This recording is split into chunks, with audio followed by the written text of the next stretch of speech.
That's my proposal. There's no harm in giving it some thought. I understand. But the Express's voyages are meant to extend the Silver Rail. That won't change. But the cosmic situation will. The Legion's threat looms over the universe, and no one can avoid it. Isn't that why you started the trailblazing journey? To connect? When it comes to the Express's course, I can't make any decisions on my own. Madam Jade, your olive branch should be extended to everyone. Greetings, nameless ones. Deliverer of Emphorius. I'm here to celebrate our victory before the Express makes its warp jump, and lay the groundwork for a long-term partnership. On behalf of the Strategic Investment Department, and in the name of Diamond, I hereby invite all of you to Astropolis to discuss our alliance.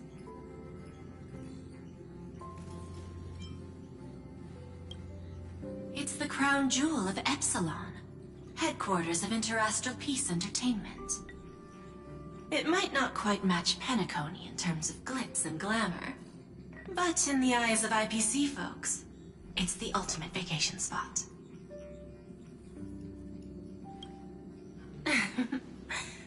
Might as well think of it as a gift. A celebration feast for allies, and a well-deserved vacation. Defeating Iron Tomb is, of course, a feat worthy of being recorded in the history books. It's something that belongs to the cosmos, and even more so to the Nameless. But you and I both know this is just the beginning. To eliminate the threat of the destruction, all forces must still unite as one. To this end, the Preservation hopes to join hands with the Erudition and the Hunt to establish an anti-destruction alliance, bringing together all forces that can be rallied to the cause. I'm glad to see the Astral Express is on the list. You're being too modest. You're heroes who defeated a Lord Ravager, and therefore the most brilliant emblem on this banner. I believe the Trailblaze would make a strong candidate for leadership. I'm truly flattered. Consider our vote as a show of sincerity from the 10 Stonehearts. So, may I have the honor of expecting your presence? Every stop the Express makes is decided by all passengers together. Madam Jade, please, give us some time. Of course. Then I shall wait with anticipation.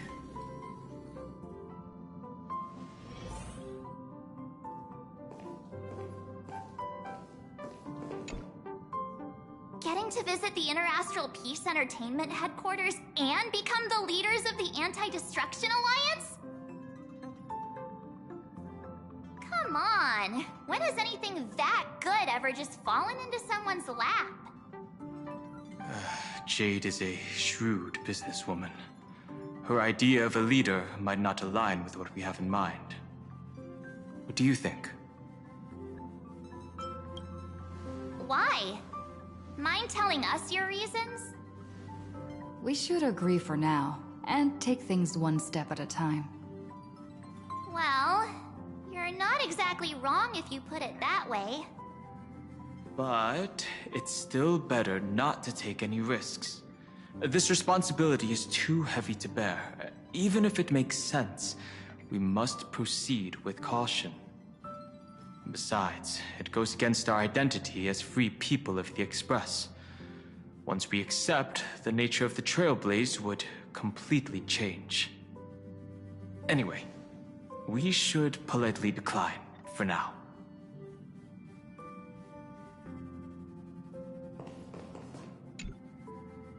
Sunday, what does your gut tell you? From what I know about Madam Jade, every favor she does is just groundwork to put things in her control. I feel the same way. The IPC even wants the Express to spearhead an alliance.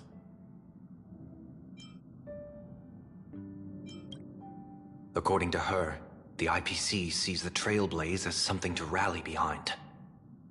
Riding on the Cosmic Alliance's victory over Iron Tomb, having us step up to organize an alliance and integrate the forces against the destruction under the IPC's blueprint. That's quite a clever move. I suggest we proceed with caution. Even if we become the nominal leaders, it won't be easy for us to outmaneuver the IPC. What do you think? Your misgivings are valid. The Express has its own path to follow. It's not the right time to be getting involved in political games.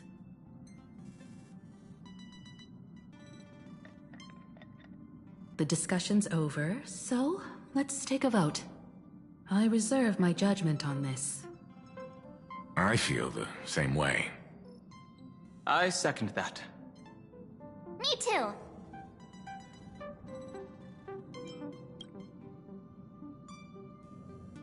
I abstain.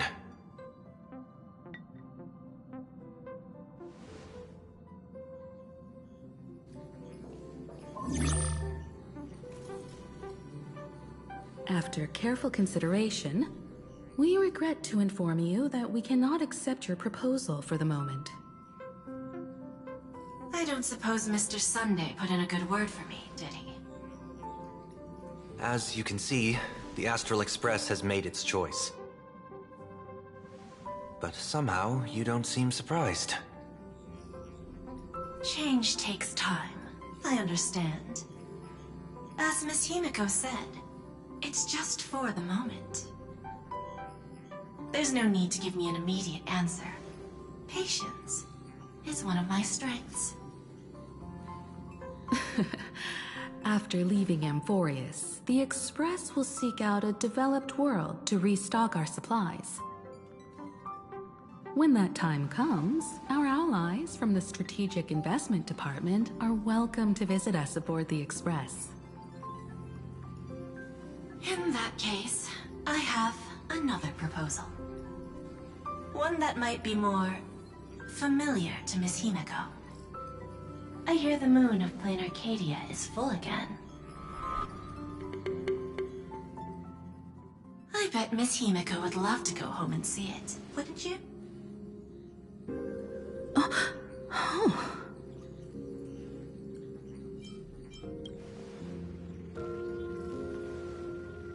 So the moon is full once again.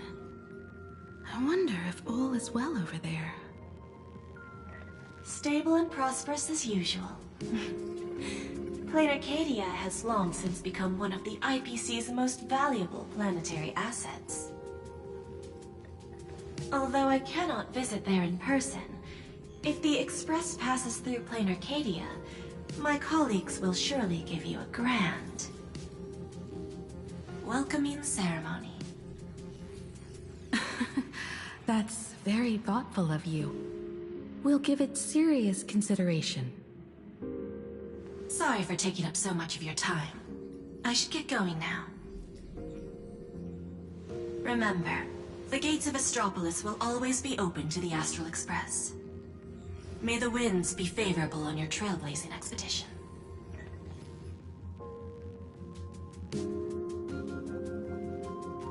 Planarcadia?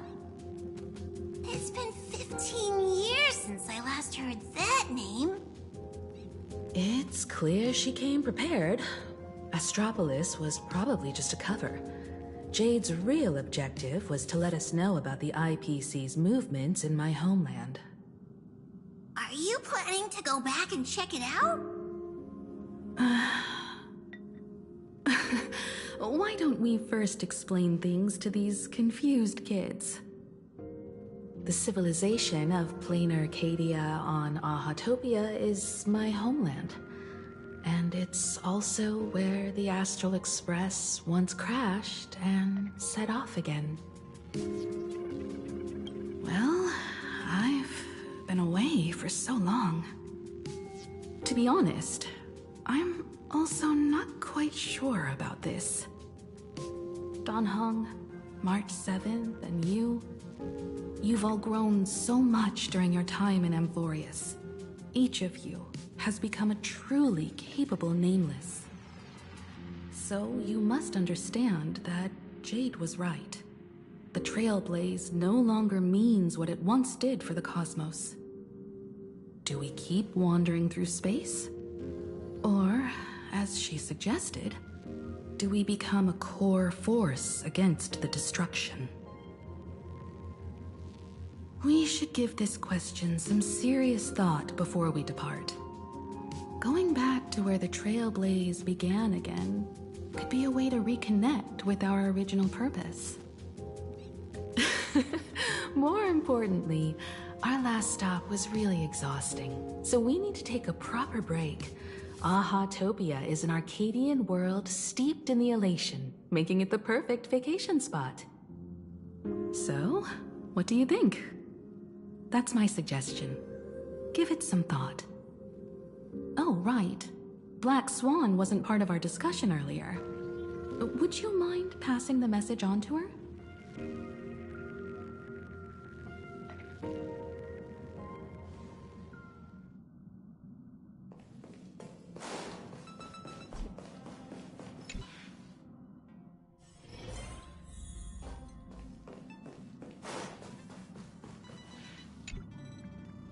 I heard you have some ideas about the next stop. Sorry, but I'm afraid my journey with the Express has come to an end. The Memo Keepers have received summons from the Garden of Recollection, so I must return to report. But this journey through Amphorius has given me many unforgettable memories. Your trust, and my small act of rebellion against the Garden of Recollection. Covering up these traces won't be easy, so I need to leave quietly. Fortunately, a cremator has agreed to help me out, and she's waiting for me. If the Astral Express ever needs a memo keeper, I'll be glad to help. When you miss me, gently call out to me in your thoughts. If needed, the lady slumbering within March 7th knows how to find me. If I need help from the Nameless, I will reach out to all of you. Please convey my apologies to everyone for not being able to say goodbye in person. Farewell, sleepyhead.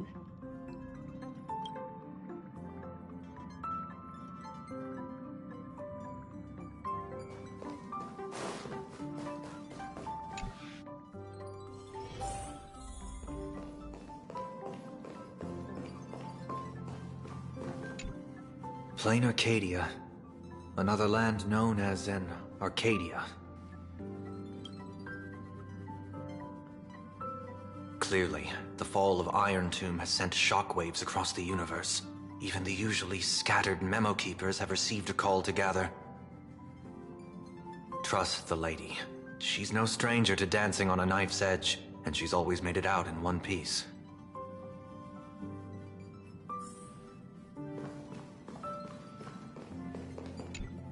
Still thinking about the next stop?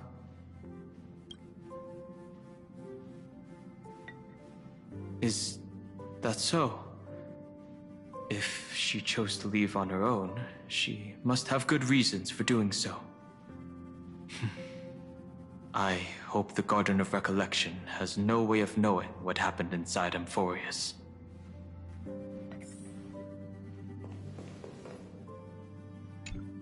I wonder what interesting sights await us in Planarcadia. What? She just left like that? Without even saying goodbye? Aw, I was thinking of throwing her a proper farewell party. Black Swan went against the laws of the Garden of Recollection to help us. I wonder if the Memo Keepers will give her a hard time at this gathering. Yeah, Pathstriders of Remembrance are all really resourceful. I hope her path ahead is smooth.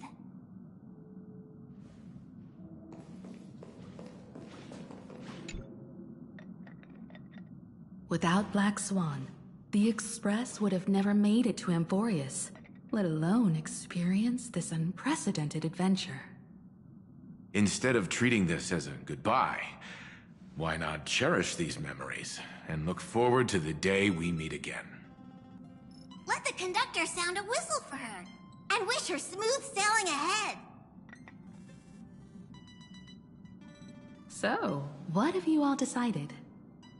I'm on board. Let's head to Planarcadia. After such a tough battle, we all deserve a good rest. It would be wonderful to visit your homeland.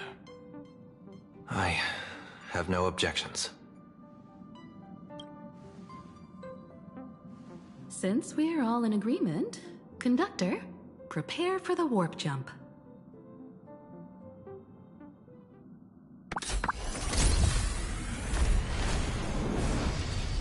Attention passengers! The Express is about to make the jump. Please be seated and hold on. Destination, Planarcadia. Let's go!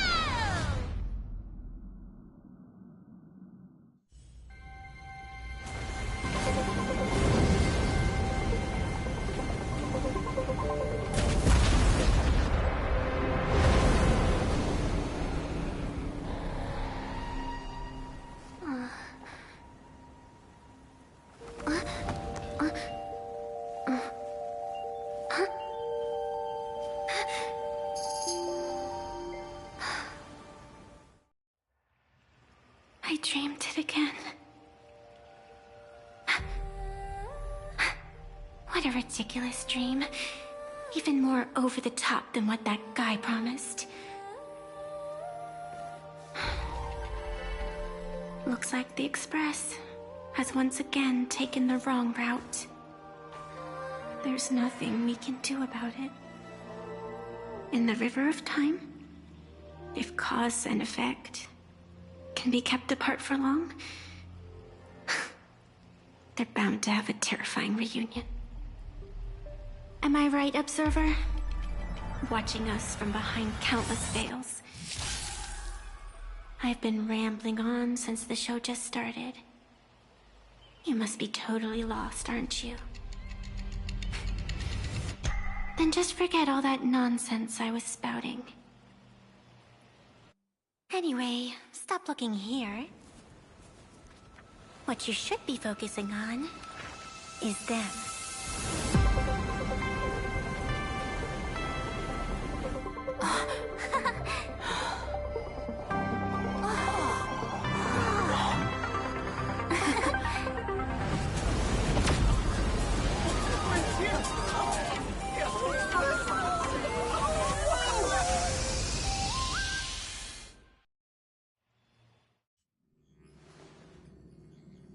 So we're not just stopping in low orbit this time, but making a direct landing?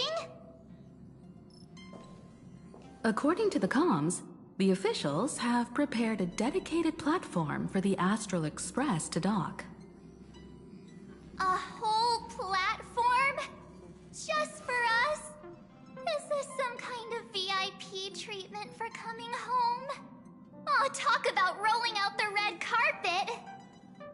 The Express has arrived at the station, connecting to local communications.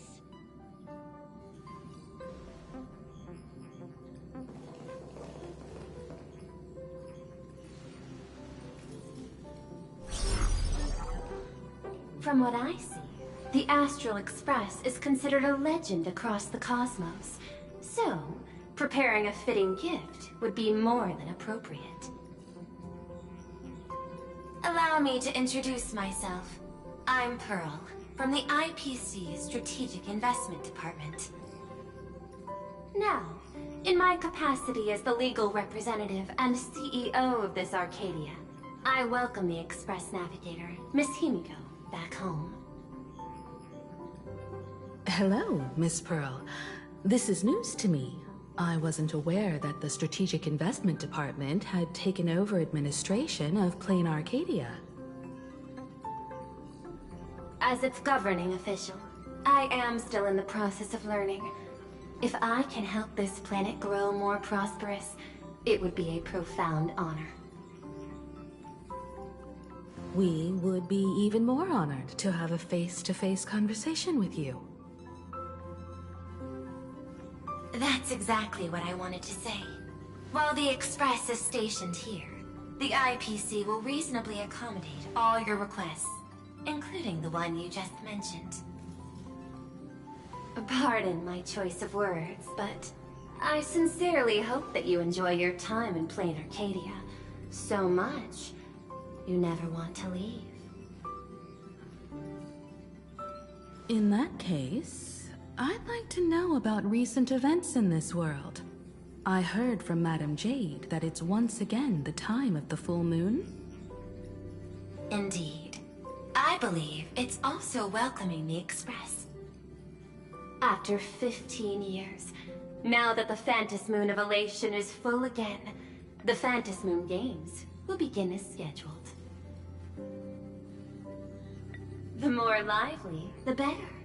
During these divine games, distinguished guests from across the cosmos will be stopping by. This time, along with the Express, a delegate from the Xianzhou Alliance has also arrived. Don't be surprised if you happen to run into them. A Xianzhou envoy? That's right. A big shot from the Yuchui.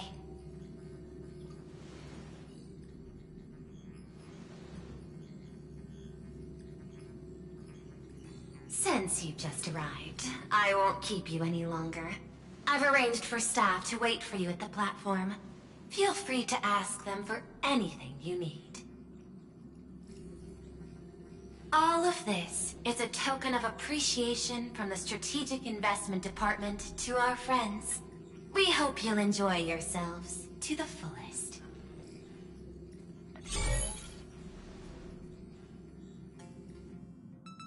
Madame Pearl's style is different from Aventurine's, but her methods are cut from the same cloth. Straight to the point, clean and decisive.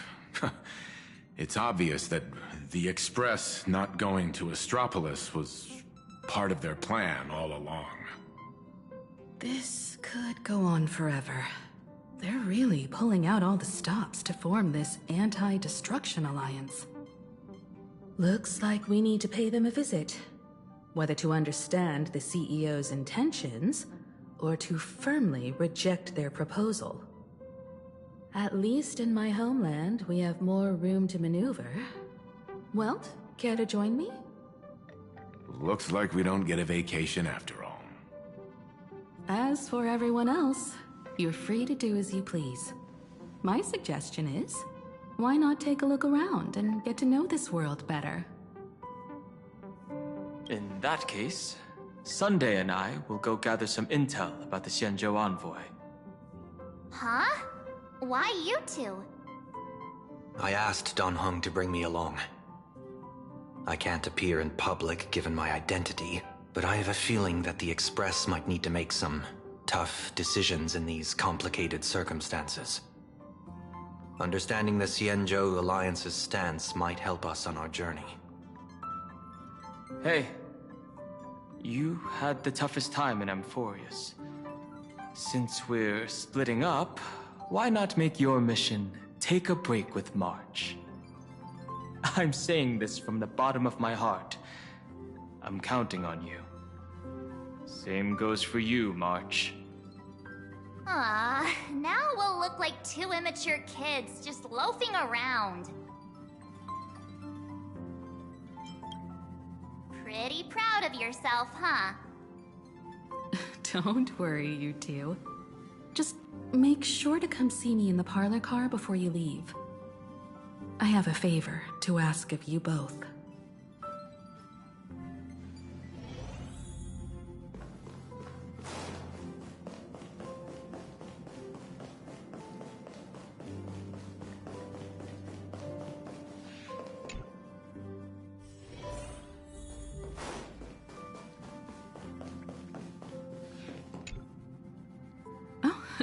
Marge, you're here. So, what kind of mission do you have for us? It's a long story, but what if I told you there was a game being played in a corner of the cosmos? And the winner might become an Eon. Would that pique your interest? You two saw that special moon in the sky, didn't you? That's a piece of artwork. Here, a ceremony called the Phantom Moon Games is held every full moon. And that's what I was talking about. The game where the winner becomes an Eon. Pearl mentioned that name too. Just what kind of ceremony could be so mystical? Historically, the origin of the Phantom Moon Games is tied to a group of mourning actors. Legend has it that they offered heartfelt stories to the moon, hoping for a chance to have an audience with an Eon. Not really. As far as I know, many factions have their own ways of gaining an audience with them. Like the IPC's tourist package, one-day glory tour of the Amber Lord. Pay 1.8 billion credits and you can get a close-up view of Klapoth from an orbital ship at Pier Point.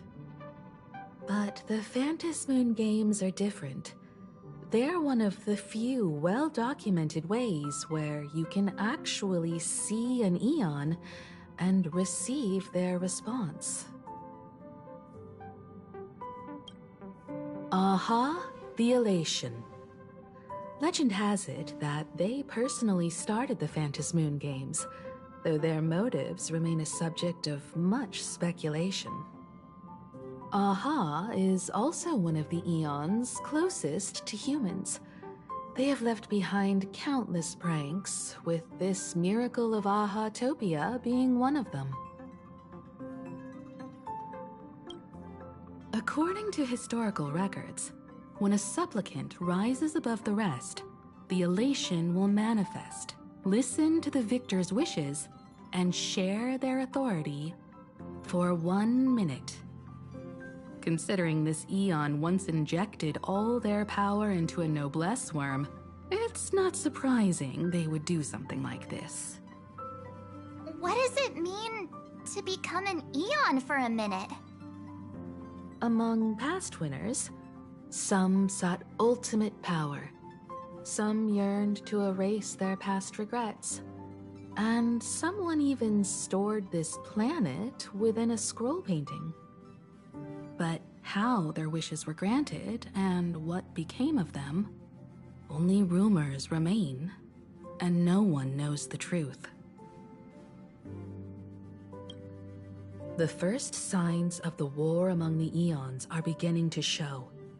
I believe this is why the IPC has been positioning itself here for years. When I saw the Phantom Moon at its fullest, I became even more certain. This ceremony to commune with the Eon, whether genuine or not, could be the turning point that determines the destiny of the cosmos. With all eyes on these games, the IPC won't be the only ones with ulterior motives. The road ahead will likely be fraught with hidden dangers. But what's important is that you make your own decisions, such as whether you'll take part in these grand games, and if so, how. I have only one mission for you both. Explore and understand this world in your own way, as the place where the Trailblaze began anew, and my homeland. You might hear completely different versions of what I just said from others. Trust what you see with your own eyes, and believe in what you choose to believe.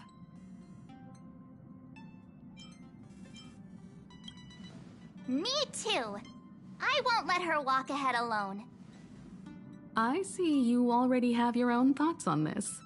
In that case, everyone's got a mission to take care of now. Welt and I are going to meet Pearl.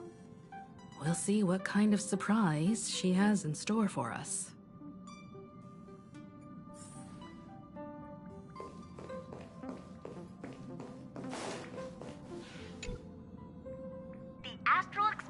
has arrived. Welcome. Ah, now this is what I call a grand welcome. Let's get off the train. Oh, right. After a few trailblazing expeditions, I've totally figured it out. The first person we meet at every stop is somehow involved in some earth-shattering secret.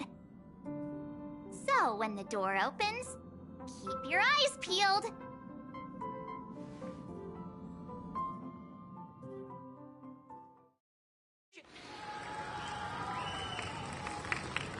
In the name of erudition, traverse the cosmos.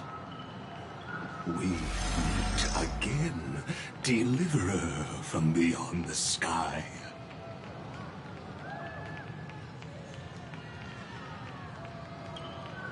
I am not the Theoros you know, but the masked fool, Xandar II Kuwabara. This time, I choose to walk the path of elation, and I shall defeat Nous with my sense of humor.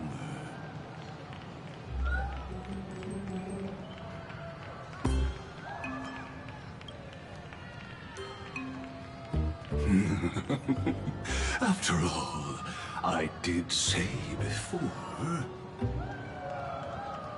My latest dream is to join the Genius Society and play the role of a genius. Hey there, gray hair and darling March. Sparkle? Ah, it was you all along? Surprised? Well, this time I'm here as Planarcadia's cultural advisor, specially appointed to be the tour director for the Express crew. Correct! 10 points for the Astral Express. I know we had some minor entanglements in Paniconi, but you all had fun there, didn't you? Now, the Astral Express has become quite the hero. Her Excellency, the CEO, wanted to find someone who got along with you to show you around this place. So I took on that job. What kind of misunderstanding does she have about the phrase got along? Time's ticking away. Thankfully, there's no bomb here. So are you coming with me or what? Fine. But from now on, no more pretending to be someone else. Lame. Anyway, shall we get going?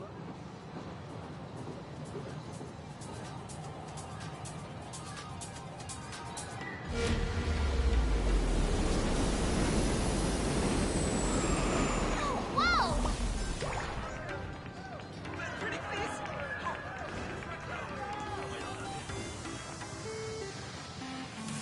Is this a train? Looking sharp. Thanks for the compliment. Ugh! The train just spoke. Before us stands not just a train, but a strangeling. The term strangeling is so outdated. Look, times have changed, dear guests. Please refer to the Fekine Protection Act. We prefer to be called imaginary. Ugh. So by the book. You really love those fancy scientific names from the IPC textbooks, huh? Fine. Have it your way. This here is a species unique to Planarcadia. An imagine, or a being born from paintings. Once upon a time, the artists here discovered that by sketching creatures from their imagination and giving them names, they could bring their creations into reality. This belief in things yet to exist is called wish power, and it sustains the existence of Imagine. If you ask me, this power must be a blessing from the laughter. Oops, got sidetracked. This here is the Bullet Worm Express, an Imagine in charge of transportation. You could say they're in the same line of work as you folks. Oh, so you two must be the Nameless from the Astral Express. The passengers in my stomach are always gossiping about you. When you get a chance, hop aboard and give me a try. Let's see who's faster, me or the Astral Express. Thanks. We'll definitely do that when we get the chance. But, man, who would have thought that the Express here is actually a living being? An imagining. That's absolutely mind-blowing. Hello, everyone. Welcome to Duo-Mention City. Holy smokes, there are cops at the station? Sparkle, don't tell me you're about to get arrested on the spot. Having heard about the Astral Express's visit, many citizens got up early just to catch a glimpse of the Nameless. If anyone acts out of line, please don't hesitate to call us. Oh, gray hair and darling March. You're real celebrities now. Next up, I'm gonna show you even more mind-blowing stuff, so try not to faint.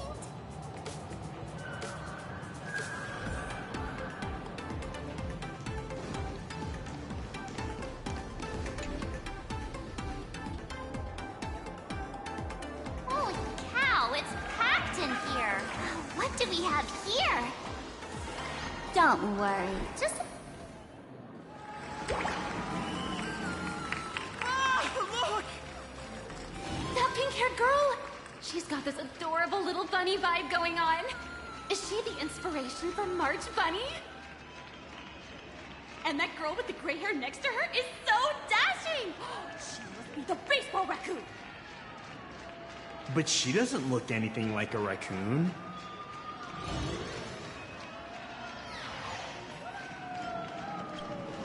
Hey, you! Yes, you! Hurry up and say I'm cute. She spoke to us! By the laughter, this is the most amazing moment of my life! There's Miss Martin! Oh, please, Mr. Raccoon! Hello? We hear you! Please, son of forehead, I hear you! Oh, I love you!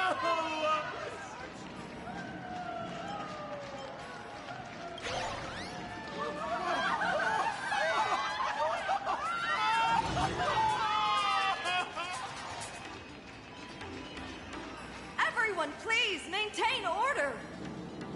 The people here are way too passionate. I've never experienced anything like this before. So, this is what having rabid fans feels like? Feels intoxicating to be the center of attention, doesn't it? Just don't get too caught up in it. You might not find your way out. Excuse me, bosses! Stop getting caught up in fan interactions. Today's schedule is really packed. Hey, you up there, Mr. Noodle-looking cat! Could you tell me how to get these two out of here? Excuse me, that's quite hurtful. I am Station Master Meowton, responsible for overseeing Perdido Station. Whoa, cats really are liquid. Wait a sec. This kitty is the station master? This world is so weird. The station's completely surrounded. If any of our esteemed guests gets so much as a scratch or loses a few strands of hair to these rabid fans today, my measly pension will go right down the drain. So I've prepared the staff passage for our Astral Express VIPs. Please hurry and exit the station that way. Station! Passengers exiting, please use your tickets to pass through the gates in an orderly manner. Please be... Staff passage? To be precise, it's the Imaginary Staff Passage.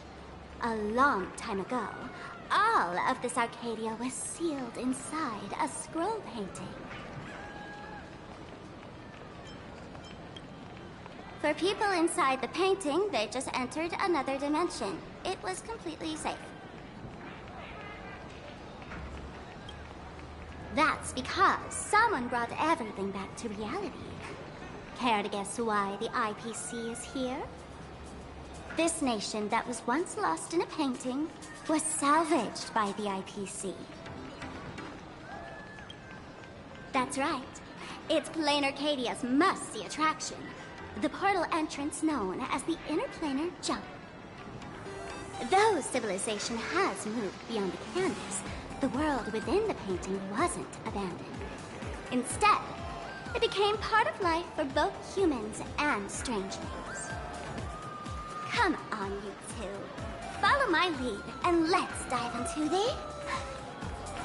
Interplanar!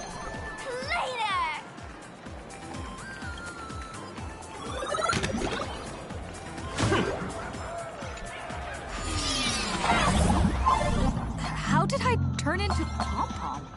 Oh, wait. On closer inspection, you don't look exactly like Pom-Pom.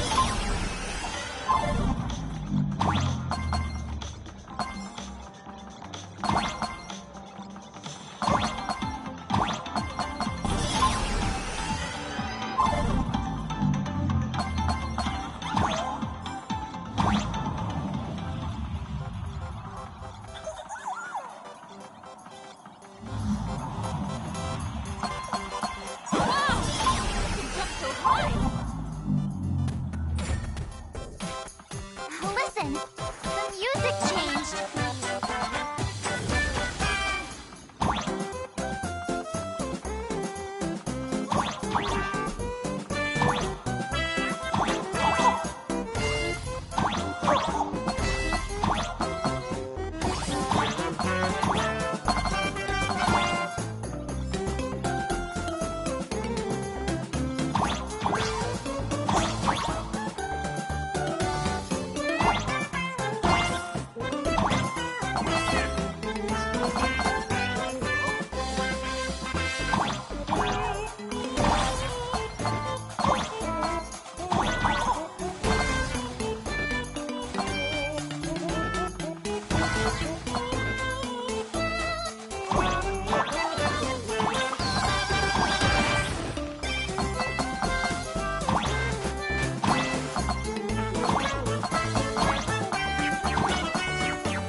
I thought I was about to go to heaven.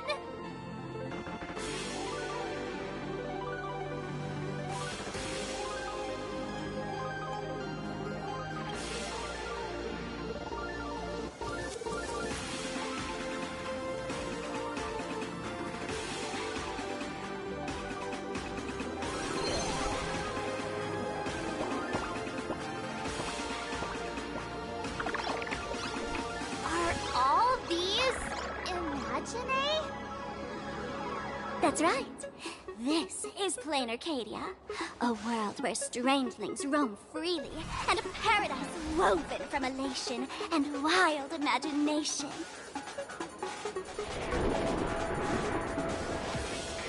That huge creature perched on the tower is staring right at us. It's giving me the creeps. Oh, it doesn't usually eat people. Unless it spots pink hair. Aw, what's the matter with you? Jumping around and scaring people. That big fella is called a thunder coil. Don't worry. To him, we're just tiny ants on the ground. Not even enough to get stuck between his teeth. Thunder coil? With a name like that, shouldn't he be flying around making thunder and rain? Why is he just wrapped around that pillar without moving an inch? Times have changed. The IPC issued a decree requiring Imagine to integrate into civilized society. Legally, they have the same rights as humans, which means they have to work too. What? Strangelings have to work too? That's life under IPC management. Who'd dare deny an Imagine their right to work? Now, the Thunder Coil amplifies TV tower signals, ensuring users worldwide can watch the station's broadcasts without interruption. Boring live streams, lame prank shows, and bleh. Oh, and there's the big news about the Express arriving! Look! What's up with that billboard?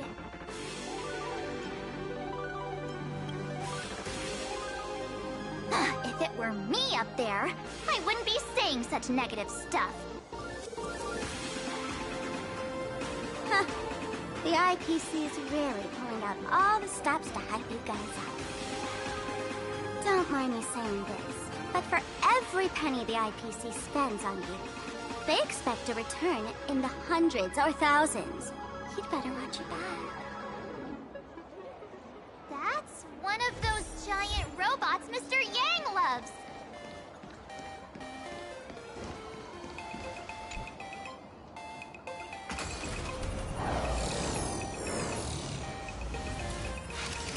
What is that? A decapitated Intellitron? This is a new life form that was born after the last Phantom Moon Games. An Imagine called a Mechatron, created by the IPC. Technically speaking, it was drawn by IPC machines.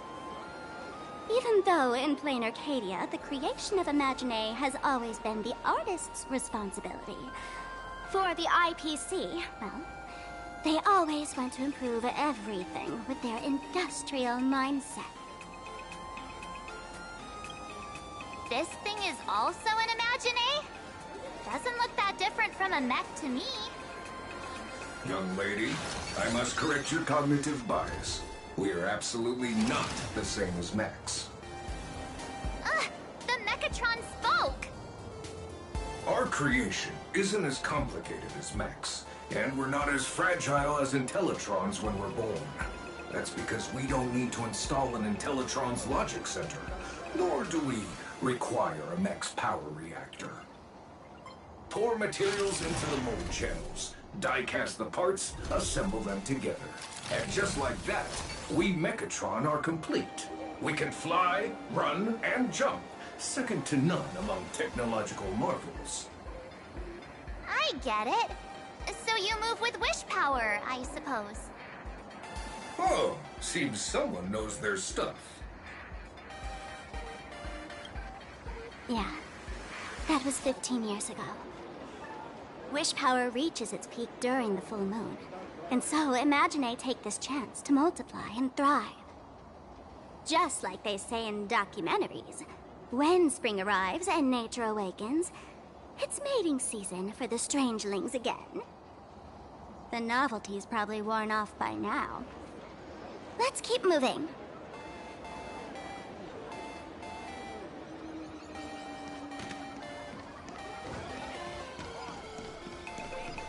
Is that a dessert shop run by cats?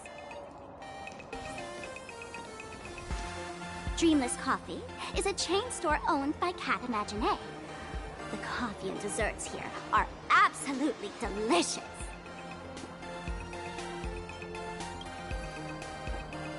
Ugh, comparing it to Himeko's handcrafted liquid bombs would be a bit unfair to this place.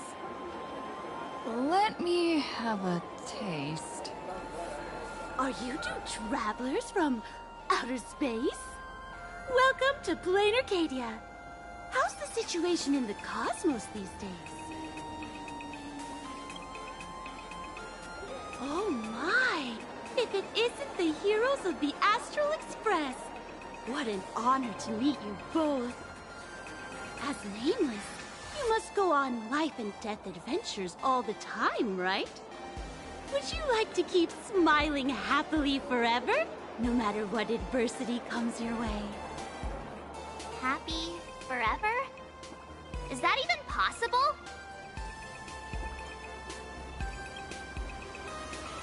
A masked fool? Ha!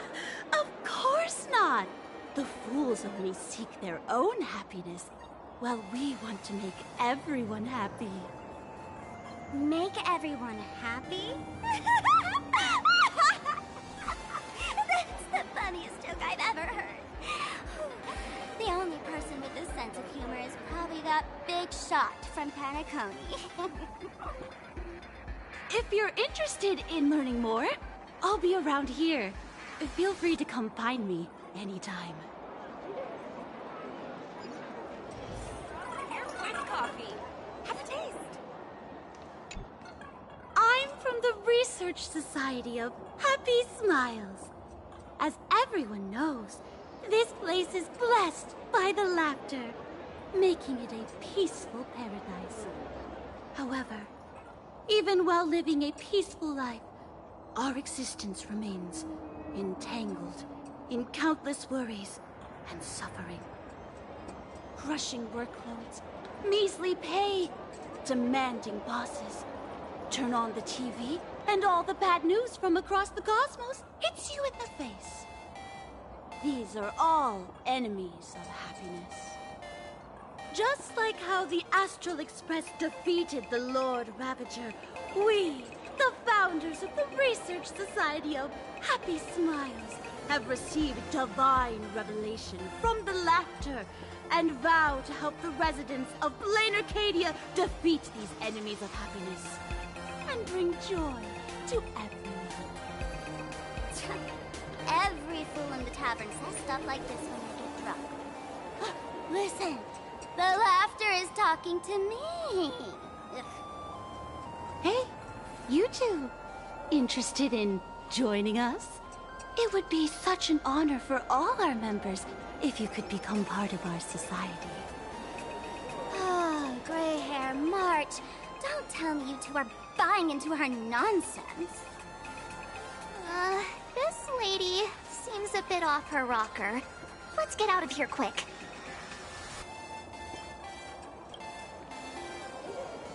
Really? Please allow me to introduce. Hey, we're only halfway through exploring this street. How can you let someone whisk you away already? Sorry.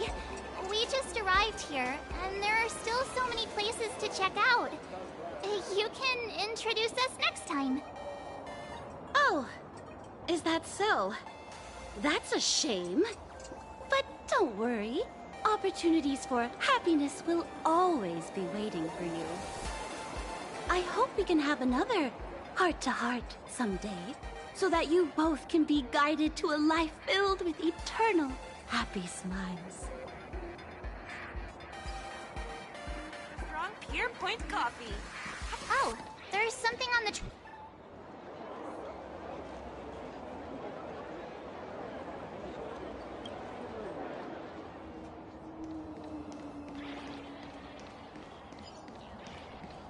Please do not take any pictures or upload them.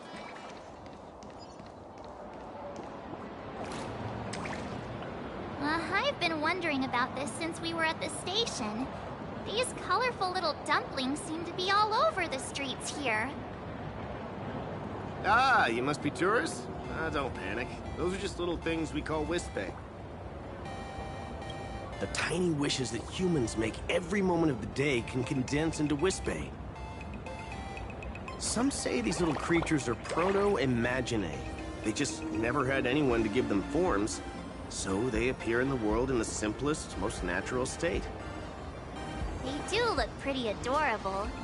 Like little wiggly blobs of jelly. Probably shouldn't ask this, but... can we eat them? They may be mischievous, but please don't hurt them. Ugh, eating random things off the street will give you an upset stomach.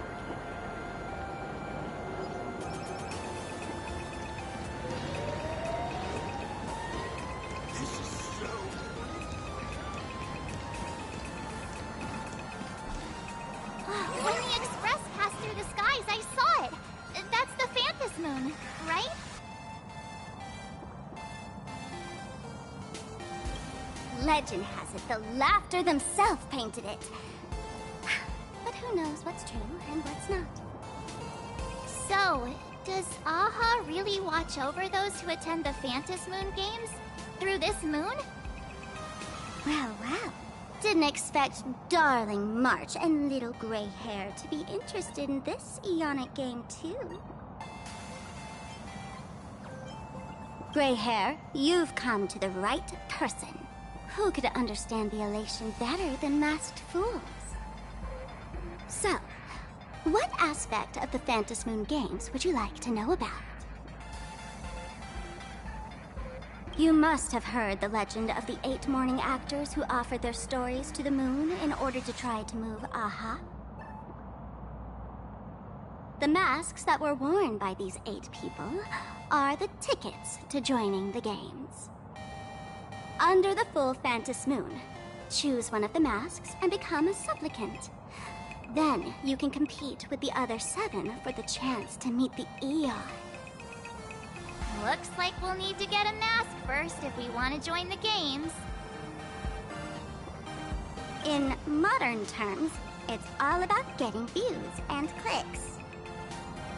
Views and clicks? Are you kidding me?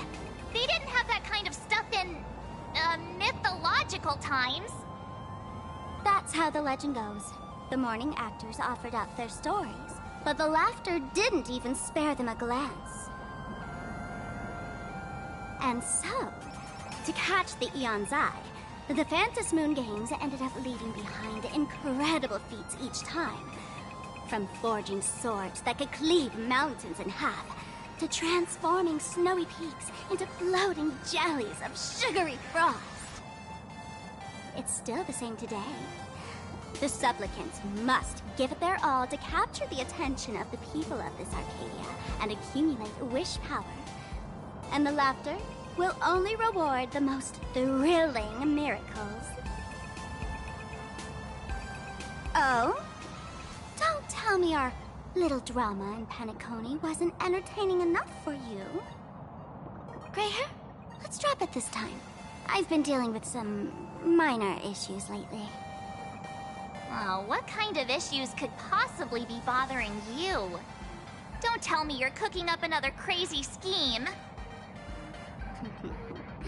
I'll keep you in suspense for now. So, where do you want to hang out next? Let's head this way. We can turn into the food street. They've got all sorts of goodies there.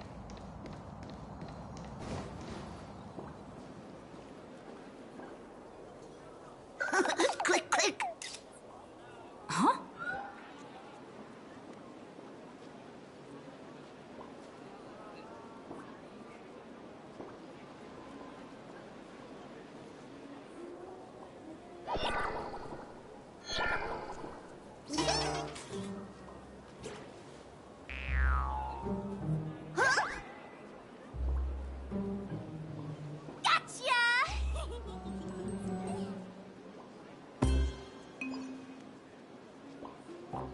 I felt like someone was sneakily following us around for a while now. Looks like it wasn't my imagination. What's this little thing's deal, huh? It's kinda dressed like you, isn't it? Not surprising at all. The Astral Express is quite the celebrity these days, turning heads wherever they go. There's always someone keeping a close eye on your every move. Click, click, click, click! Holy for bowly! For Bobo Weekly exclusive scoop! Famous raccoon from the Astral Express caught in secret rendezvous with streamer Sparksy, seemingly to join forces for the Phantas Moon Games. Famous raccoon? Secret rendezvous with Sparksy? What is he talking about? Some tabloid journalists trying to stir up the juicy scandal, huh? They might both use cameras. But our darling March is way cuter than this paparazzi creep. Hey, I can speak for myself. Click, click, click, click, click! Breaking news from Burbobo! Famous Miss Raccoon from the Astral Express openly claims Furbos can't be journalists, suspected of human supremacist ideology. Hey, don't write nonsense in your report. Why are you just standing there? Hurry up and catch that thing. Can't catch me. Boom, boom, boom, boom, boom. I'm out of here. So, are we gonna kill the Furbo to silence it? We would never do something. Furbo! Transform!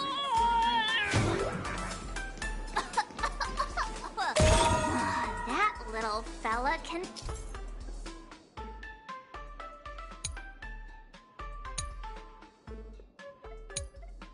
transform into different things. Let's look around.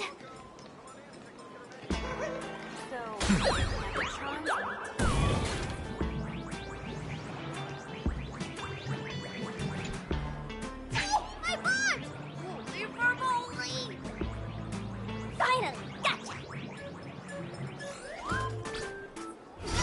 Eat your dreams!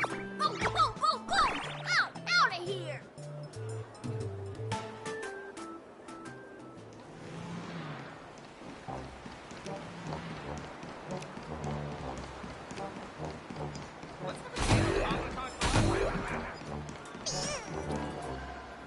Finally cornered this troublemaker. Delete those sneaky photos, and don't you dare write any of your made-up stories, or I'm gonna show you what's what. No escape now. I, for Bullitzer, may just be a humble tabloid journalist, but I'll never bow down to evil forces when it comes to defending freedom of the press. I'm on fire! Whoa, why did this guy suddenly get into a combat stance? Here we go. Now be a good boy and stay down.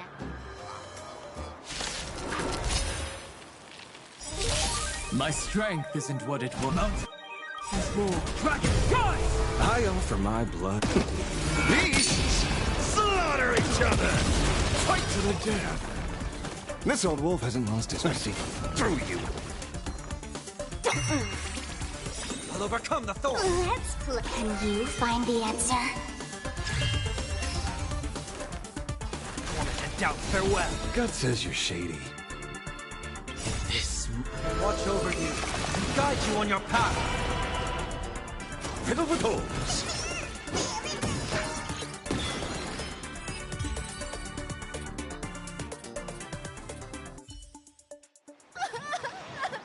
Please, don't hurt this poor working Furbo! Aren't you acting all tough just now? You've got some nerve. Sneaky photos of Miss Sparkle and the Astral Express.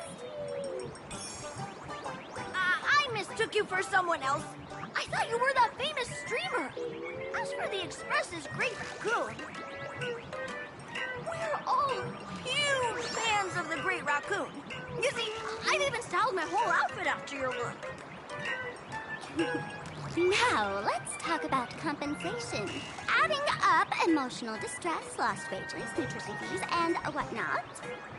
1 million credits per person should do it. 1 million? President Nihilux has already been behind on behind on everyone's wages for months. For the money, risk their neck being a tabloid journalist, sneaking photos of the bigwigs on the Astral Express. Right now, I've got no money, and well, no life left to lose either.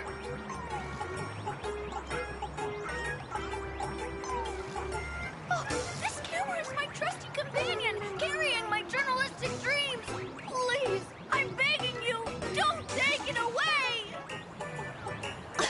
Since I offended the Great Raccoon of the Express, I suppose we could settle this with some compensation. Huh? Didn't you just say you had no money? What's with the sudden change of heart? This seems fishy. My pockets are truly empty.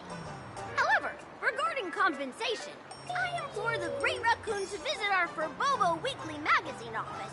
Here's my business card right here. It has the magazine's address and contact details. Rest assured, President Nihilux will definitely present compensation that'll satisfy the Great Raccoon. Please, please make sure to come claim your compensation. Wichita! Ugh, darn it. It got away again. Make sure to come claim your compensation? I wonder if I can trust that Furbo's words. Money can't buy entertainment this good.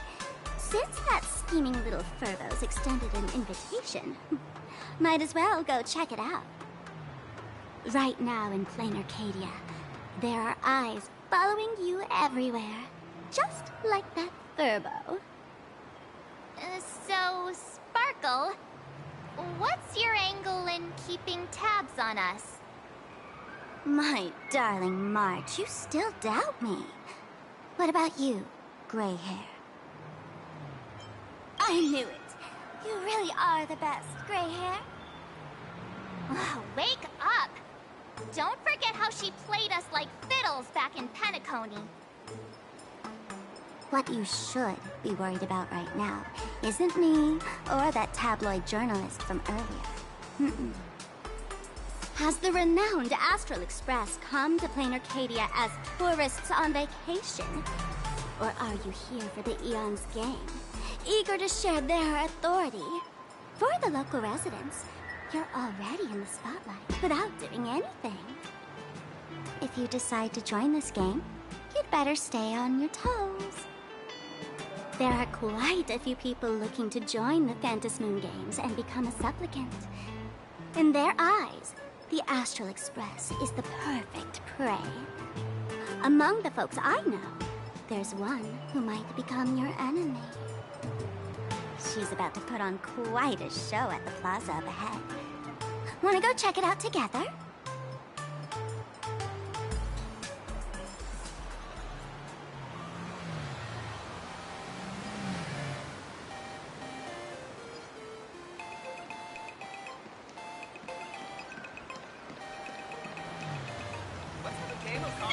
These little Wispy are quite mischievous. As lively as our darling March. Hey, I'm being super well behaved here. Wow, so many gold coins! Just some unclaimed wish power fragments. Pick them up when you find them.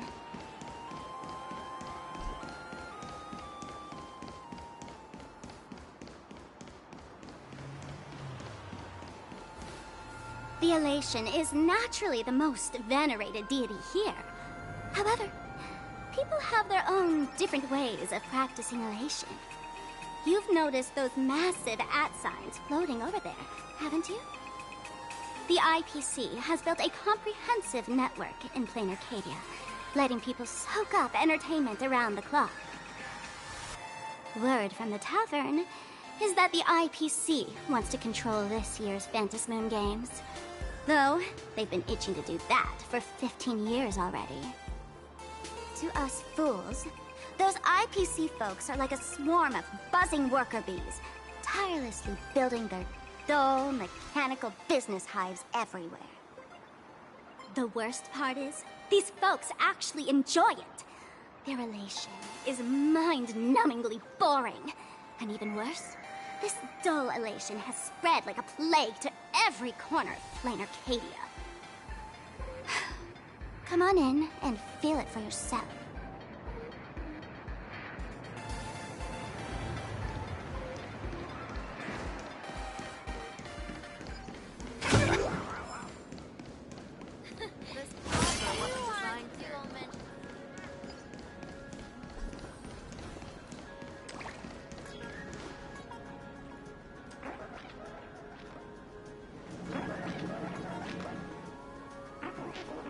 Planarcadia has enough entertainment to keep you busy until doomsday without repeating anything. But you know what's missing here? Real fun! What's the difference between being glued to the internet all day I'm being stuck in a dream. The Phantasmoon Games must not fall into the IPC's hands and be reduced to a business deal decided by internal bidding. It must not become just another bargaining chip in the power struggle between cosmic forces.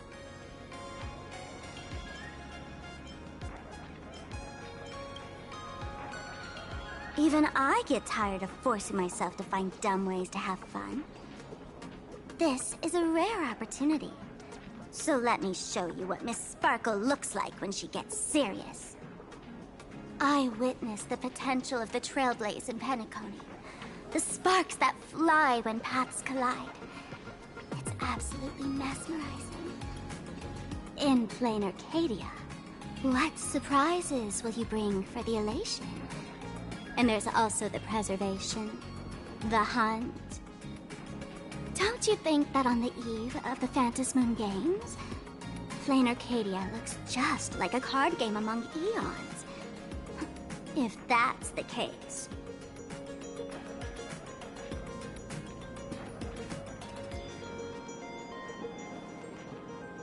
Friends, have you ever heard of Cosmicon Collective? What's that? It's the hottest trading card game in the world right now. Tons of people are playing it at the tavern, too. The cards feature legendary figures from across the universe, along with their power levels. Just roll the dice and compare numbers to see who's stronger and who's weaker.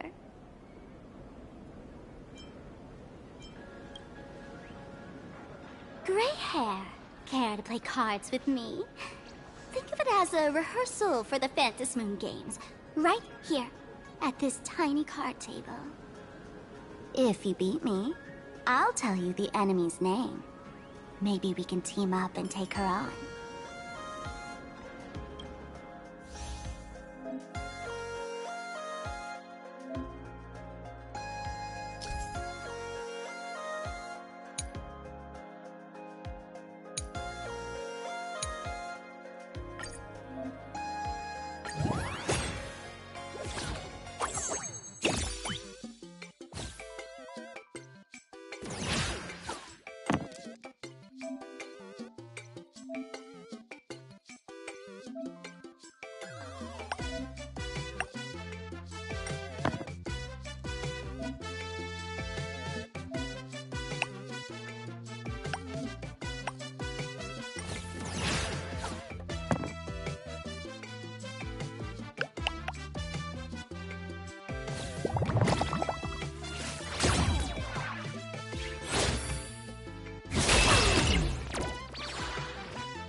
As expected of you, Gray Hair, starting off with a bang.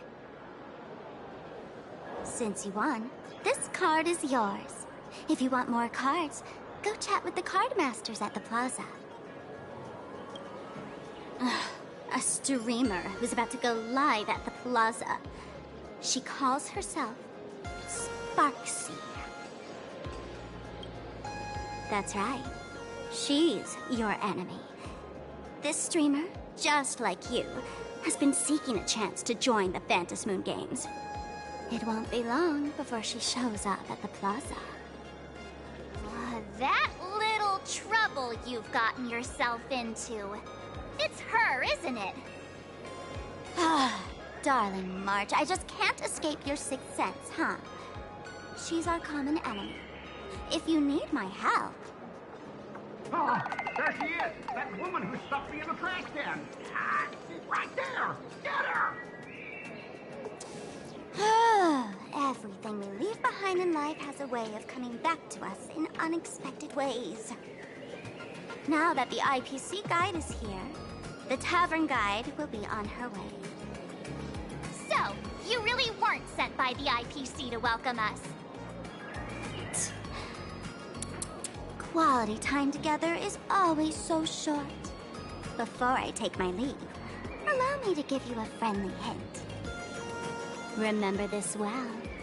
For all supplicants who join the Phantom Moon Games, whether they look up or down, the moon that humanity gazes upon in the sky is always the same Phantom Moon.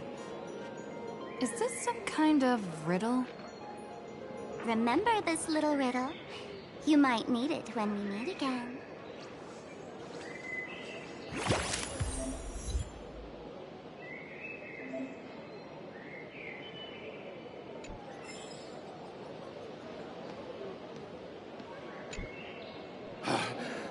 Finally! Found you guys. You wouldn't happen to be the guide the IPC assigned to us, would you, Mr. Scott? That's exactly right. We meet again, bosses. After the Holy Grail War back in Penacony, Mr. Aventurine graciously offered me a chance to turn over a new leaf by working for the Strategic Investment Department. And as it happens, Madame Pearl wanted to find someone who got along with the Express crew to be a guide. So I was assigned this important task. But just before I came to start my job today, someone suddenly knocked me out cold. And when I woke up, I found myself stuffed in a trash can. That's right. It was that woman who kidnapped you just now. When I catch her, I'll make her pay until she's completely broke.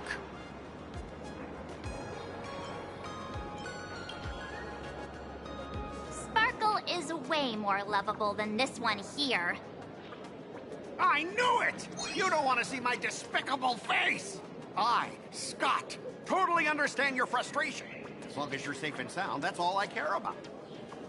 So, dear bosses, would you like to grab a bite to eat, keep playing around here, or perhaps enjoy my latest animal impersonation act, huh?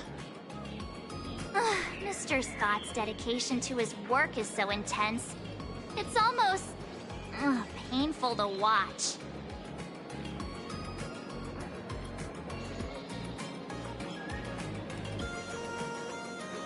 At your command, I, your humble servant, Lyndon Scott, shall fade into the background like a shadow, completely unnoticeable, until the end of time.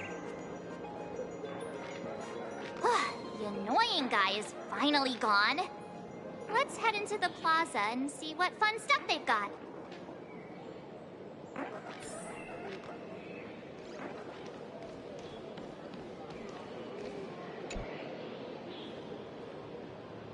Hello, how can I help you?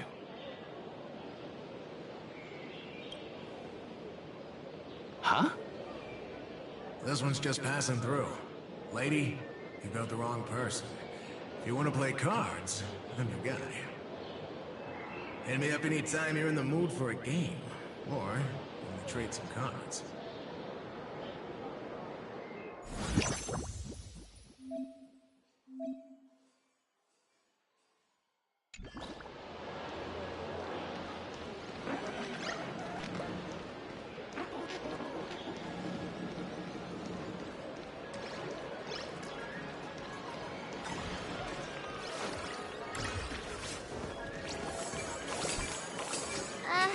Excuse me.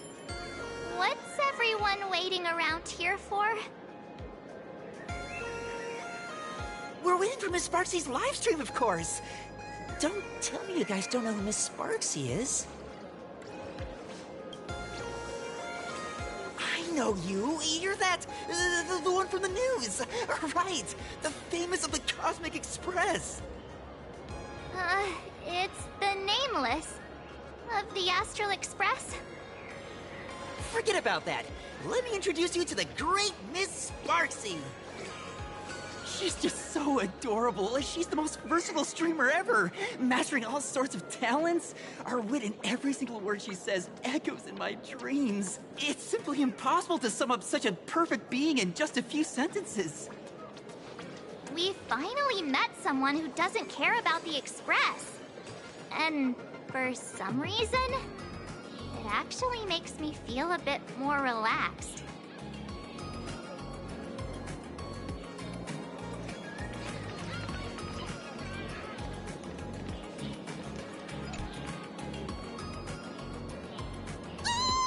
Lady Sparksy's stream should be starting soon! Sparksy? That Furbo from just now mentioned that name too. What's her relationship with Sparkle? Oh! There's someone who doesn't know the great Lady Sparksy? I smell a new fan in the making! Would you mind introducing this Miss Sparksy to us? I am so glad I get to introduce Lady Sparksy to those who don't know her. She's the cutest live streamer in Planarcadia and our savior. The first thing I do after work every day is wait for her live stream. She's about to start streaming right here in this plaza. Stay with us, and we can all enjoy her performance together.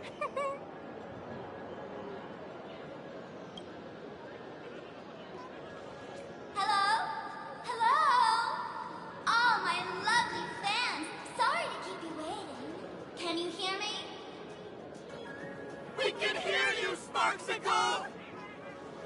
Has everyone been working hard today? Did everyone eat properly? A full belly makes a happy heart!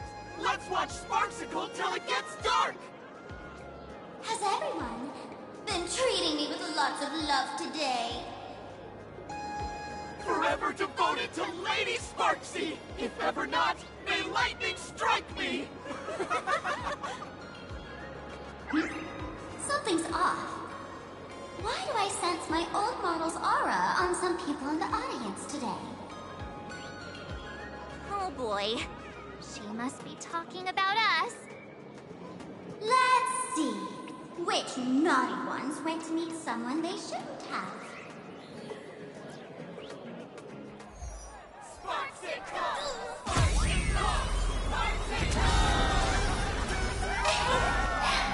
Isn't this the gray hair my old model always talks about? Teaming up with her to deal with me? What a jerk! Her favorite toy is mine now. Let Sparksicle give you a proper makeover. Huh? My outfit changed?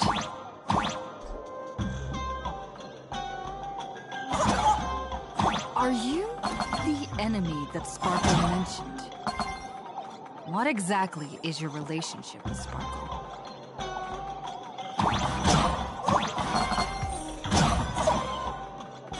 Did that useless old model send you to say hello?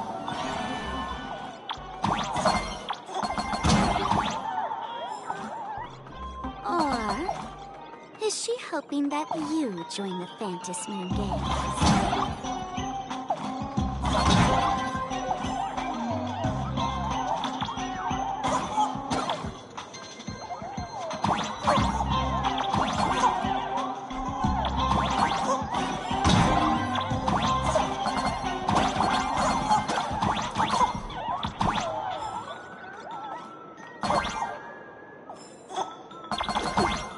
Not bad.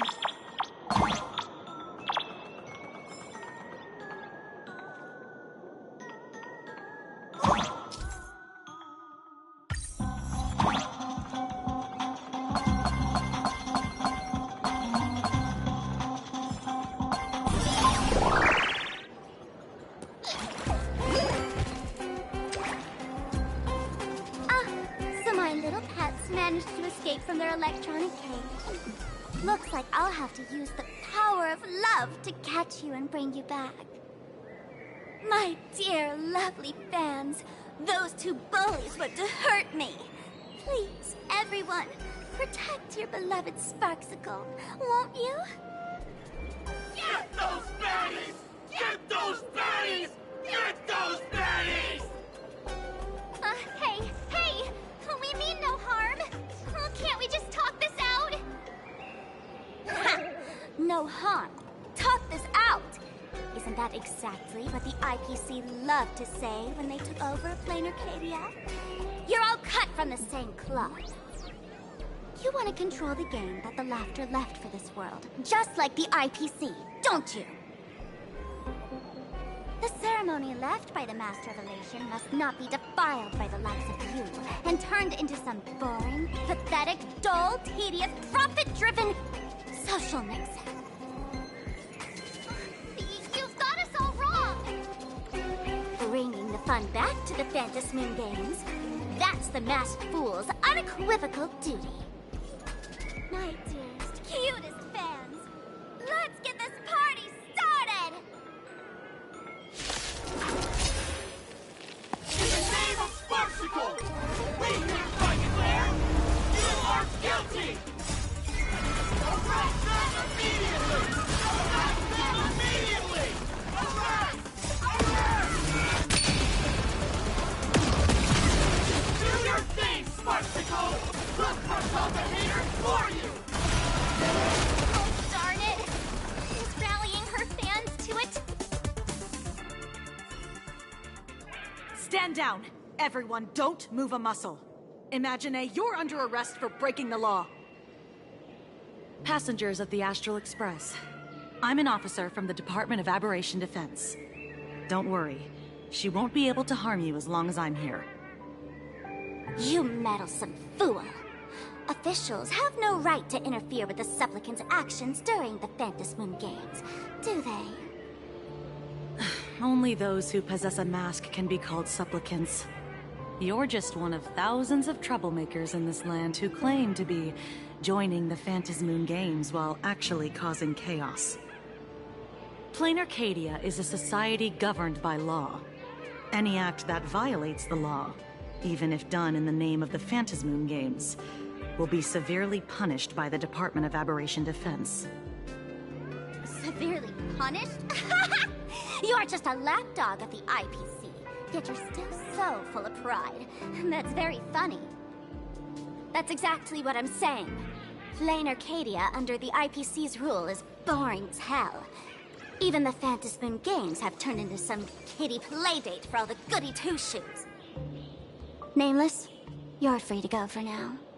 But I'll be keeping my eyes on you.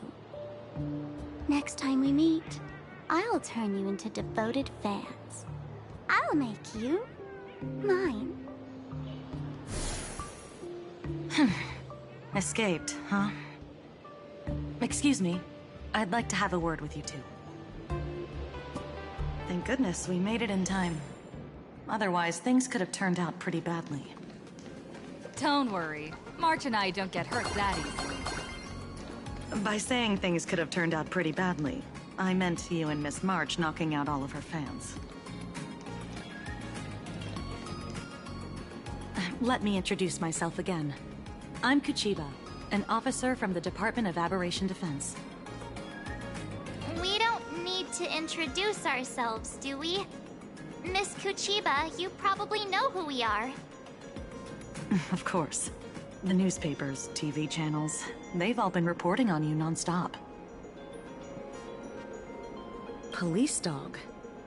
Ah, you mean those Wufei. They're legitimate law enforcement officers, and some of them have even more experience than I do.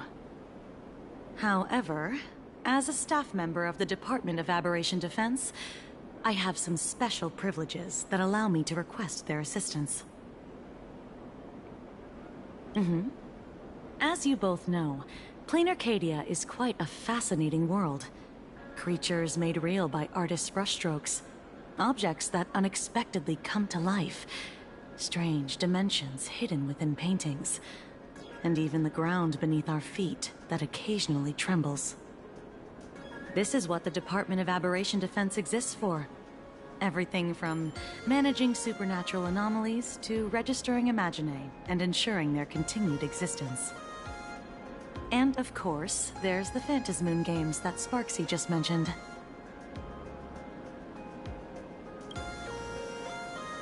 If I'm not mistaken, was it Mr. Scott who sent you here? So that's the name of that high and mighty IPC specialist.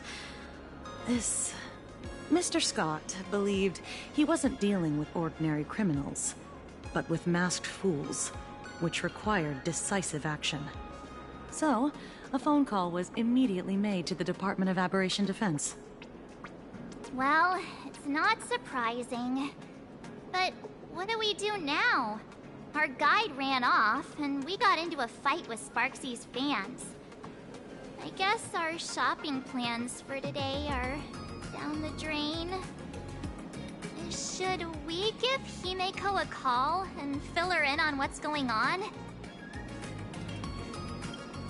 I guess you're right. No need to rush, you two. I bet you haven't tried the local delicacies yet, have you? How about this? I'll take you both to grab a bite nearby. That way, you can kill some time while waiting for your friend. Oh, yay! My stomach's been growling like crazy!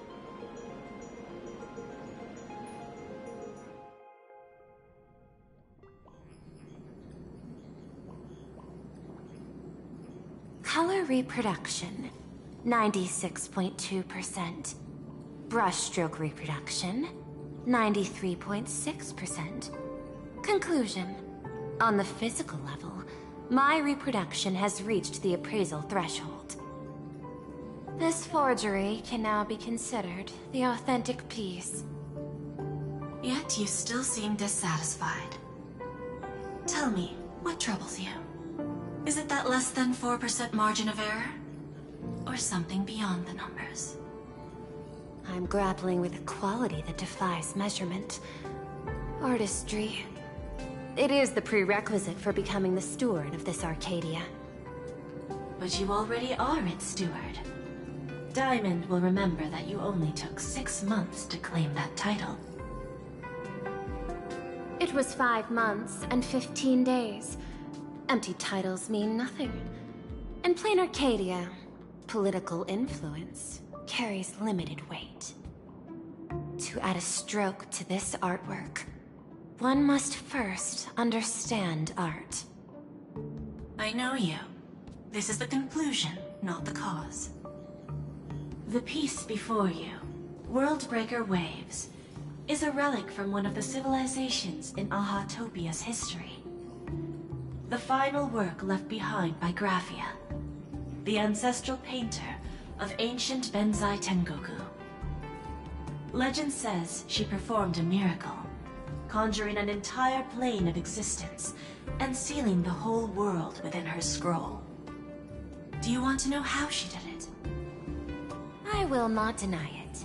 People call her achievements a miracle, meaning its true nature remains unknown. In other words, it is an unexplored market. Understanding comes first, then investment. That is the natural order. Perhaps this is why Diamond chose you. An Intellitron devoted to results and efficiency. Cast into a realm sustained by imagination.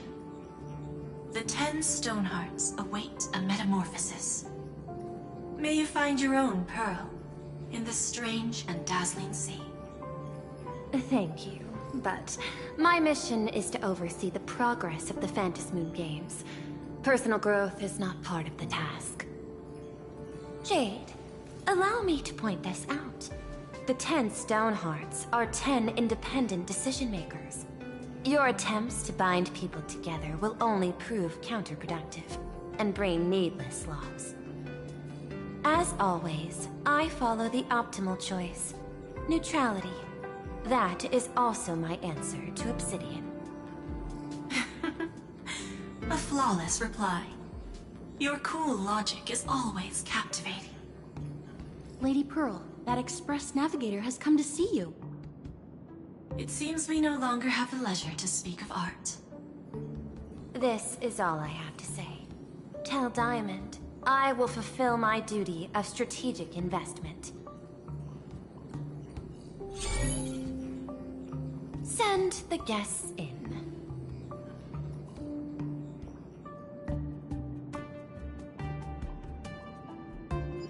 Both of you, please, come in. Forgive the sudden visit, and thank you for receiving us. It is not sudden. In my deductions, a visit from the Express crew was an optimal choice for achieving effective communication. I am glad. Everything is proceeding smoothly. To skip the formalities would be best. I imagine that, at your core, you're already well aware of our purposes. I know that you have come for the Anti-Destruction Alliance.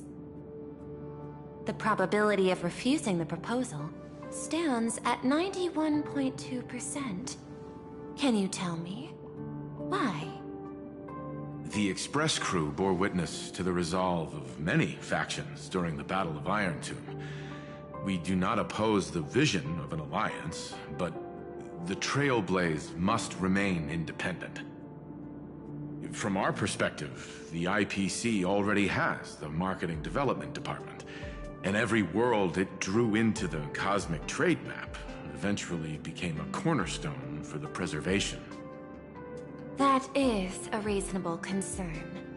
Allow me to present data that is often overlooked.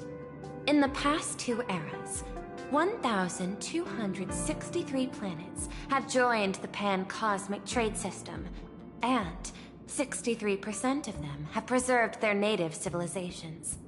This is the result of the Strategic Investment Department's work.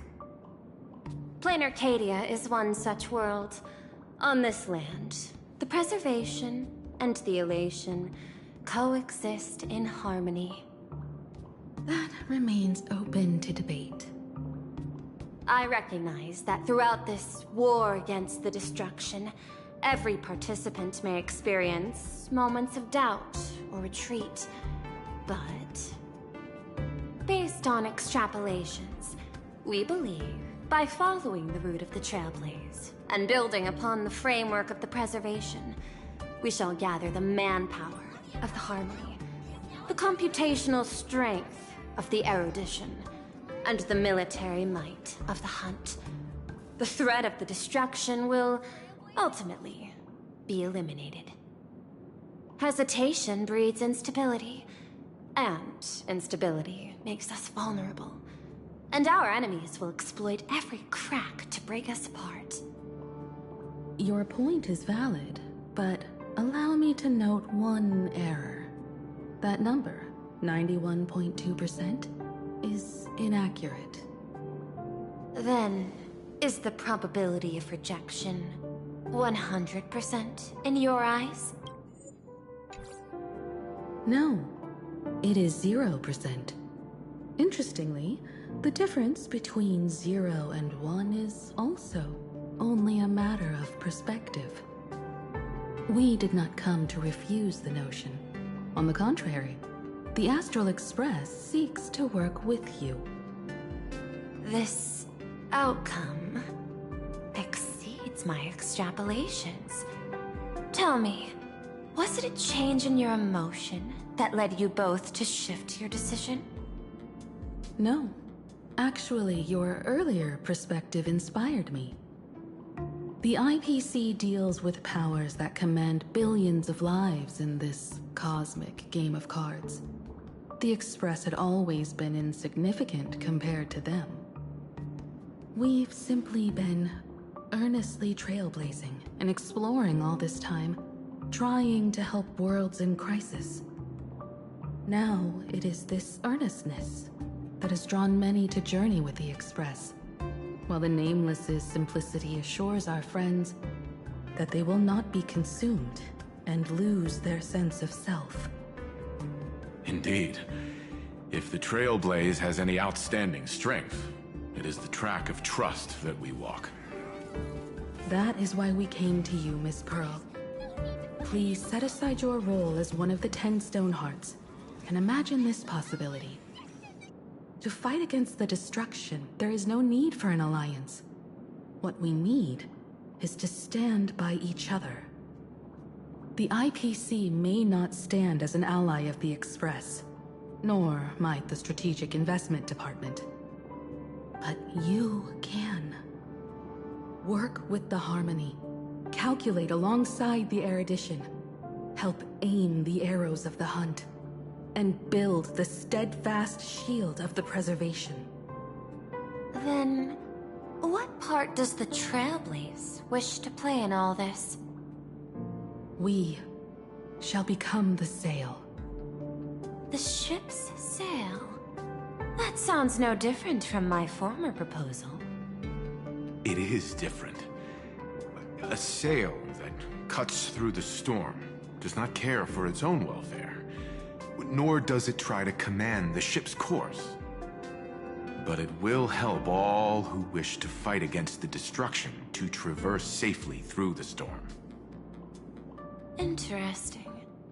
Logic reminds me that those words you spoke are little more than rhetoric. However, I will follow the optimal decision. Neutrality. You mentioned that the IPC has never changed Planarcadia, and it still follows the path of elation. But in my eyes, Planarcadia has not been altered because it still has value. Just like the Astral Express. The IPC intends to use the Phantasmoon games to reach out to an Eon and draw them in. Am I right? That involves classified information. I have no comments. However, since Miss Himiko is open to cooperation, I can share more within reasonable limits. This way, guests.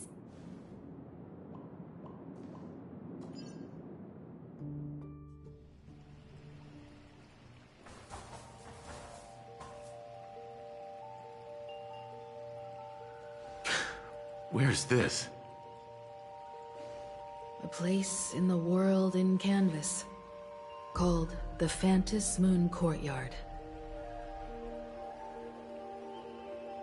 This ancient tree is breathtaking. This ancient tree has stood for 1,000 years, blooming only on the eve of the games. According to ancient texts, this is the heart of the Phantasmoon Games ceremony. 8 masks, 8 supplicants. When people don the ancient masks in the near future, the altar will also reveal the masks' forms. Then, the games shall begin. I've been told, Miss Himiko, that Graphia's blood courses through your veins.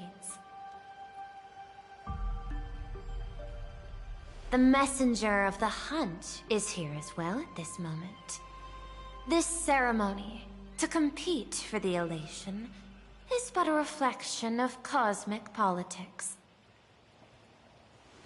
In that case, why not use the result of the Phantasmoon Games to decide whether the Express will become a sail or a banner?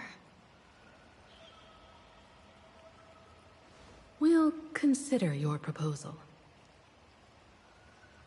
However, to take part in the games, one must have a mask of elation. I assume the IPC has prepared for that. As of now, the number of masks I possess is 3. With more time, I could obtain even more. In all of history, no one has conceived of a unified command of all supplicants and masks, let alone accomplished that feat. But this time, the IPC intends to regulate the games with our resources and influence.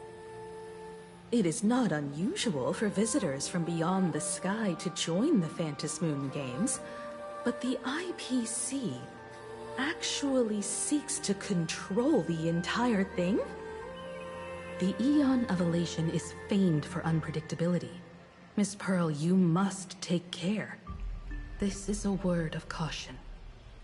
It is precisely because Aha is so mercurial that such an elated attempt has a chance to succeed. Pardon the interruption, Madam Pearl. The guide you dispatched has sent word. The masked fools have stirred up trouble, attacking him and the express guests. They were separated in the chaos. That is not surprising. Those masked fools have long kept the IPC in their sights. It seems the Phantasmoon Games have begun, regardless of the Express's choice. I'll get in touch with those two kids.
Miss Pearl, Welt and I must take our leave now, for the sake of security.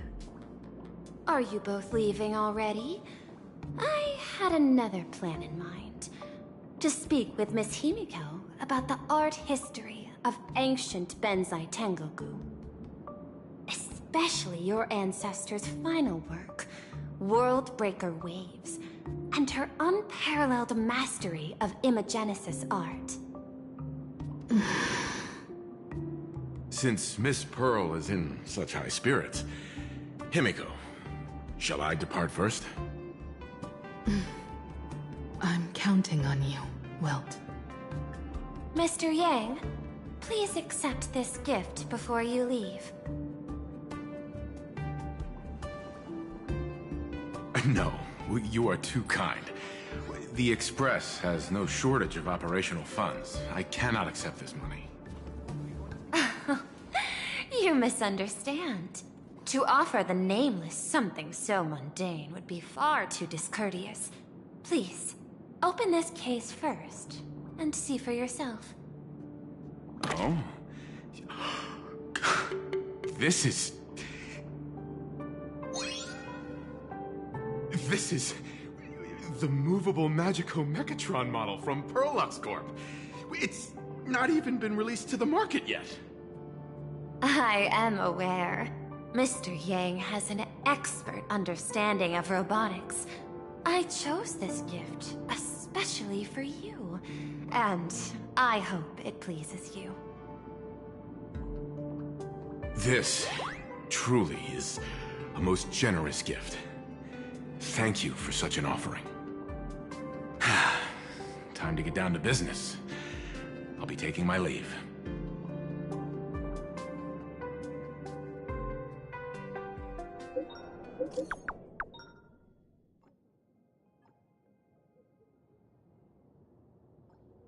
Graphia Academy?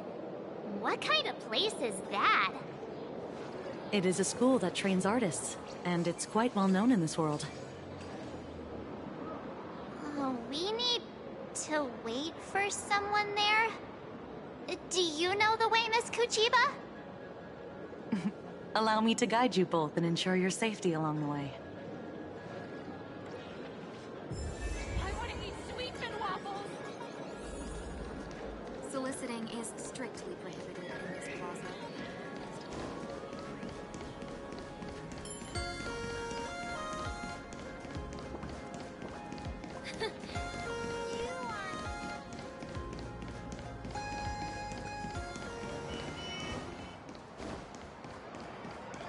I've had 3 series. Wow. This path to school, lined with falling blossoms? It's such a youthful feeling. Definitely worth a photo. Yes, quite a few TV dramas have been filmed here. I imagine it is perfect for those classic series, where couples part ways, or lovers miss their chance, right? Exactly. Follow this road straight ahead for a while, and you will arrive at Graphia Academy.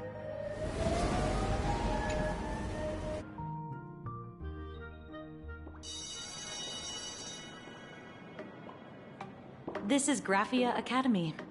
You can wait for your companions here. Oh, and to prevent further surprises, I have already informed your guide of your situation. Here is my contact info. If you encounter any problems during the Phantasmoon Games, you may reach me at any time. Thank you so much, Miss Kuchiba. Sorry for the trouble. We're here. Let's check in with Mr. Yang first and see where he is.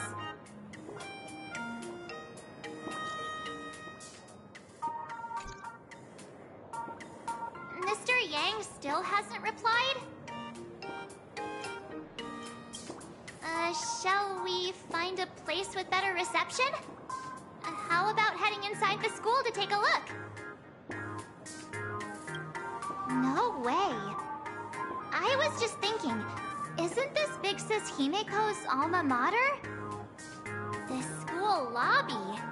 It looks exactly like what I've seen in animations. Too bad neither of us ever went to a real school. If only we could taste a bit of campus life here. Hey, how about we sneak in and pretend to be students?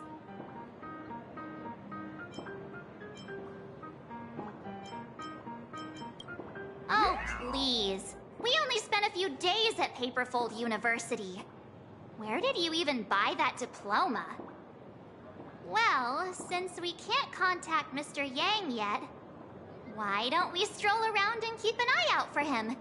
Maybe he's already here somewhere.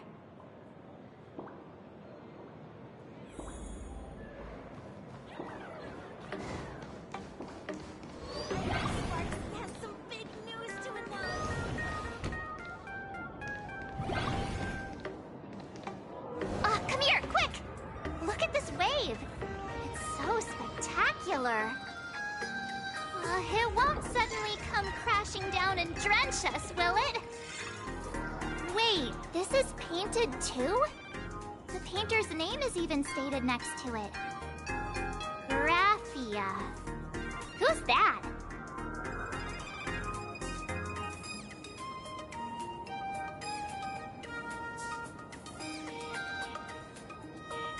March 7th and Company. Your transfer procedures have been completed. Please proceed to the Dean's office immediately. Transfer procedures? What's going on here? Let's go take a look, shall we?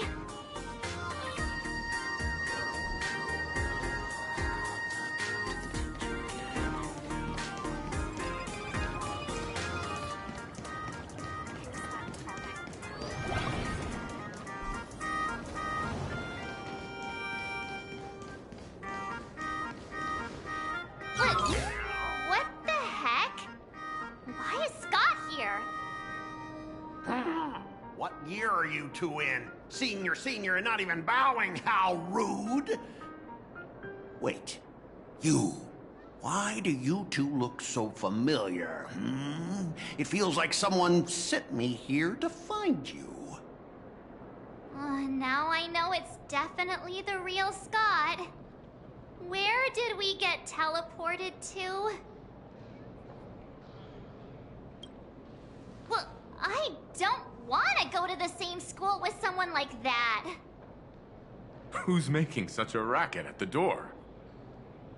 Mr. Yang, you're here.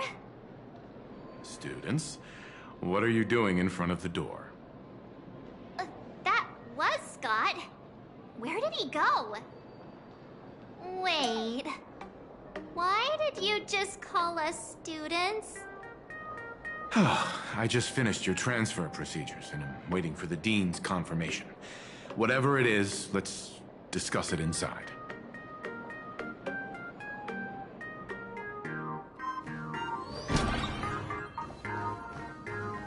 What's this transfer business all about? Well, starting from today, you two are officially transferring to this academy to begin your brand new school life. Sparksy! Yoo-hoo! My good classmates, we meet again. What are you doing here?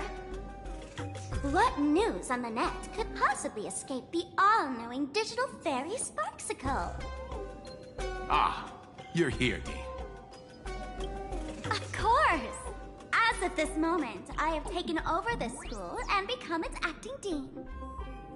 After all, this school is filled with fans who watch my streams. A little cognitive adjustment is all it takes to make plenty of them do whatever I want. Huh? Why the hostile stares? Surely you're not thinking of roughing up the dean? All right, relax. How about forgetting the fantasy games for now?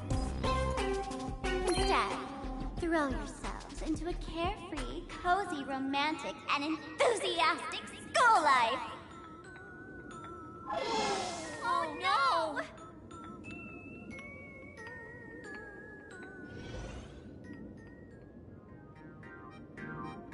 Wake up! Wake up! The teacher's here!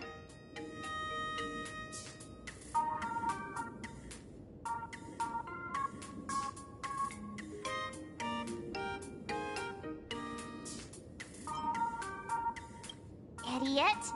The dean has had their eyes on you for ages. The artist qualification exam is right around the corner, and some students are still dozing off in class. Silence! How dare you call the dean by name? Do you have no respect for her at all?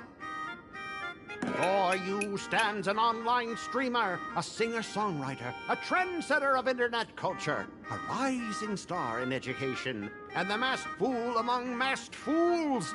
Show some respect and address her as Dean.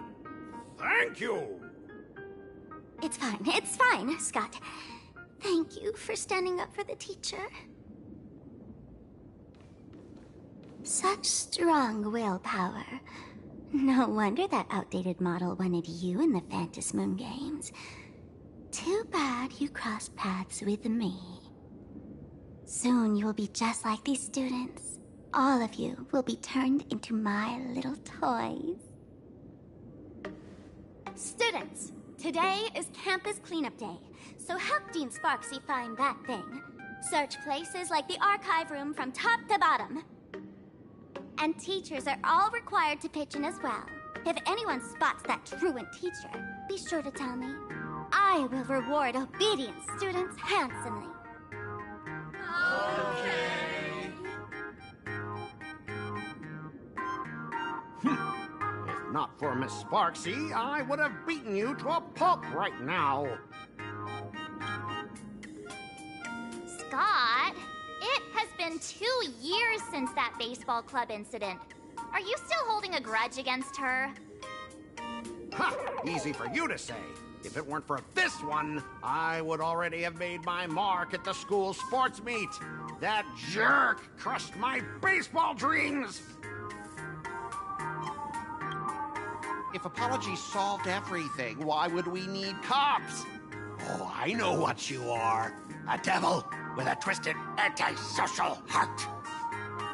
Just last week, when I was about to confess my feelings, you folded my love letter into a paper airplane and sent it flying into the toilet. And when I tried to fish it out, the girls in class completely misunderstood me. Listen up. I'm here to challenge you to a duel. After school today, I will be waiting on the rooftop. Do you dare to come? You two, out of my way! I'm done with class! School students? What in the world is going on here? My dear classmate, you're acting kinda strange today. Is it because graduation's near? She has always been our dean, hasn't she?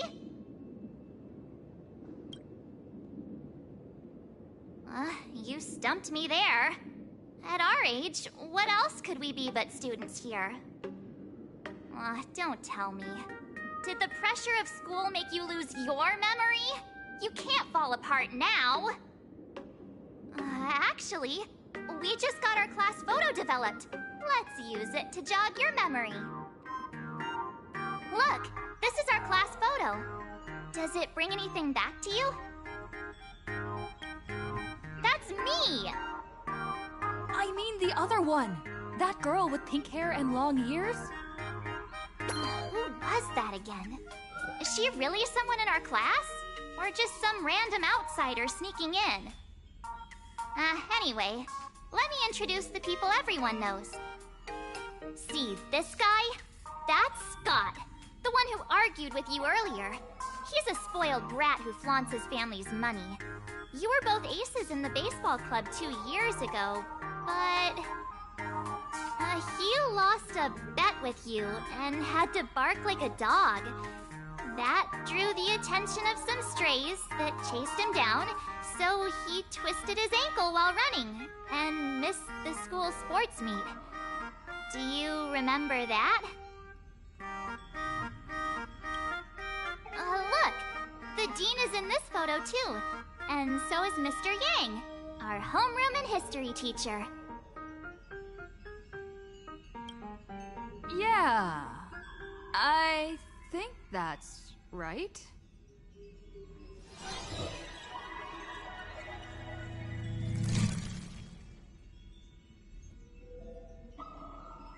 Remember that night we snuck into the archive room to retrieve the camera we left behind? And that time you bravely stopped Scott from bullying the underclassmen. We've shared so many wonderful memories in this school. Don't tell me you've forgotten them all. Yeah, I think that did happen. No wonder Scott hates me so much. See? I knew you'd remember. Nothing sparks our memories better than Scott's barking like a dog. With graduation just around the corner, these are likely our last days at Graphia Academy. My classmate. Is there anything left you still wish to do here on campus?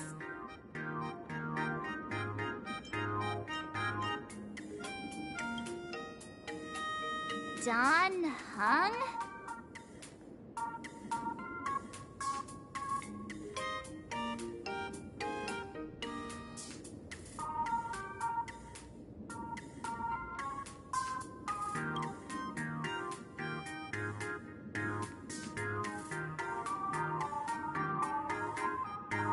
Anyway, even though our time at school is running out, we still have the chance to do something now, don't we?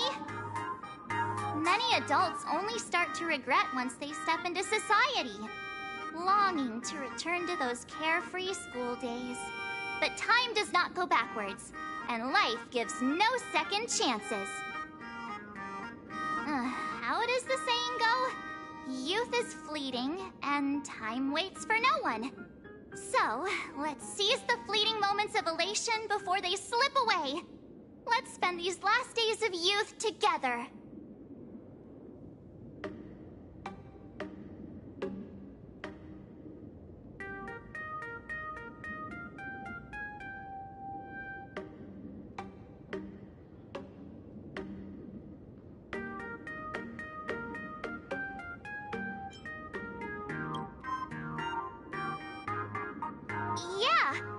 Waste your youth with me. If we don't waste it now, it'll be too late. I have so many things I want to do. Where should I start?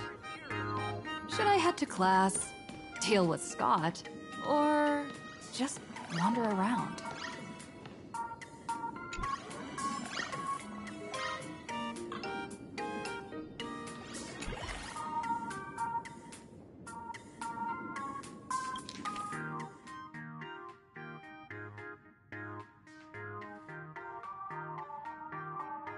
Next class is history? Should I go? Or check out another classroom instead?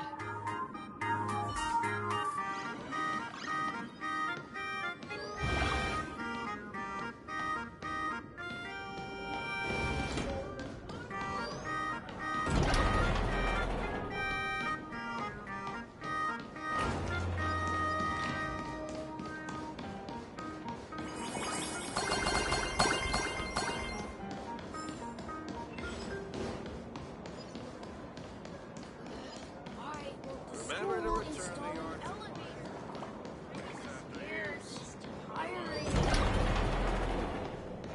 Am I seeing things? Why is there another me?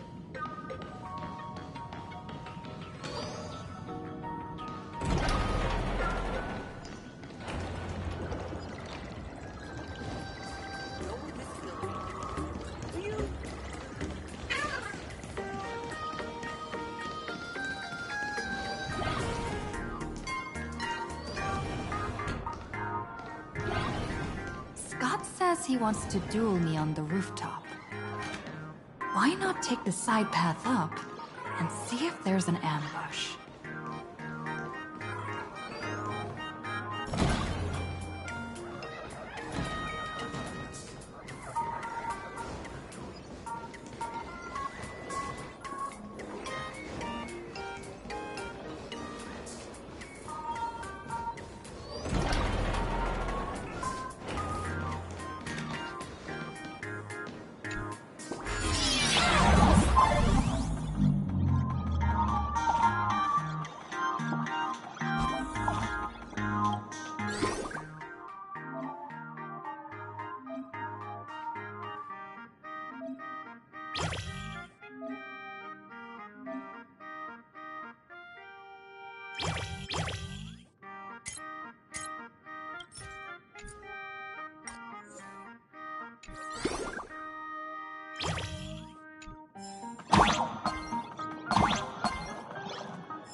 I can jump even higher now.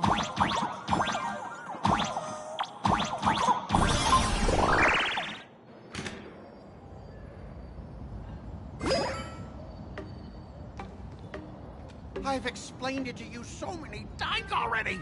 They're jealous of me, jealous of my passion for you, blazing as bright as the sun.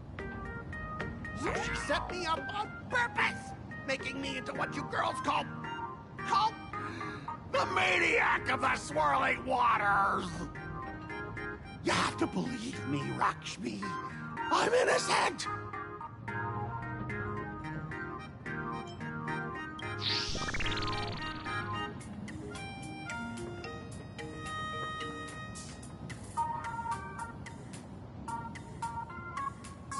Finally, the perfect chance. Come on, hurry and confess!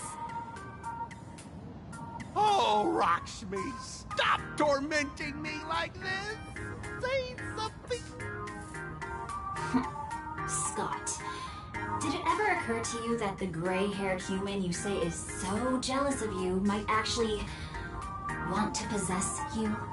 After all, we girls know these little schemes best.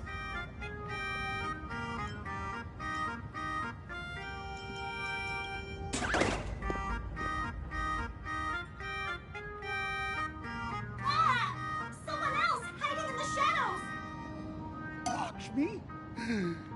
Why did you say someone else? And you, Ash Hair, every single time! Why do you have to completely ruin all the important moments of my life? Scott, Weren't you the one who called me to the rooftop for a duel? Huh?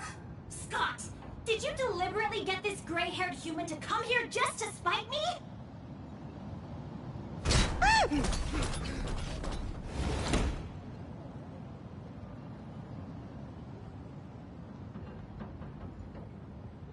No!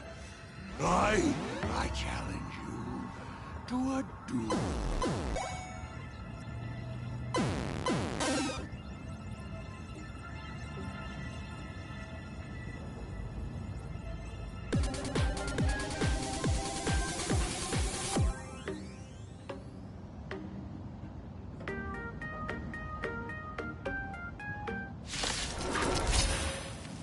I cannot rest until I teach an idiot like you a lesson! All of you, charge! Torment and doubt, farewell. Beasts slaughter each other! Arthur and I. Hey! Why aren't you getting in on this yourself, Scott? This is justice by numbers. Do you even understand the rules of a duel? Mercy, through you! Soaring above the lands, this is permanent! Fight to the death! Beasts slaughter each other! Arthur and I.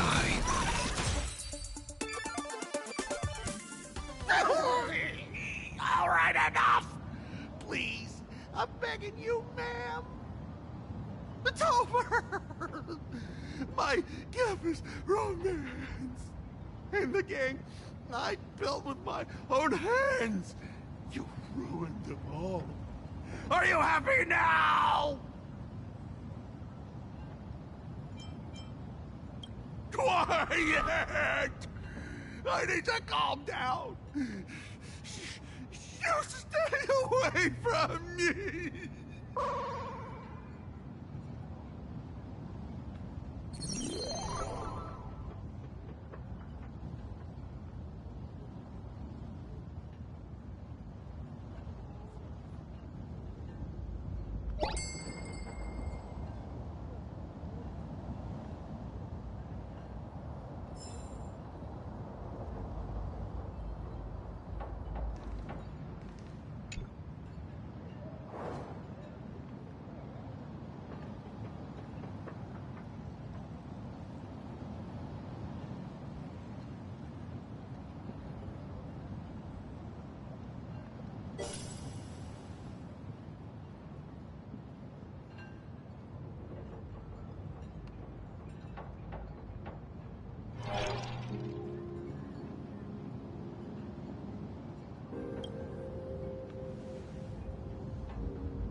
That's Scott. No, wait. I remember now. We found Mr. Yang in the Dean's office, but Sparksy suddenly popped out. We were actually here to find Miss Dolly. But why did we come to see Miss Dolly in the first place? Yeah. What exactly did we come here for? Remember how Sparksy kept ordering students to rummage through every corner of the school? Students, today is campus cleanup day, so help Dean Sparksy find that thing. Search places like the archive room from top to bottom. Maybe we should check out the archive room she mentioned.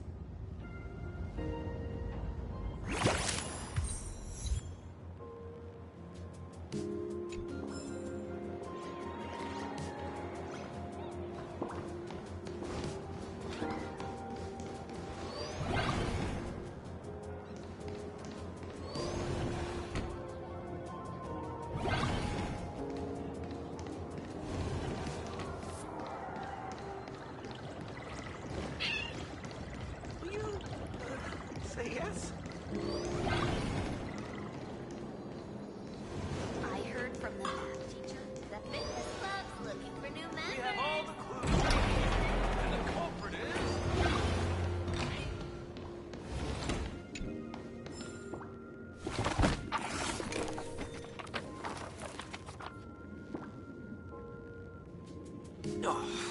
Dean send you here? Seriously, leaving us here to do all the work is just too much. What's going on? Not paying attention in class is bad enough, but you don't even listen to the teacher's instructions? Have you seen a mask with a smile on it? The teacher told us to find it. A mask? Now I remember. We came here to look for a mask. What a coincidence! I'm here for the same thing. Get to work already.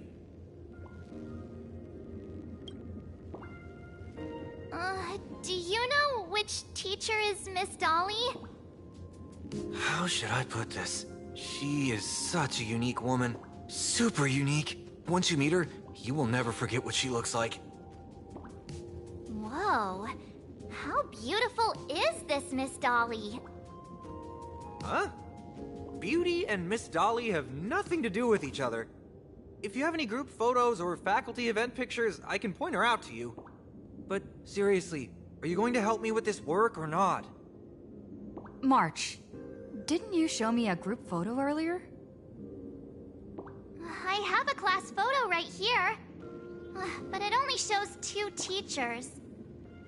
Seriously? There are 3 teachers in this photo. Isn't Miss Dolly right here? Wait, that's Miss Dolly? She's a charm doll?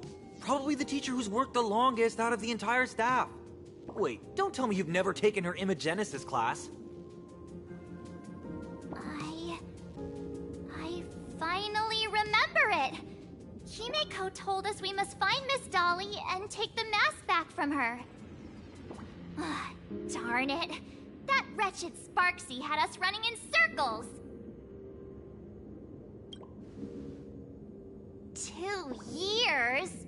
Wait. Even those 2 years were fake! But all the pain of studying felt so real. That just makes Sparksy even more annoying. 2 years of studying were nothing but an illusion. At most, we've only been trapped here for 2 hours. It's not too late to act now. Now that we know what Miss Dolly looks like, it's time for me to step up. Miss Dolly has vanished. Either she's been captured, or she's actively hiding from Sparksy. All we need to do is find her. I'll show Sparksy how the power of the remembrance should really be used. It'll just cost us some film. Even though Miss Dolly is in hiding, we can still capture her lingering memories. Follow the trail of these memo sprites. We're getting real close. There's a fragment of Miss Dolly's memory here. I got a photo of her. That's Sparksy. She's not really the dean at all, is she? What are her intentions?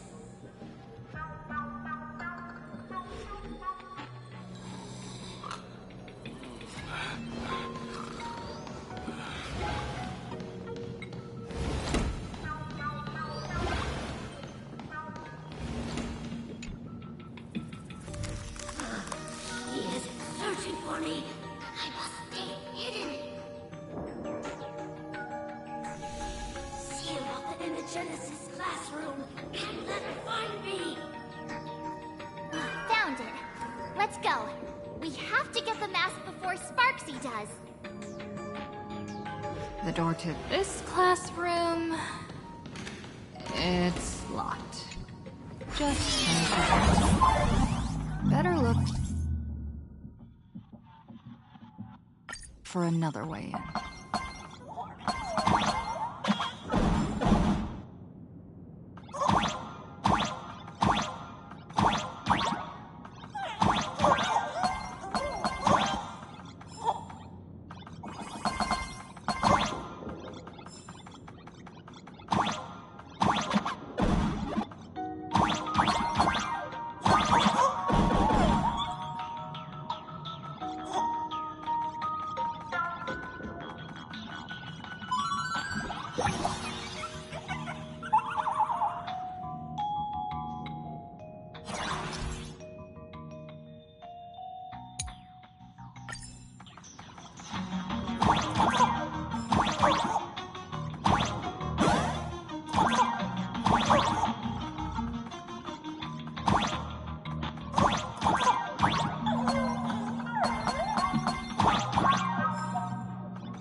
already sealed this classroom.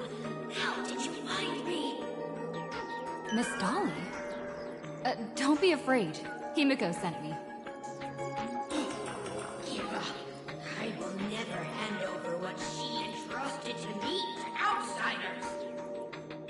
That imposter dean outside is rummaging for it too, right? That's right. The masked fool Sparksy pulled off a takeover of the academy. It took me so much work to find you. I'm one of the nameless on the Astral Express. And right now, I'm the only one who can protect you. Please, you must trust me. The Astral Express? Indeed. I read about its arrival in Planarcadia in the papers, and saw it on TV recently. Since you claim to be Himiko's friend, answer a few questions about her. If your answers are correct, I will entrust you with the mask. I'm ready for this. Fire away. What kind of coffee is Himiko best at brewing? But wait a second. How could you ask such a question? Don't you know her coffee is absolutely undrinkable? Looks like you've suffered from it yourself. Then here's the second question. What kind of people does Himiko hate the most? A real chatterbox with a silver tongue. Word is, she even managed to kick a nameless off the express because of that. I may not know much about her time on the express, but that does sound just like the bossy vibe she had back in school. Very well, I can almost trust you. The final question. Himiko experienced the greatest regret of her life during her time at this school. What was that? Who knows? Could it be about that time she got a stylish short haircut to keep up with the trends? She actually told you that story. It seems you really are her friend. But that's not the answer. Huh? Did I really get played by that guy? It isn't that you were wrong. Perhaps Himiko never told you. Now that I think about it, she might never bring herself to share such a burden. The thing she regretted most must be what happened 15 years ago. No, better not bring that up. I believe you. You truly are Himiko's friend. Then, since you've proved that you're Himiko's friend, I will give it to you.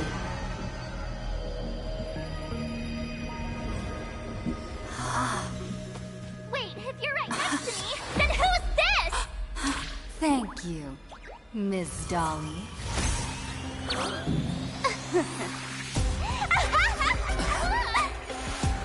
The mask is mine now! What? I actually let myself be fooled by such a cheap trick!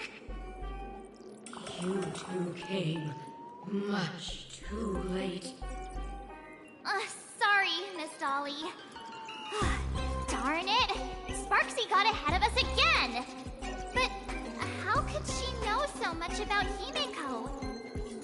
That man with glasses seems to have no issues with becoming a teacher. Once I took your forms and chatted with him, I got everything I wanted to know. Sometimes trust among companions can be quite dangerous. Now you've done it!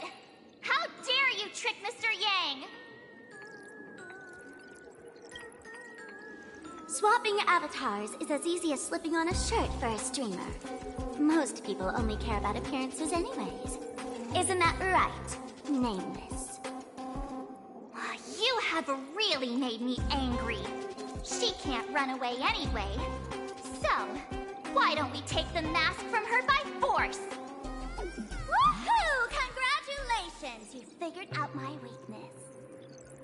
The mask of elation that has been worn is like a clipped movie ticket. It only belongs to the one who used it first during the Phantasmoon Games. Seems you're completely unaware of such simple common sense. How sad. What? Astral Express out! The only one worthy of joining the games is the adorable Sparksicle. Now then, it is time to treat my fans. You two will stay and witness my Sparksicon that I've carefully prepared, right? This will be a spectacle that shakes all of Planarcadia to its core. A grand performance unlike any before. It's brought to you by Sparksicle and live streamed across the entire web. You don't need to know the program list, because I will erase the last residues of resistance and hostility in your hearts and turn you into my loyal fans. My dear fans, time to prepare. Carry out these two noisy haters for now. I have more important work to attend to.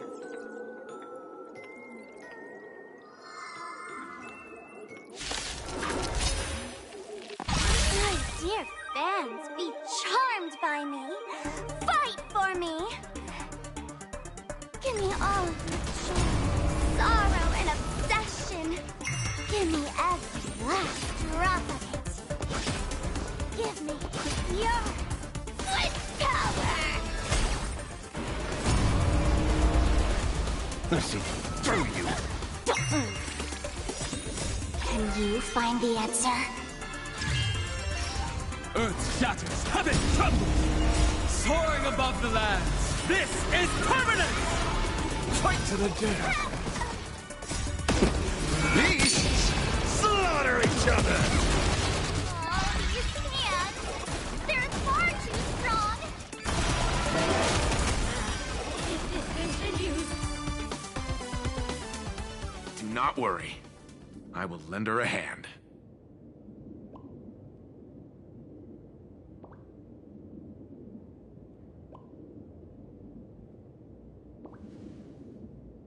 Is this the archive room?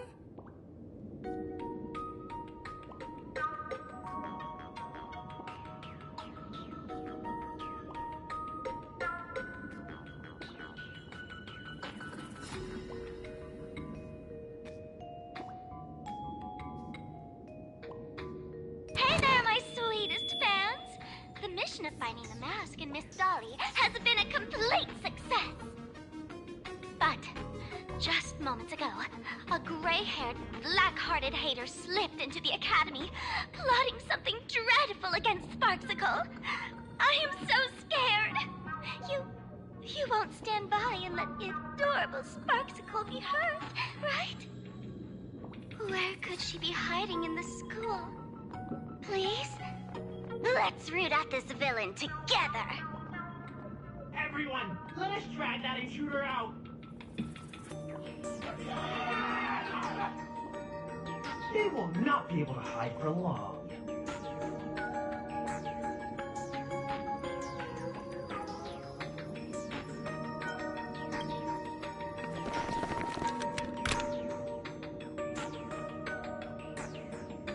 In the door!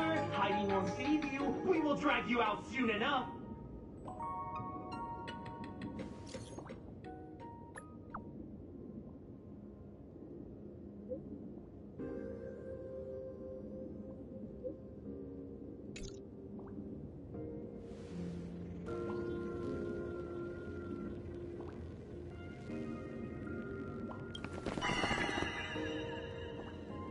Hiding won't save you. We will drag you out soon enough.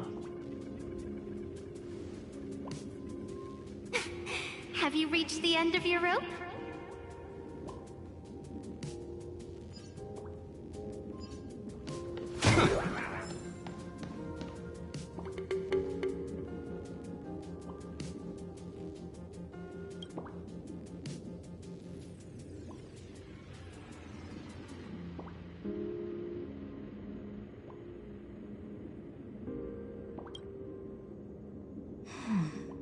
This pink-haired person. have I seen this person before?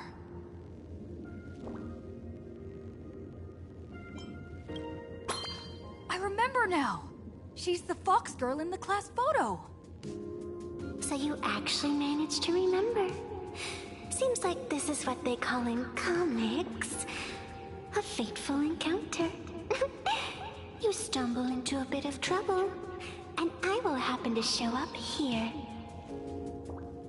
Hey, come a little closer, will you?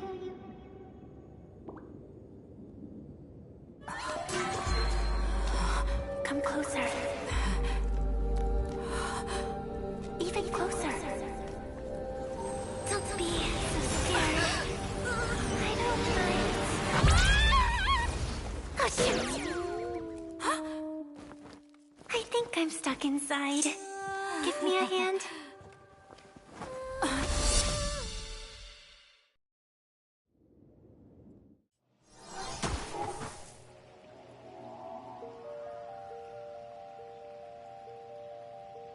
What is this place?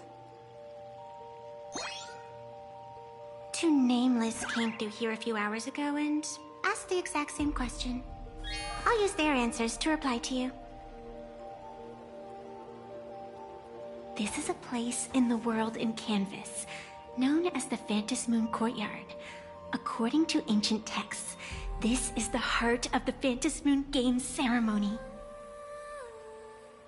Oh, and one of those nameless is playing the part of a teacher at the school.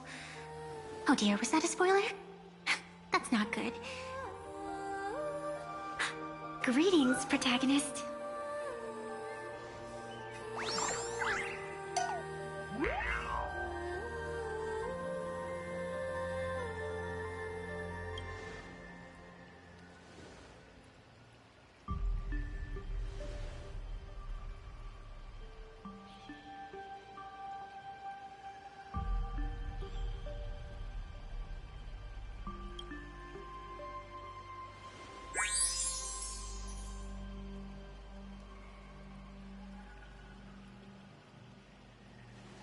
Greetings, Miss Fox.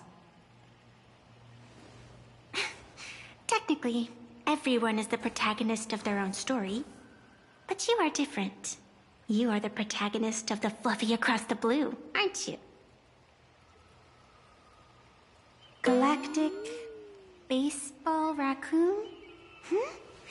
You do not really look like a raccoon. I forgot to introduce myself. You can call me Evanessia. Great seeing you.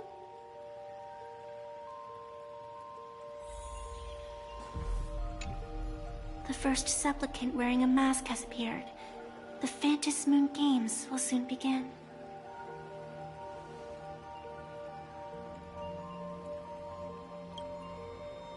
Do not be afraid. Just think of me as part of the audience. Like a reader following a comic. A bit of experience. Just like someone who has read enough comics can get superpowered battles and schoolyard romances without any instructions. Do you seriously mean you've never read it? The comic that has taken this world by storm? It is inspired by the adventures of the Astral Express, telling the tale of cute little animals riding a train across the cosmos. Fluffy Across the Blue.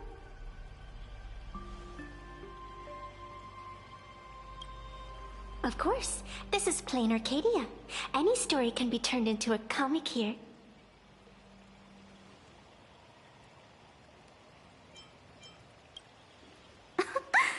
You are such a curious one. You were fleeing for your life a moment ago, yet now you can talk so casually about such nonsense. Is that really what matters right now? Still, that sense of ease, it is entertaining. Since you managed to amuse me for a moment, I will grant you a little aid. So, what would you like?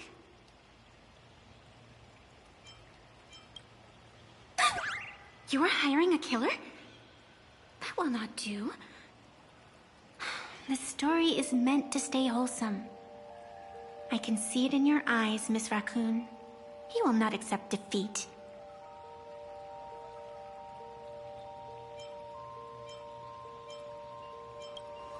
That resolve is interesting.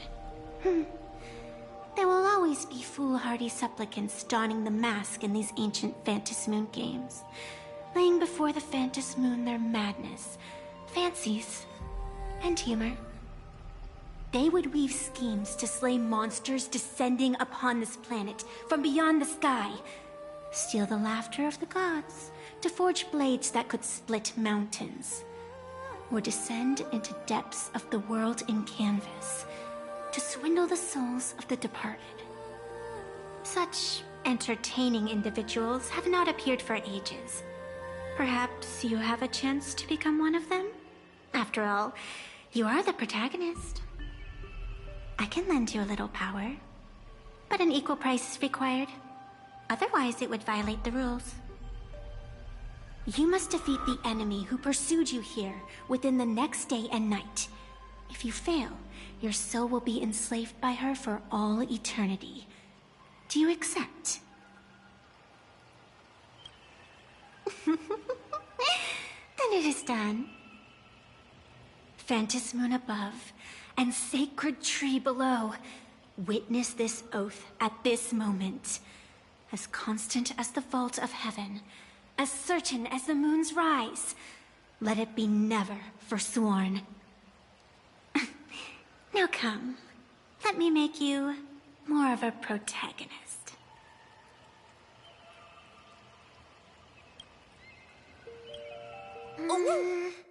Yes, that's it.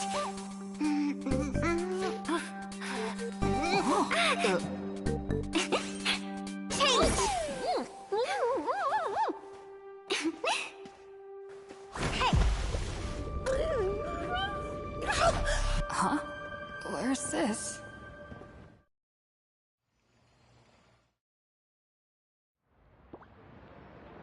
Gray hair, are you alright?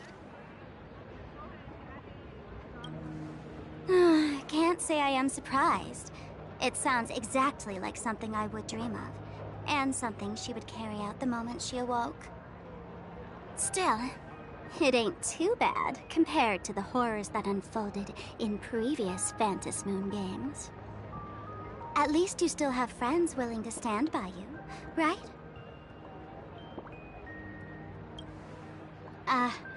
And now and then I do odd jobs here. Live streaming is one of them. Sparksy is the name I use to stream online. An avatar that I personally sketched line by line. To keep the streams running, even when I was absent, I breathed a trace of power into that avatar. Who would have figured that everything changed after the Phantom Moon turned full?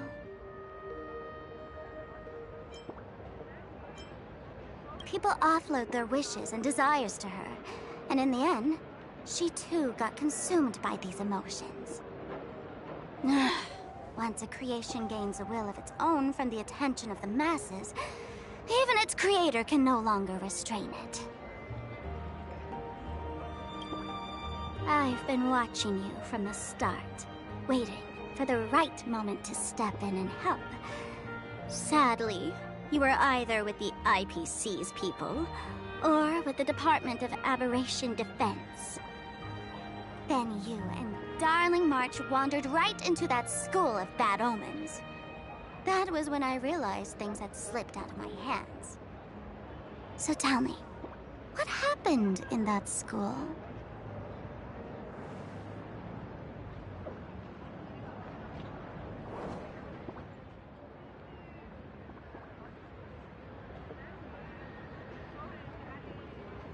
Is this the Mask of Elation? That grants entry into the Phantom Moon games? What do you think? Call your companions on the Express ASAP. Or, since this is a civilized society, you could try phoning the Security Bureau. But these matters are obviously far beyond what they can do. They say that no one could restrain the supplicant's actions in the past. Those were the good old days of freedom.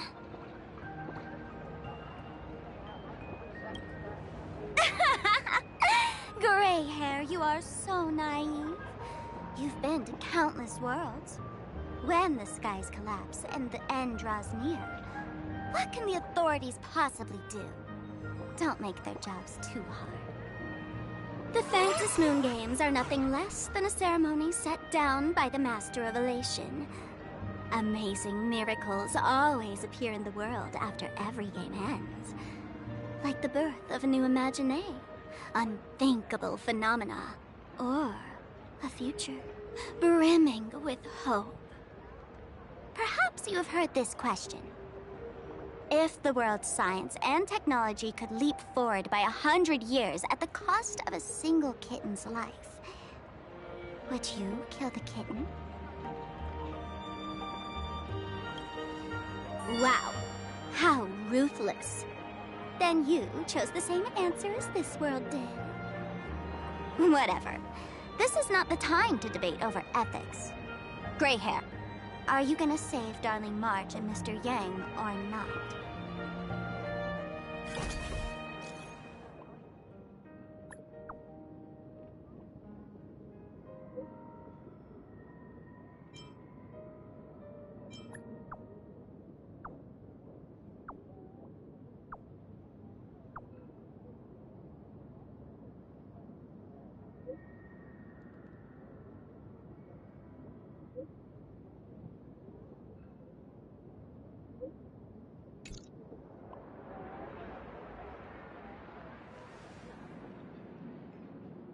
The hour grows late, Miss Pearl. Matters regarding the Express demand our attention. Be it the Alliance or the Phantom Moon Games, if you seek deeper cooperation, my doors remain open. Then, I shall take my leave.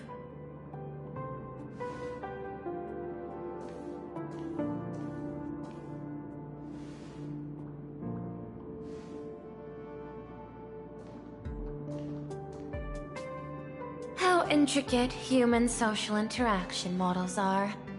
My extrapolations still cannot account for the full strategy tree of the Astral Express. Master, General Yao Guang of the Xianzhou Yuchui is here to see you. Shall we have her wait? No. The Xianzhou will also become a key ally. Only through enough contact and emulation can we hope to comprehend their methods and strategies. Conclusion. I don't think I'll be able to keep copying the painting for the rest of today. Let General Yao Guang in.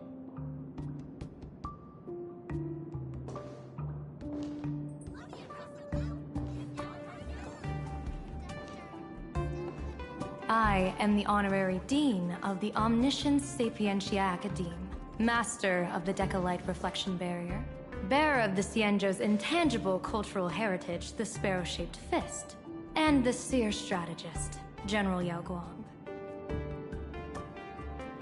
Thank you for seeing me despite your busy schedule, Madame Pearl. For a moment, I nearly mistook your words as a fault in language processing. I believed you had brought the entire delegation inside. Few Intellitrons in the cosmos have a sense of humor. I have heard that, like that genius, you are one of the many wonders wrought by the celestial differentiator of planet Scrulum. Meeting you in person far outshines your reputation.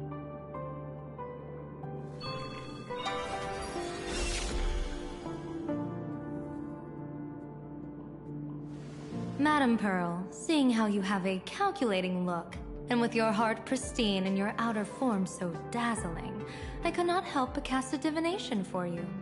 The hexagram lies between fire and heaven, demonstrating a bountiful harvest with your fortunes lying at the zenith or even beyond. I have no training in divination. General, May I ask you to interpret it?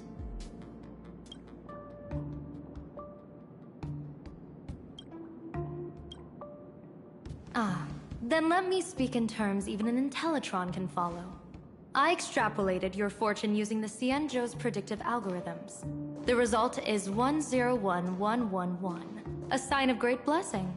If you treat others with sincerity, abundance will follow. I have long heard of the Arbiter General's legends. The strategy of General Jing Yuan. The courage of General Fei Xiao. The ingenuity of General Hua Yan. Often, I have wondered, what kind of figures are the Xianzhou generals who remain away from the public eye?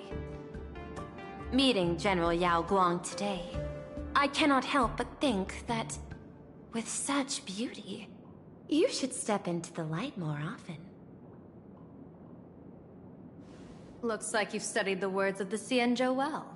You've even learned the art of provocation.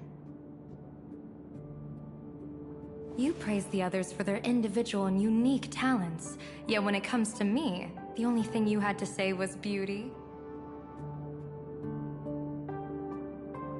Do not misunderstand me, General. To me, beauty is the rarest of treasures, and the most fragile to preserve. Besides, intel on you is truly scarce. It is quite difficult for me to find ways to compliment you. But what I do know is, the Yuchui is the think tank of the Xianzhou ships, and its general is the master of all diviners. Speaking purely of deciding the course of affairs, no one is better suited than you to cast the Xianzhou Alliance's vote on whether to join the Anti-Destruction Alliance. So, General, what is your decision in this? This topic is far too great for me to decide on a whim. But as a gift and to complement the respective gaps in our knowledge, allow me first to offer you a piece of vital intelligence. And with it, I ask the IPC to show sincerity beyond empty words.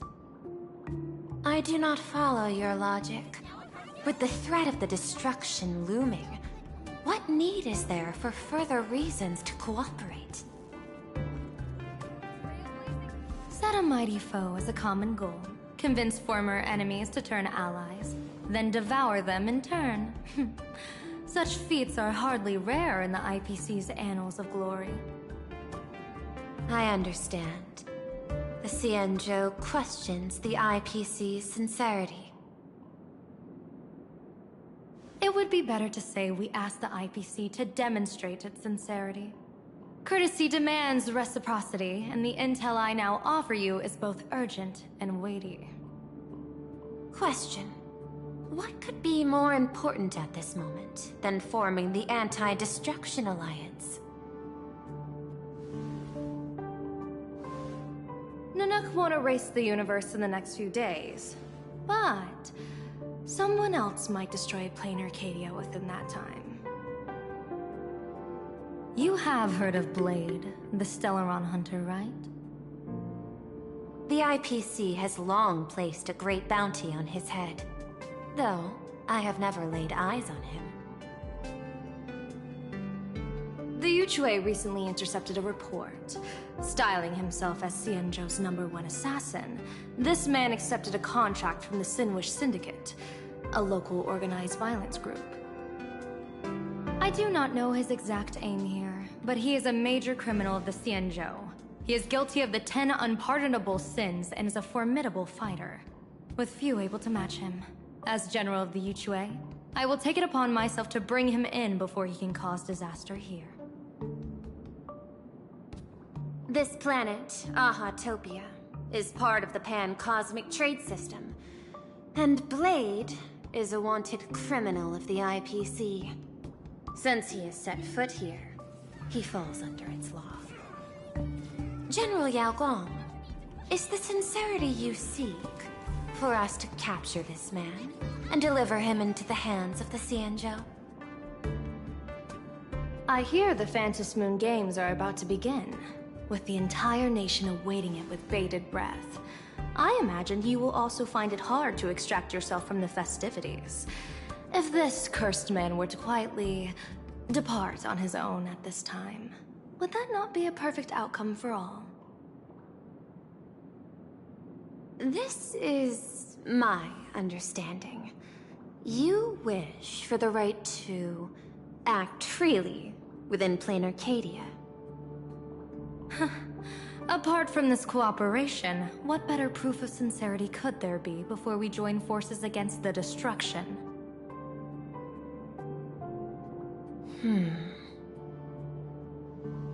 Deal. What I do not doubt. The might of an Arbiter General. However, I do doubt. Will the Xianzhou's #1 assassin truly leave without a commotion? By my extrapolations, even without accounting for the guidance of Destiny's slave, the probability of capturing a single Stellaron hunter is less than 9.8%. Not even 10%. As a diviner, that's not how I see probability. Even if the chance of success is only a coin toss, once I enter the fray myself, I always treat it as a 100% certainty.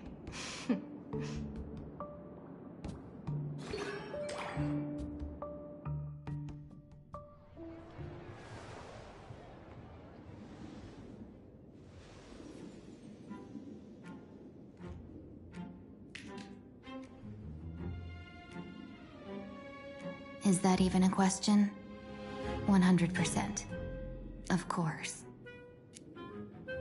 In other words, there will be no survivors. Anyone who recognizes my face, I will not let them off even if they hide at the ends of the world. I was willing to make an exception when I was hired by your gang's leader, but I see you folks are not interested in accepting my goodwill. Not that I don't trust you, but you know the rules of the trade. You hire someone to do a job, you gotta see what they're made of first. People say that the Lords of Hell are easy to deal with, but their underlings are the real trouble.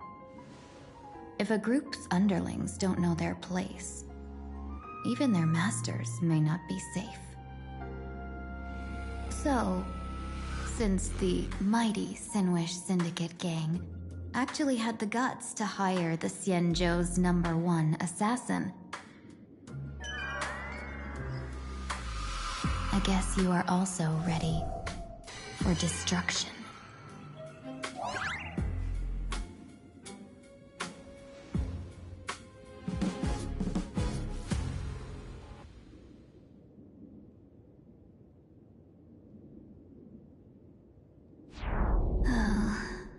Years of wandering have given me nothing but exhaustion, and I have finally come to know how harsh the road of life truly is.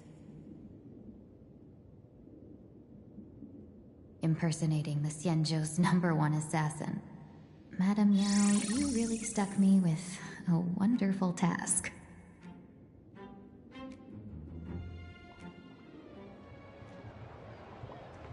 Please take great care during this mission, Miss Tingyu. If any misfortune should befall you, I would have no way to answer to your Helmmaster Yukong. You worry too much, Madame Yao. When I pledged my resolve to Madame Yukong and departed for the Yuchui, I had already steeled myself for the worst. But, may I ask, does this task of misfortune really have to fall upon me? I cast a divination today. This task lacks the fire element. Without the Whistling Flames Ambassador's knack for diplomacy, this task cannot succeed. The place you're heading to is crawling with gang members. If they pick a fight, you can try to drop the name Xianzhou's #1 assassin, and they might step aside. Do not worry, General. I have journeyed far and wide with the merchant guilds for years, and faced no shortage of danger. A handful of gangsters is hardly difficult to deal with. If you're not afraid of danger, then why have you not set out yet? Shall I read your fortune and give you a little peace of mind? What I fear is that fortune-telling of yours. No, what I really fear is you, Madame Yao. Afraid of me? Am I so notorious on the Xianzhou Lafu? I've heard many tales about you. After the Battle of the Fanghu, you willingly surrendered your command token and became a general in name only, with neither troops nor soldiers. They also say that the seer strategist, for the sake of a tiny chance at victory, stood by as her mentor went to a noble death, treated the countless lives of dead verdant knights as nothing more than numbers consumed in her divinations, and even doomed an arbiter general. Are you afraid that I, the cold-blooded diviner, might send you to your doom here in Planarcadia? Bold words for a little fox. It's just a bit of my curiosity about you, General. I hoped you could clear up a few of my doubts. Seems like I wasn't wrong about you. Few can face a Xianzhou general with such composure and dignity. No wonder you can make such a bold statement. The gods use humans as pawns in their cosmic game, sacrificing countless innocent souls. Have you ever thought about making them pay? They say you survived a Lord Ravager's deadly clutches thanks to luck, but I believe it was your unbreakable resilience that carried you through. You flatter me, Madame Yao. One must glean some wisdom to be worthy of enduring such a life-and-death ordeal. If we surpass the gods only in cruelty and heartlessness, then that would be our complete failure, in my eyes. Excellent. I couldn't agree more. Miss Ting-Yun, you've passed the interview. Ever since I escaped death, I swore never again to be a pawn for heartless chess players. And Madame Yao, you've passed my test too. I know you're not interested in empty talk, so let's get down to business. Miss Ting-Yun, our Yuchue business delegations are treated much better than what you get on the Lafu when they set out on official missions. They get 5 meals a day. General, I really don't have such a large appetite. For the duration of the delegation's mission, you'll receive 6 times the usual allowance, and all expenses will be fully reimbursed. Such a generous offer. To be honest, that makes me even more nervous. Head to Dovebrook District, locate the Sinwish Syndicate contact, use the passphrase you gave me to establish contact, and do not reveal my true name. If there's nothing more to it, is this task really worth 6 times the pay? You're the kind of talent worthy of such a reward. After all, we diviners are no different from you merchants. Even when we hit a dead end, we still have to bargain and carve out the faintest chance. Merchants strive for profitable opportunities, while diviners reach for a sliver of luck. Looks like my mission bears significant weight in Madame Yao's reading of fate. In that case, I shall depart. When in doubt, open the 3 strategy pouches I entrusted to you. Inside are tactics I divined, certain to break any deadlock and aid your journey. Go, Xianzhou's #1 assassin. Time to get down to business. Where could the Sinwish Syndicate be hiding? The contact from the Syndicate should stand out.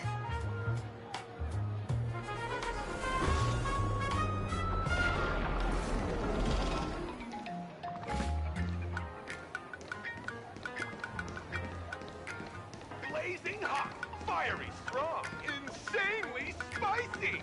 Can you... Please, tell the boss I want to return to the Sinwish Syndicate.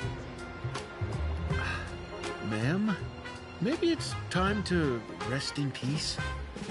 Don't you remember dying during that mission a few weeks ago?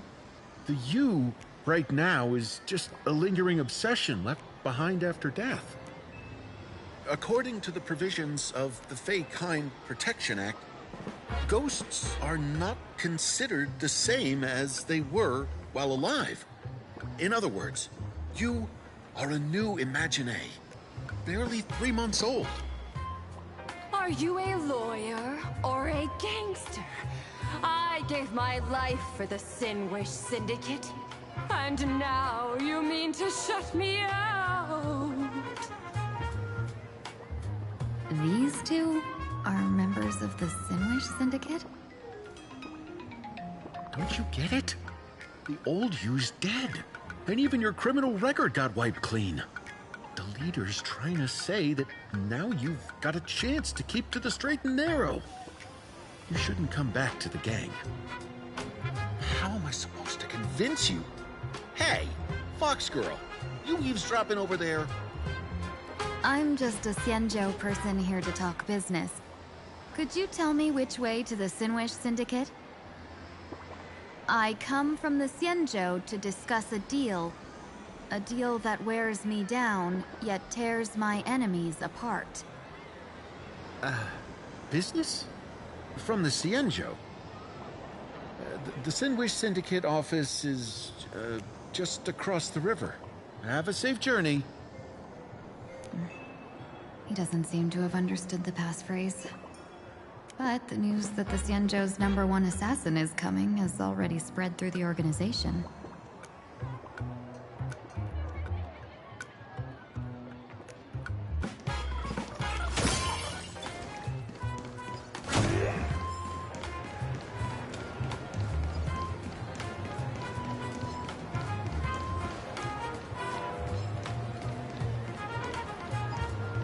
Those people over there. Are they also members of the Sinwish Syndicate? Bro, how much longer do we have to wait? What, are your legs giving out? Idiot. The boss told us to wait here as a show of respect. Now behave yourselves! Could that big guy be the contact from the Sinwish Syndicate? Hey, you fox over there. You've been staring at us long enough. Got something to say? May I ask, is this the Sinwish Syndicate's turf up ahead? Yeah, so what? I should act tough, and say less than what I want to say. Since this is the Sinwish Syndicate's turf ahead, not only am I going in, you will invite me in with respect. What did you say? You're here to stir up trouble, aren't you? I come from the Xianzhou to discuss a deal. A deal that wears me down, yet tears my enemies apart. You're the guest our boss invited? Hold on. I nearly fell for that. Looking all delicate. How could you possibly be the Xianzhou's #1 assassin? Spill it! How did you know the passphrase?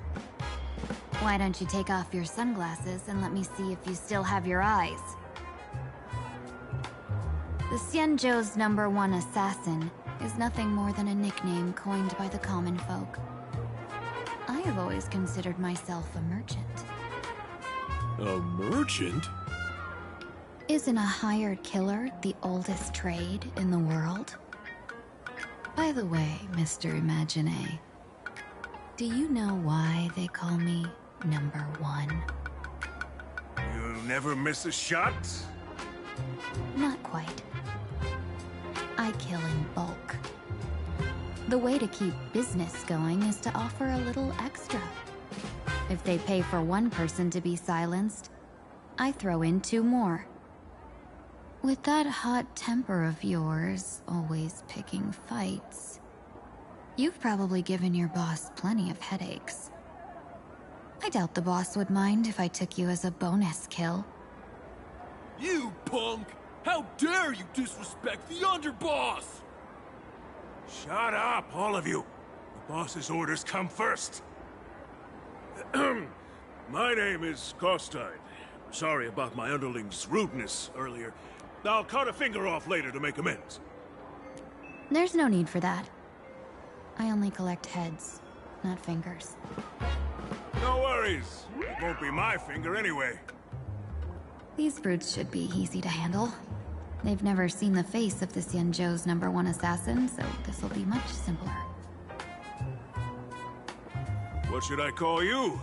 Yelling assassin, assassin every time just won't cut it. Just call me... the Tarrying Fugue. Terror in fog.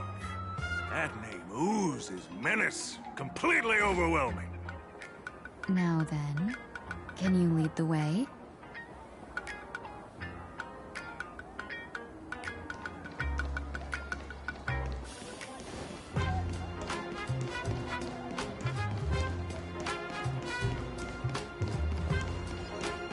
That's the Sin Wish Syndicate headquarters across the river. Quite impressive, don't you think? Please, follow me. Is this the passage in the painting? Of course.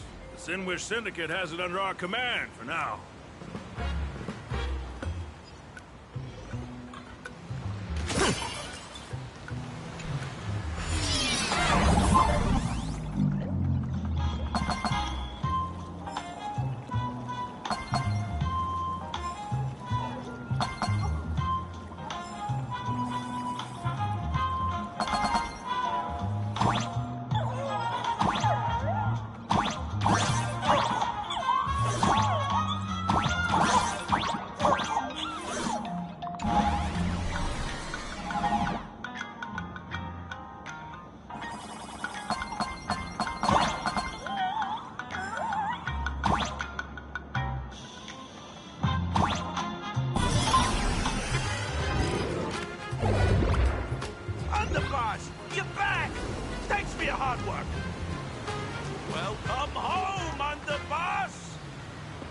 Is this the one the boss brought in?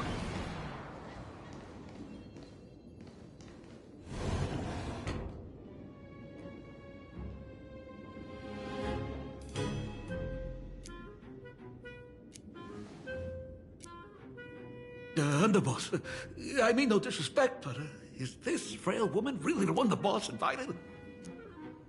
That's right. Her name is the Terror in Fog.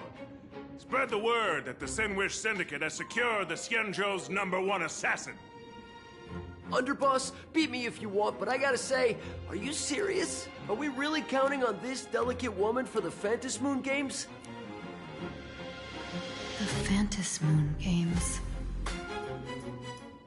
Is that why they hired a Stellaron hunter to do their bidding? These Phantasmoon Games are a once-in-a-lifetime chance for the Sin Wish Syndicate to rise. This woman doesn't look like she has what it takes, and we're trusting her. If she blows it, how are we supposed to save face? Underboss, we haven't been duped, have we? If word gets out, the other gangs will laugh us out of town.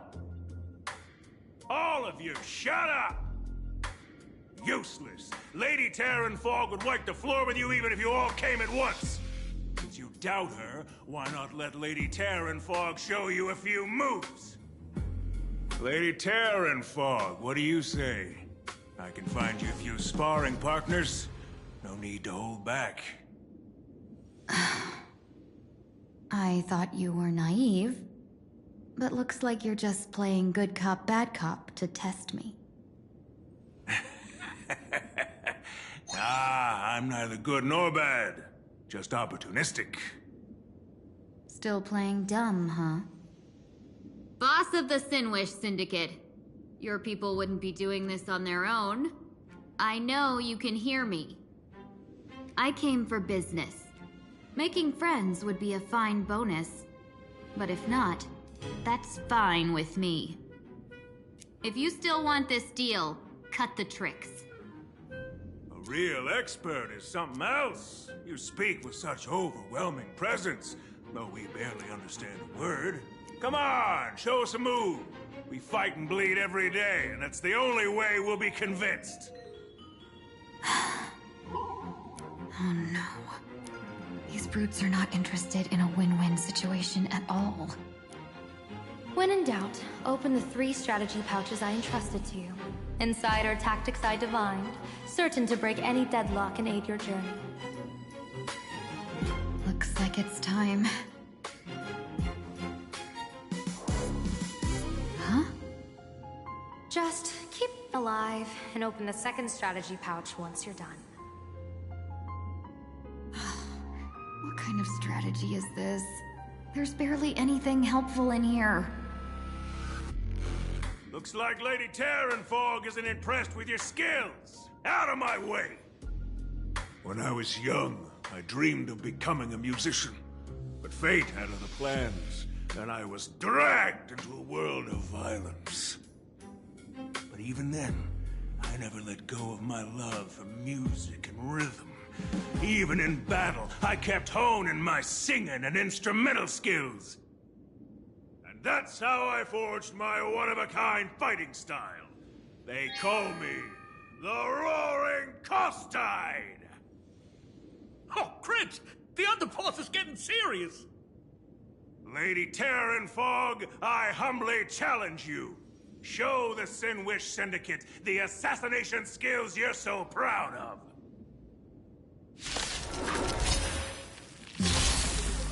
Looks like I'll have to hold back against these reckless brutes. Let's see through you. Feeling spiffy? Serenity is before me. Watch over you and guide you on your path. Beasts slaughter each other! Arthur and I. As expected of the Terranfog. Such incredible strength!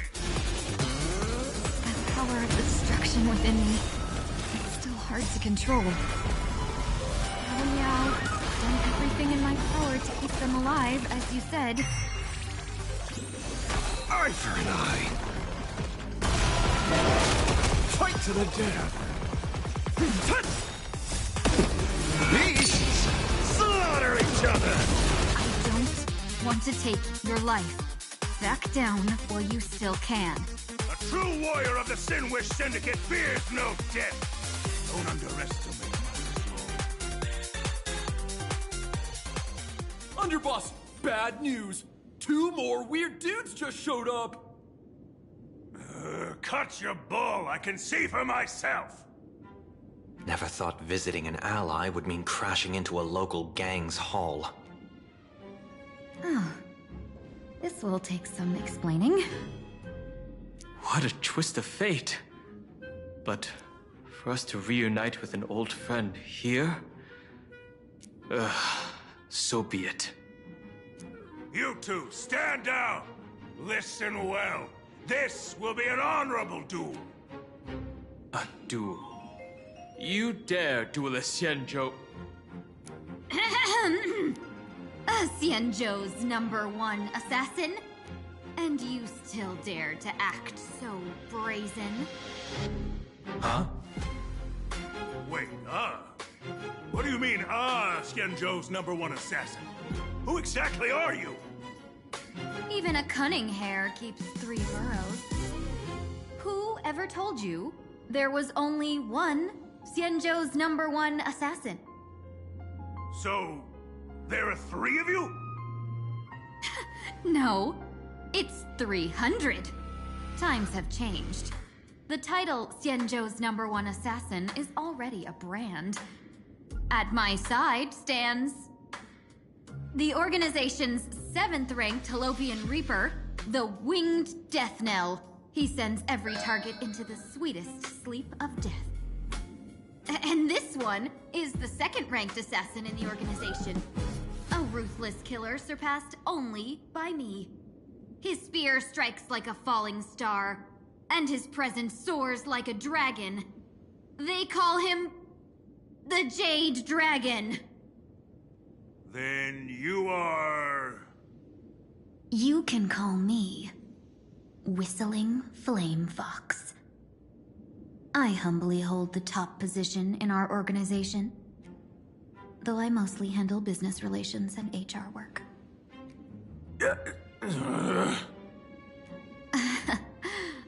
Hard to believe, isn't it? Come on, madam. It's pointless to say anything now. If you want this gentleman to know you speak the truth, let our brother show off a bit of his spear work. That will convince them.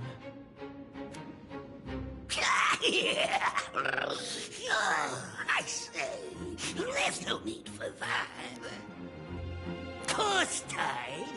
You insisted on testing them and got nothing out of it, did you? If you had let them meet me sooner, none of this would have happened. Boss! I cannot hand your grand enterprise over to people we know nothing about. You are the one who hired us? The boss of the Sinwish Syndicate? That's me. I am Polwave, current leader of the Sandwich Syndicate. My apologies. Our gang is full of roughnecks. I will make sure they are disciplined. As for that business, we'll discuss it upstairs. Everyone else, clear out!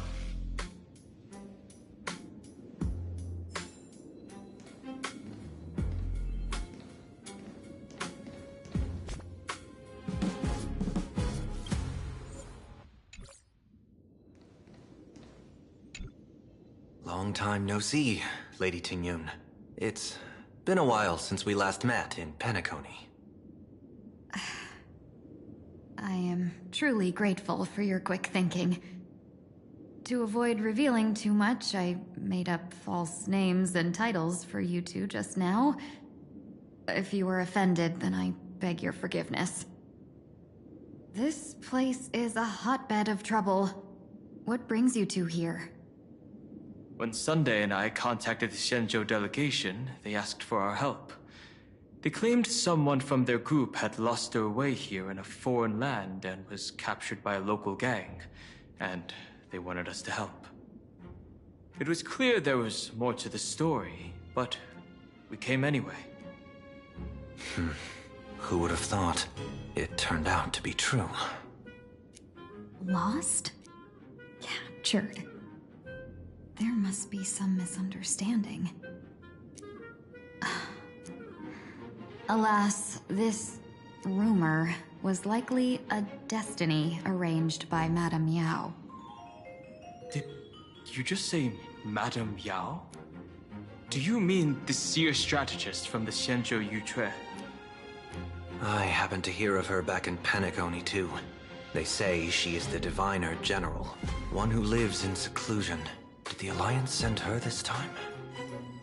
Lady Tingyun, you stepped into such danger yourself. Do you have a vital mission?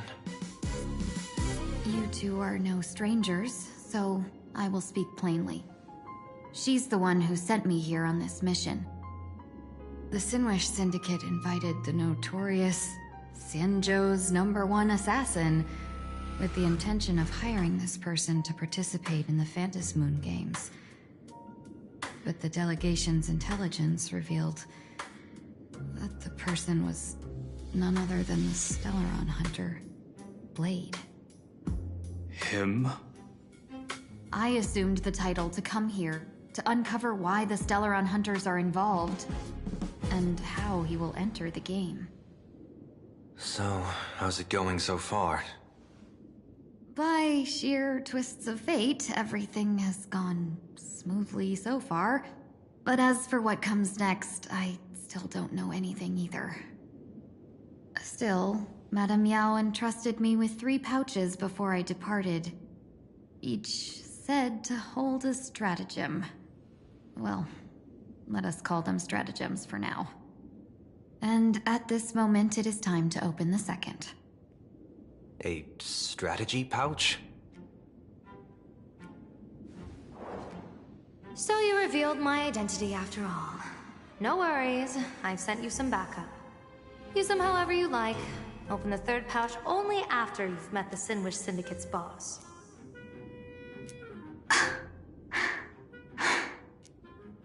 No wonder they also call Madame Yao the Crosstalk General. The what, General?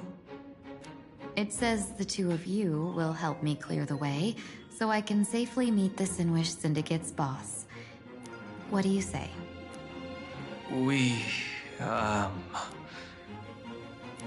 This place is perilous. Of course, we will accompany you, Miss Tingyun. As for the Stellaron Hunters, I too find them intriguing. Dan Heng, will you help me gather a bit more information? Of course. Thank you, Sunday.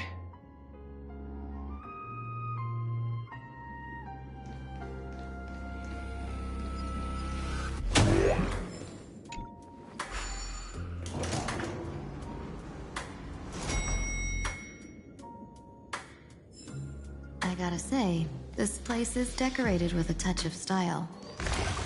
A gang does not always flaunt brute force. More often, they need to flaunt wealth.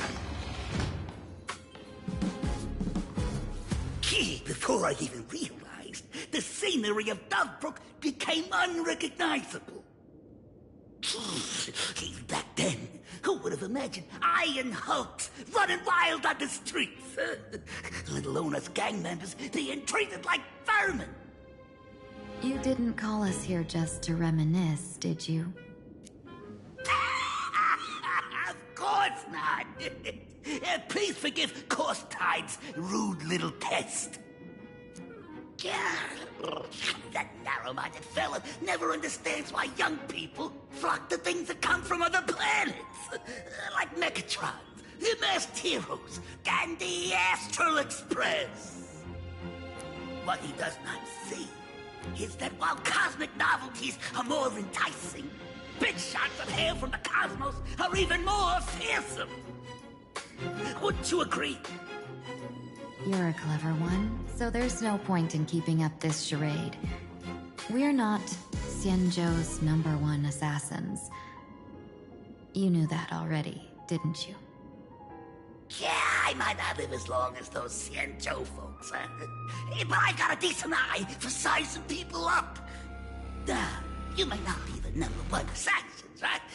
But your skills surpass even such assassins. So I don't care who you are. I pay good money for a sharp blade. But I don't give a fig about its brand. And where do you intend to use this blade? At the Sinwish Syndicate. What?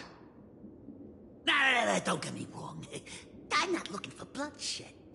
Instead, I intend to perform surgery on the Sinwish Syndicate. Look here. Through certain connections, I secured this mass correlation. The entry pass to the Eonic game. Some covet this treasure, while others fear it as a curse. Now, you claim the name of Xianzhou's #1 assassins, huh? So surely you came for this. You want the god's reward, don't you? You are our employer. Therefore, the festival's prize should rightfully be yours. What do you want from the Eon, Mr. Polewave? The Aeon? I harbor no such an unrealistic desire. I'll leave this prize for you to claim as your reward. I'm happy enough to share in a bit of your glory. Whether you win or lose, all I ask is that when the press comes a-knocking, you say this. You were sponsored by the Sinwish Syndicate of Dovebrook. That is enough for me. So this is a sponsorship deal? The Sinwish Syndicate only wants fame? Since we are not truly in your employ, are you not afraid we might break our promise and ignore your request? If you truly cared nothing for what I asked, Why even raise the question, huh? As I said before, I may not have the long life of the Shenzhou people, but I do know how to judge people. One more question from me, please. Why are you so set on chasing fame? In Planarcadia, Imagination exists due to wish power. And that wish power comes from the attention, curiosity, and demands humans place upon these imaginae. The Sinwish Syndicate was founded to provide for those imaginae who were ignored, had no wish power, and were not needed by humanity. Unfortunately, ever since that seashell woman rose to power, our path of blood and violence had run its course. That's why I want the Sinwish Syndicate to take on a new form. One that will draw more attention than ever before. The Sinwish Strangeling Pension Foundation, huh? What do you think of the name? It's a cozy and heartwarming name. So, will the three of you, accept this job?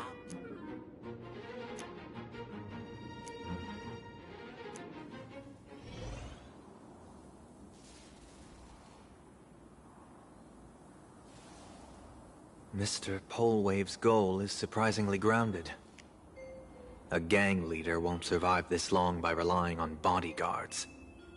It's about having a sharp instinct for survival.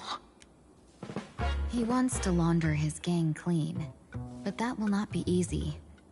In my view, the underboss may not see eye to eye with his boss.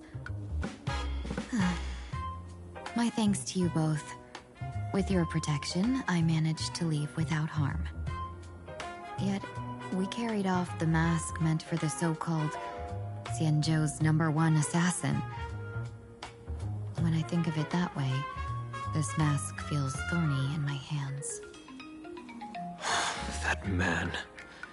he seeks to enter the Phantom Moon Games? What does he plan to do? Whatever his purpose, this matter is grave. I'm afraid I must take my leave for now and report to General Yao Guang before making any decisions. No need for that. I've been waiting here for you all for some time. Madam Yao, you came in person? Well, you see, I must admit I passed false information to the two behind you, sending them on a wild goose chase. I should personally ask for their forgiveness. As for why I am here, Miss Tingyun, you still have not opened the third pouch, have you? That's true. Whatever they give you, just take it all and bring them to me. What kind of after-the-fact strategy is this? General, had you spoken plainly, Sunday and I would never have refused you. Why did you lie to us and claim that someone was lost and captured? I didn't lie. If not for the appearance of the former Vidyadhara High Elder and the runaway Master of Penacony, Miss Tingyun would still be trapped in those brutes' endless probing. Her being lost and captured was exactly the future I divined. I also foresaw bloodshed awaiting the Sinwish Syndicate. Had it come true, it would have been because Miss Tingyun failed to restrain her strength during the clash. Yet, with you two here, the gangsters' lives were spared. You even foresaw the anomaly with my body. Sometimes even when fate is foreseen, it cannot be changed. Fortunately, things did not come to the worst. As for Mr. Sunday, I've heard so much about you.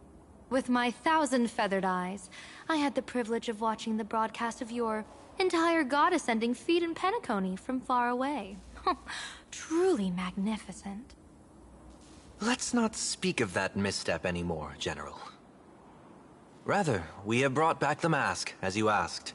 How do you intend to use it? Surely not just to hold it and block the Stellaron Hunter's entry. That was the plan, but from one cause spring 100 outcomes. Now that the mask is in my hands, there are many possibilities. What do you say about using it to lure Blade here and strike him down together? Or perhaps I could wear the mask myself and personally compete in the Phantasmoon Games. That'd be interesting, right? Each mask used is gone for good. The Stellaron hunters will be left with a real headache. That'd be truly killing two birds with one stone.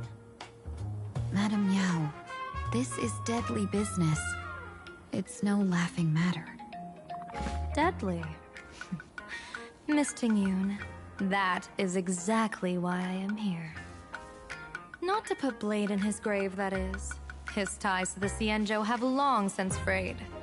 There was no need for me to snatch someone else's assignment and come here only for his sake. Snatch someone else's assignment? So the Xianzhou envoy was supposed to be someone else? To be frank, this journey to Planarcadia was meant for Jingyuan, the divine foresight. The Lawfu Cloud Knights recently returned from the great battle against Iron Tomb, and the honor should have been his. Yet, before his departure, I cast several divinations on all parties involved and received this result.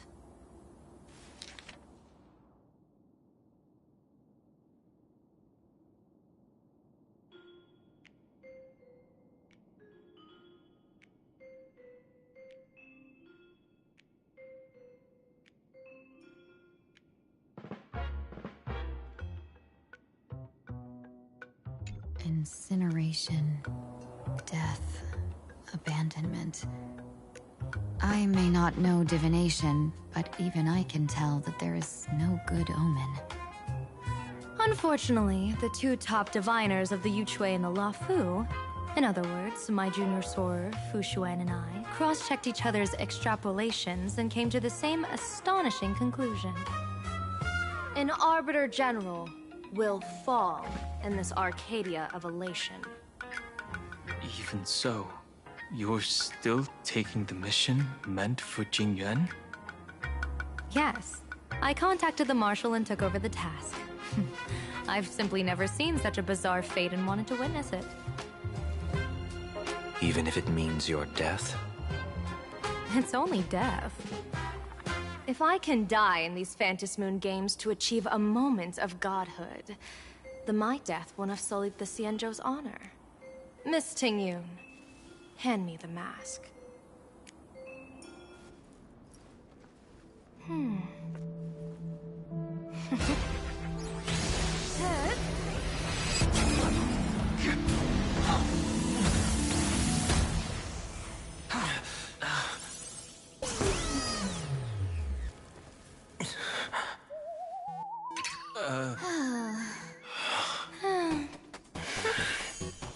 Well done. You have hit your fitness goal.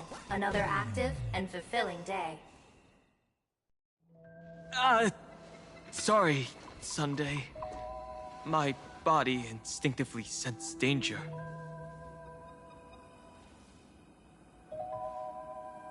Once the mask for joining the Phantasmoon Games is worn, it binds tightly to the supplicant and manifests the shape of the wearer's soul. I read something like this in the Views of the Universe from a Star Skiff. It's confirmed now. This mask is indeed genuine. Congratulations, Mr. Sunday. You're now a supplicant in the Aeonic game. What exactly are you trying to do, Seer Strategist? Twice now you've acted without warning. Do you mean to make an enemy out of the Astral Express? Dan Heng, let me take care of this. Sunday, are you planning to fight? Don't worry, I'm no match for this general.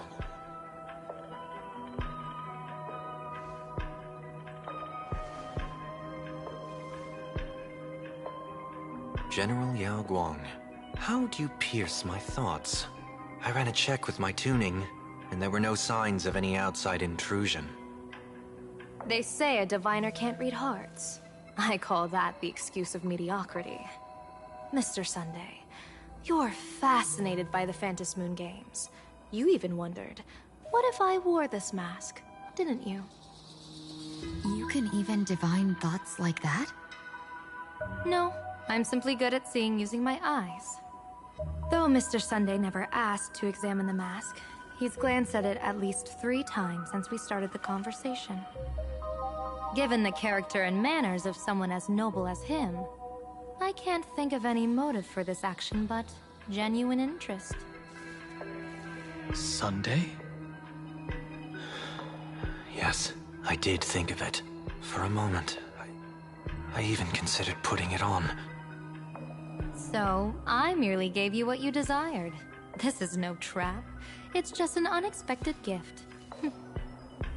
During the Phantom Moon games, I'll give every ounce of aid I can to help you seize your chance to have an audience with the Eon. General Yao Guang, as far as I know, throwing out heavy profits first is usually a lure to make others lose. We've only just met. I don't understand why you'd go this far. Why belittle yourself? Every move I've made is to carve a sliver of possibility from the impossible. With my eye of Ishvara, I see you're the only one in this land who doesn't need to do a thing for me. Simply acting on your own will can bring change. Your own will? Indeed. Dan Heng, I do want to learn more about this world. Because this world of elation fascinates me. Is Planarcadia truly a paradise? An Arcadia that its name claims? I once pursued a mistaken vision of paradise with stubborn resolve. Even now, I can't say for sure what a true paradise should look like. That's why I want to see with my own eyes whether this Arcadia lives up to its name. So then, as long as Mr. Sunday acts, that omen of death Madame Yao foresaw. Of course it would still come to pass. Did you think just a lavish gift could let you stroll out of Destiny's shackles alive? Pardon me for butting in, but does the Xianzhou know about this? This is such serious business. I'd never make this decision on my own. I've talked it over with the 6 charioteers of the Yuchue. If something happens to me, I'll line up a solid successor. She headed to the Yuchue on the day I left on this mission, just in case anything went wrong.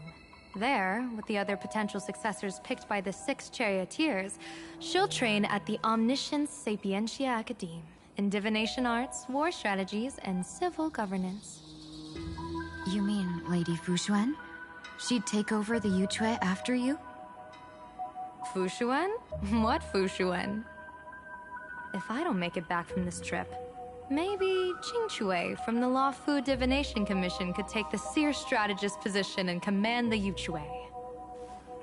Qingchue and Yuchue. Whew, what a perfectly rhymed match. As for the details, shall we discuss this somewhere else, you 3?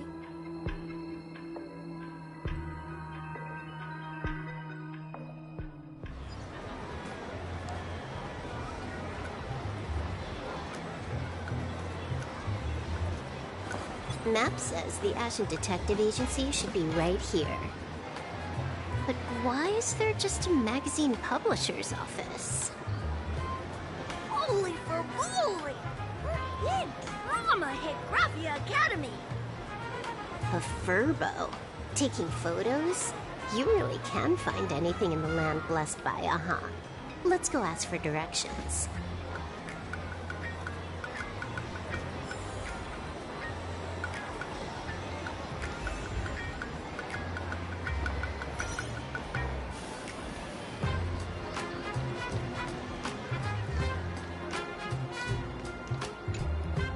Hey, little furbo.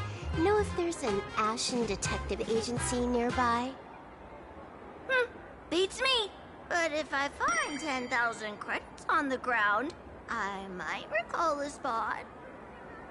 10,000 for directions? Fine. Job first. Oh, wow. Looks like 10,000 credits from my account just hopped to end up in yours for no reason. Now, spill. Whoa! Generous, miss. The place you're looking for is upstairs. That detective's renting my boss's space for his agency. But he's zonked out in the day, and his doors are locked at night. No clue how he earns any money. Maybe he's a vampire? So they're closed? Then how do I meet this ashen detective? Beats me. But if I find 50,000 credits on the ground, I might recall that too. You stinky furbo! Begging for a smack! Scamming our guest! Oh, time to go!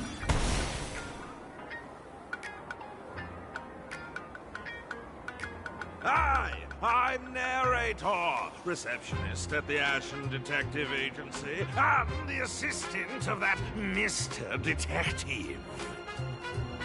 Narrator? What sane person gives their pet that name? That would be the dude upstairs. By the way, that mangy furbo didn't fleece you, right? It did. A full 10,000. Do you want me to catch that sneaky furbo for you and get your money back? Nah, save your breath. Got it fixed. Money's back in my account, plus the last 26.5 credits from that guy's account balance. Oh, not bad, Punklordian hacker. You seem pretty knowledgeable. So, would you mind showing me the way? This way, please, Ms. Hacker. Sorry, but you will have to take a side path. The landlord of this magazine office fled to dodge his debts, and creditors have been storming in one after another. In the end, Mr. Detective sealed the front door. Sorry, but you...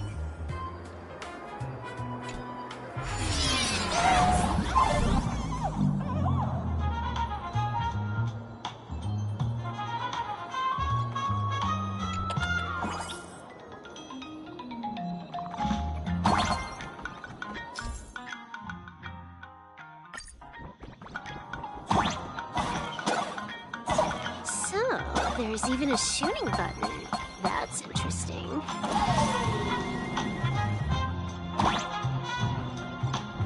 Why are there so many furbos? We're all employees of this magazine company.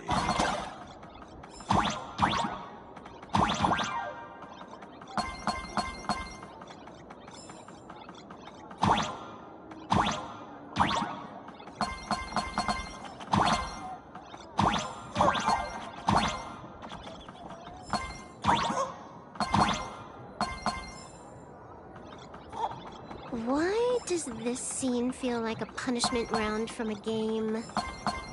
Office survived was way more brutal than any game.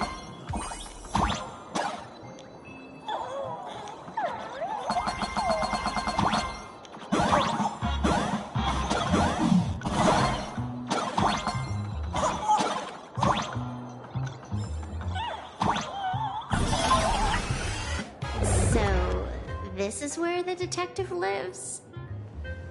Yes, his office and living quarters are one and the same. It is a little shabby, I admit. At this hour, he is probably fast asleep. Visitors here are rare indeed. Visitors being rare. That really does sound a little sad. Please, come with me. I will wake him at once.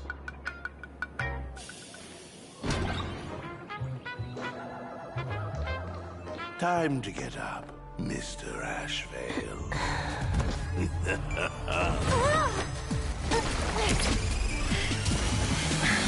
are those two delivery at the door. To disturb my sleep? Mr. Ashvale, this lady is not here for food delivery. Oh, then she must be here to kill me. Sadly, not that either. What do you mean, sadly? Not here to deliver food and not here to kill me. How strange. Oh, then you must be a client. You are here to hire me for a case. Your order of guesses is a little heartbreaking. Yes, I am here to commission you. Something has been stolen. Oh, What did you lose? A person, along with an ancient mask that should have been mine. Interesting. Are you here to join the Fantasmoon Games? At that moment, a cloud of suspicion rises in the detective's mind. Who exactly is this girl? Mr. N, stop the voiceover when we're talking business. Oh, stop! You pay me 900 credits an hour plus 2 bananas just for this, don't you? Yes, but at least throw me a few clues while you work. Between a detective and their assistant, at least one of them should know a thing or two about deduction, right? A name flashed through the otherwise empty mind of the detective. This unremarkable-looking girl was, in fact, one of the top 10 most wanted terrorists on the IPC's bounty list, a Stellaron hunter. Kafka! It's Silverwolf! She's Silverwolf! Mr. Ashvale, did you get your head caught in the fridge door or something? I feel like I need to wipe my personal data again. One of the Interastral Peace Corporation's most wanted fugitives with the highest bounties comes to commission a broke detective who... I have seen plenty of stories like this. So, the next thing would be me getting dragged into a massive conspiracy and forced to run for my life, right? Drop the paranoia. I came to you because I hacked into the Security Bureau's criminal record system. What I found was shocking. In all those bizarre police cases, you were hired again and again. The curious case of the Harmony Sect Communion, the mystery of the Ghost Bullet Worm Express, the serial ghost resurrection incident, the super non-serial locked room murders at Kooky House, you helped solve them all. You may not be the most famous, but you're probably the most capable detective around here, right? Is nothing private anymore. Whatever, tell me, how did you lose your mask? Today was supposed to be our meeting with the Sinwish Syndicate. All right, now let's talk about the commission fee. Excuse me, I haven't even finished my sentence yet. A true great detective can know a case without ever leaving the room. While he sleeps, I gather the intel. We already have the basics about today's fiasco with the Sinwish Syndicate, and those 3 Cienjo #1 assassins who scammed the mask. Can you handle it? Money is not a problem. Do you take dirty money? Sorry, no dirty money. And please do not withdraw your payment plus the account balance after paying. Oh, then how about this? This is the IPC's turf, right? Turn me in for the bounty. You take the reward, and I bolt afterward. We Stellaron hunters sometimes use that trick to raise funds. Or maybe we could discuss the possibility of taking dirty money? 30 million credits? Pay us after the work's done. Deal. I'll try to get that money over the next few days. Here's my contact info. Update me the moment you have any news. pay us after the work. When did our office have a rule like that? That rule got made just now.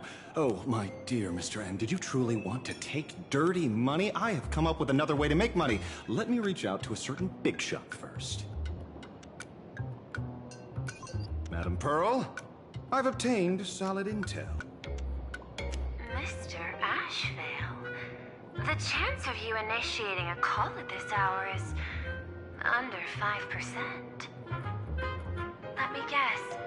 Perhaps you are finally ready to consider my offer. No, I found the trail of the Stellaron Hunters. They are here in Planarcadia, and they even plan to crash the Phantom Moon Games. I can send you her coordinates quietly, without anyone noticing. Quietly, without anyone noticing. The Phantom Moon Games? Well, when your IPC chose to speedrun it, it was fated to be more than just a game of fun. And you want me to take part? That is asking a bit much of an old man. Ah, we should have taken that hacker's deal earlier and turned her in for the bounty. An unexpected bonus. So Pearl still has other masks hidden away. That makes things much easier. Seems that listening in on one's partners after wrapping up business is a habit worth keeping. Hey, lady, where are you? Did you find the mask? Not yet, but I've got a new lead. We might have lost one mask, so I just need to find another. Fine. Promise me this. Next time, don't take contracts on the dark web using names like Xianzhou's #1 assassin. Okay. By the way, can you tell me what script Elio gave you this time? A completely blank page.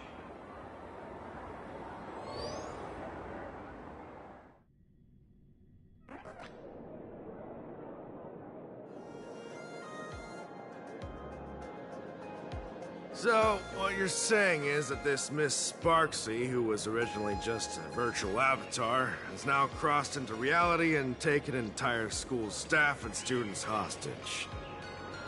I get it. So, it's just a typical case of the idiogenerative imagine phenomenon. Yeah, you could say that, according to the old superstition.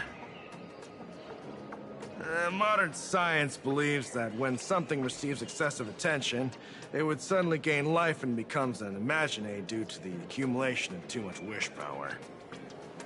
What kind of modern science is that supposed to be? Planarcadia's modern science, of course. Outworld visitors might find this kind of thing strange, but it's not exactly rare around here. Certain historical eras had imagine popping up non-stop like mushrooms after a shower. Things are different now, but if you're not careful, you might still find characters from popular comics suddenly show up in the flesh. Sorry, used a bit of jargon there. Idiogenerative here means something born of chance and circumstance. These imagine arise from incidental events. That's quite different from progenitive imagine, which reproduce by having artists draw their offspring. Heading out? Where to? Oh, you mean going to Graphia Academy to arrest this illegal imagine? We can't. I just received notice from the Department of Aberration Defense. The first supplicant of these Phantom Moon Games has revealed herself. And she's none other than Miss Sparksy, the one you mentioned.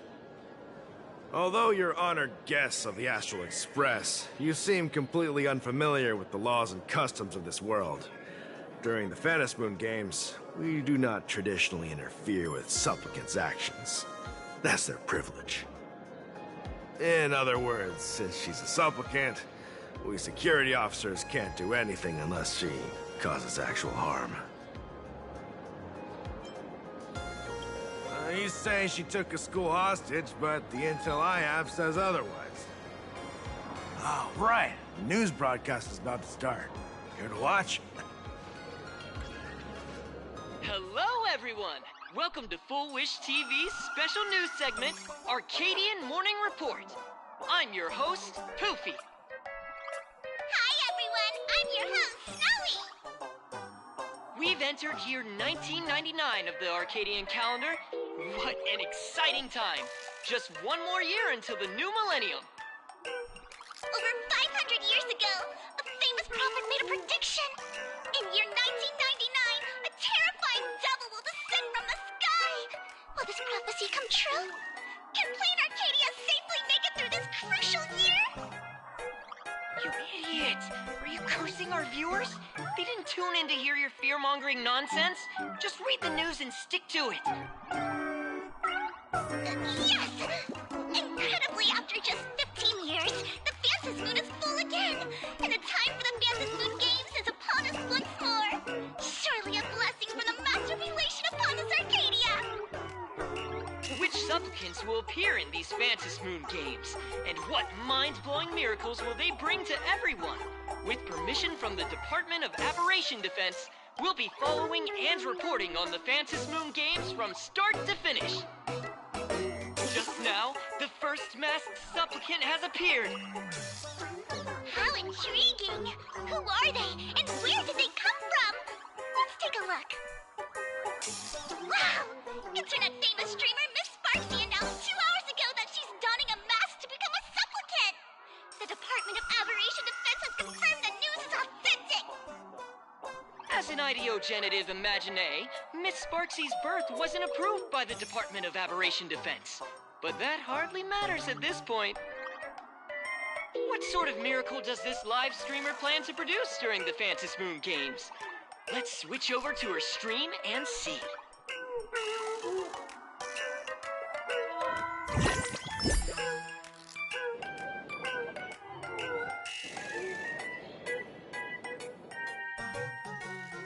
Yoo-hoo! And we're back from the commercial break. A big thank you to Love Insurance for being the title sponsor of today's Sparkstacular Arcadian Adventures livestream. One person, 1,000 faces. 1,000 faces, one person. Who will Sparksicle become today? Ta-da! Time for the big reveal! Everyone, follow along with me, Sparksy of Graphia Academy, as we check out how our new transfer student is settling in. Marge, say hi to the camera. Sparksy, don't you dare mess with me. I, March, am not someone you can easily push around. I'll have you know I'm the disciple of General Jing Yuan of the Luofu and General Huayan of the Xu Ming. I've undergone rigorous Xianzhou sword training. Others might fear you, but I sure don't. My, March seems quite worked up. Is it because she's a bit nervous about her first live interview? All right then.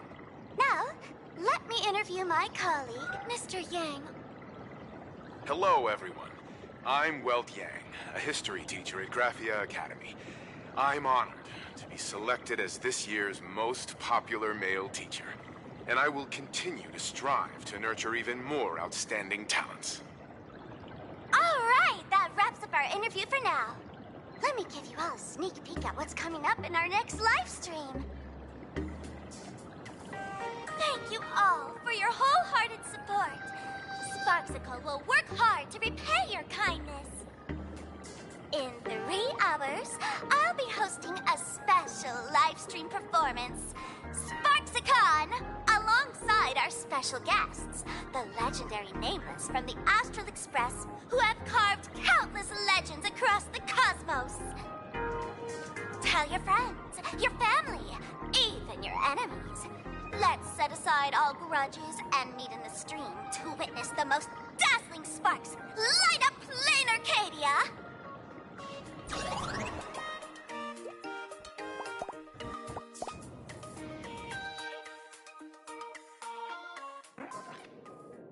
No, see, Miss Sparksy was just doing a program with your friend. It's fine, really.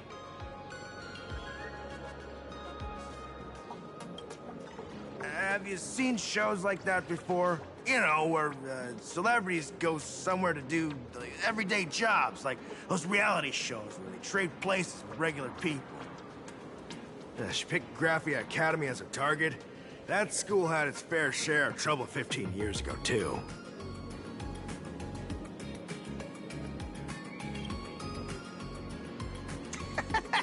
So these are the nameless of the Astral Express? That's hilarious! I heard they're supposed to be great heroes who saved other worlds. Look at them now! Switching to comedy in a heartbeat.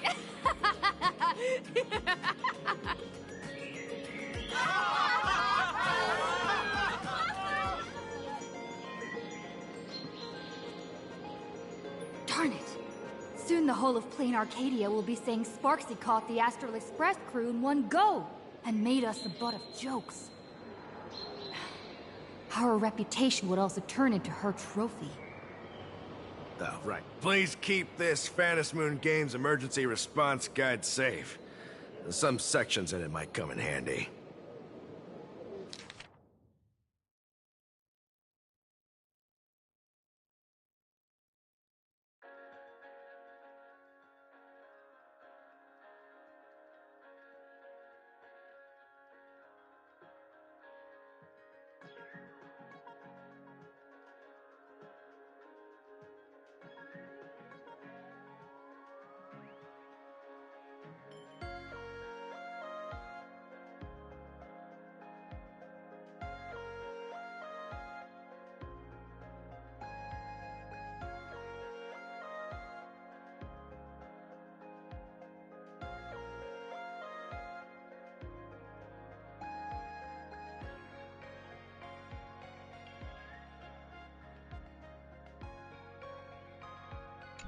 If there's nothing else, I'll be going now. See ya. See? I told you so. Even calling the police was useless. Right now, you're their only hope. And that red boss lady of yours. She's here too. Are you all right? Did you get hurt when you ran away?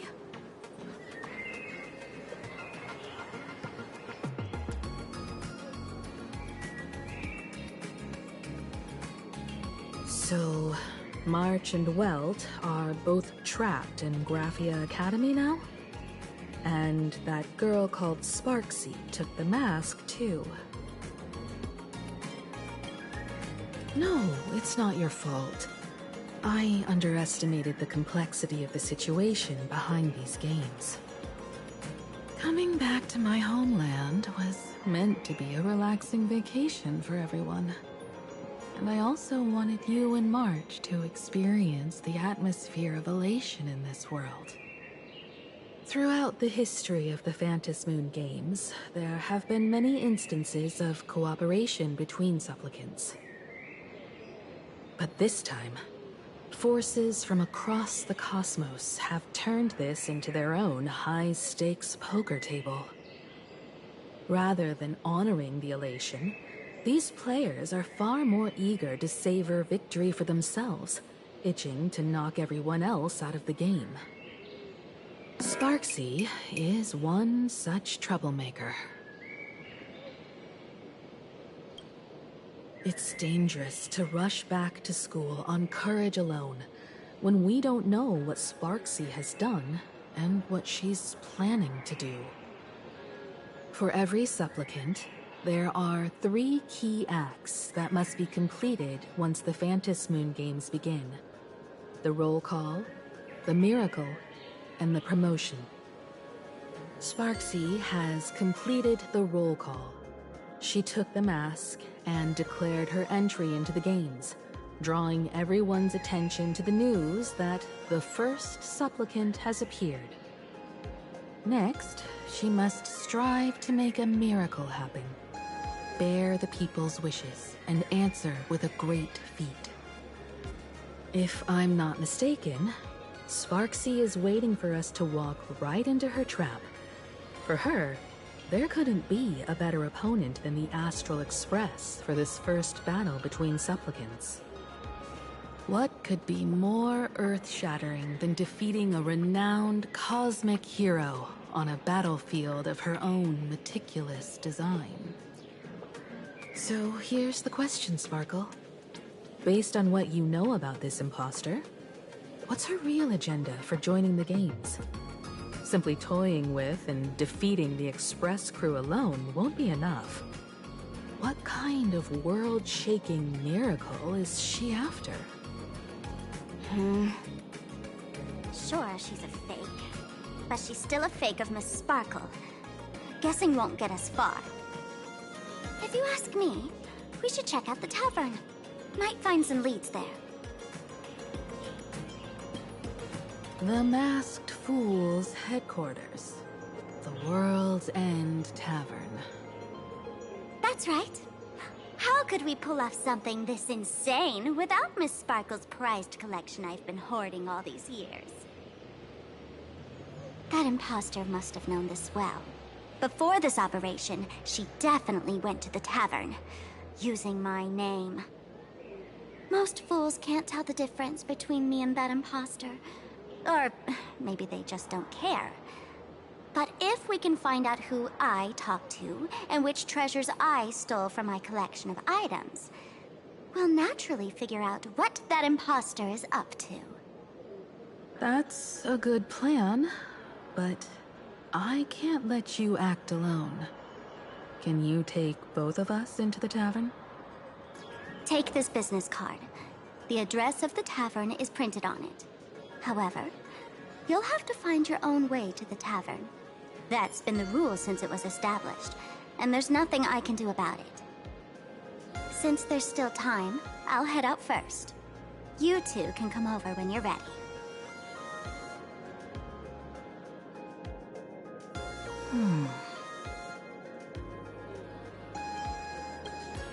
I'd say she needs us more than we need her.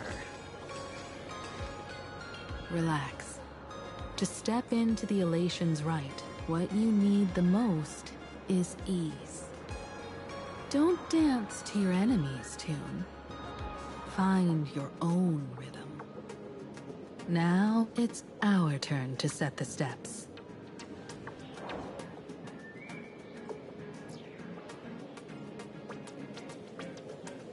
Dovebrook District. It's been a while since I've been home. Perfect timing. Don Hung and Sunday have made some new discoveries. I asked them to meet up with us later. Don't get your hopes up too high. Looks like this vacation trip has gone right back to our usual trouble magnet mode. Now this is the kind of vacation the Nameless just has to savor. I'm exhausted. Work.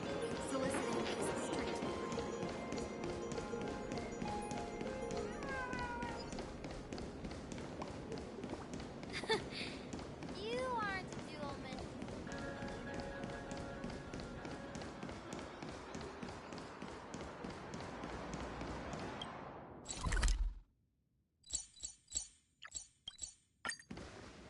A Furbo snapped a pic of me on the street without my consent just now.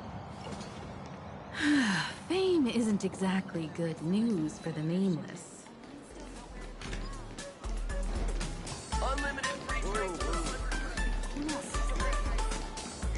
We're almost at Dovebrook District.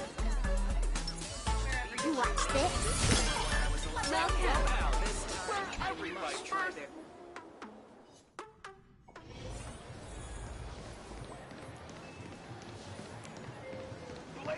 Quite a bustling district. Is this really where Himiko lived back then? It's been 15 years since I've been back. I wonder what's become of these houses now. If they're being rented out, or if they've been sold off already. Perhaps they've become like the Graffia family. Nothing but empty shells of their former glory. Let's go. Stay safe on the road.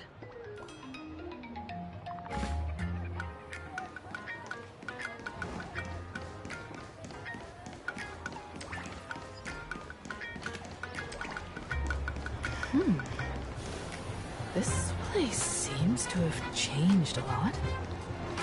Holy Fergoli! Great Raccoon, you really came! There's a Furbo. Rest assured, I haven't forgotten a single thing about the compensation. This Furbo was actually waiting outside the magazine's office just to make amends? Furbo absurdo. And you are?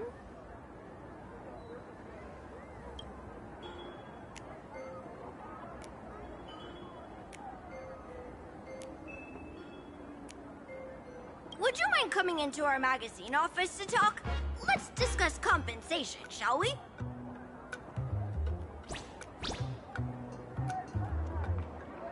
It looks like the magazine publisher has taken over this entire building.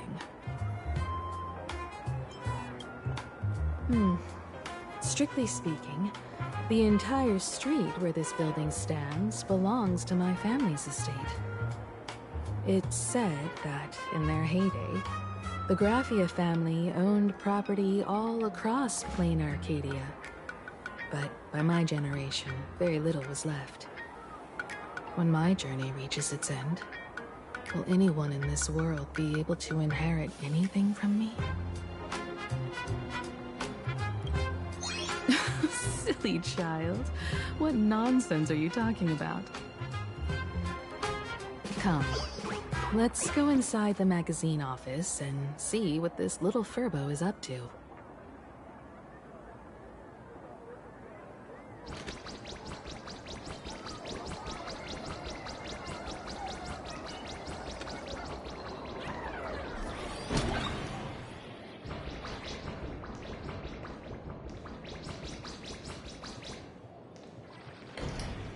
Hey there, Paraprince! I brought quite an impressive creditor to visit you. Beep beep. Debt collector signal detected. I'm out of here. Don't run! It's the Great Raccoon from the Astral Express! Furbos and raccoons. We're all one big family. Beep boop. Family or not, you're all just here to collect debts, aren't you? Great Raccoon, that jerk of a company president ditched everyone to dodge the debts. We brothers haven't gotten paid in months. As you can see from our sorry state, even if you sold us all for Furbo Hot Pot, you wouldn't get much money back. But I've got a plan. We can work together for some mutual Raccoon Furbo benefits. After all, Furbobo Weekly does have quite a readership. Right now, the hottest news in all of Planarcadia is the arrival of the Astral Express. Once you become the company president, Great Raccoon, Furbobo Weekly can go full throttle for you, becoming the Express's exclusive media outlet, churning out a string of hot scoops. In no time, Furbobo Weekly will be the #1 gossip magazine. We won't have to worry about our salaries, and Great Raccoon won't have to worry about compensation. No way! No way! As your devoted fans, me and my bros sincerely want to compensate you handsomely for your emotional distress. A magazine publisher? Now that is interesting. What do you think? These Furbos may be crafty and full of tricks, but they can definitely help us out. A media outlet working for you, and a network of informants who can run around everywhere? Having a logistics team like that during the Phantasmoon games would come with many perks.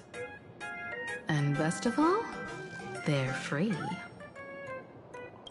Being a company president is actually super easy. Just follow me.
That's all it takes?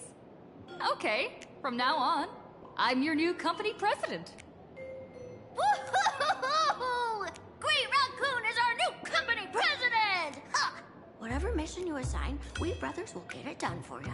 Anything else you'd like us to do? Boss, you don't like Verbomo gossip? What name would you prefer, then?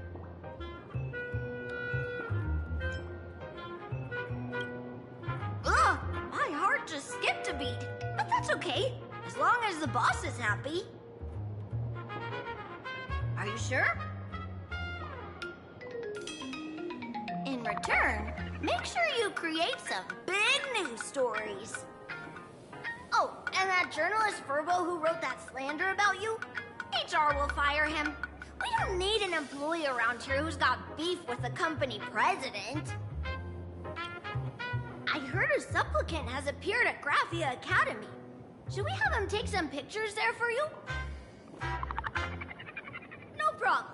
I'll arrange it right away. This Furbo will issue the order. Stay tuned for his first-hand report.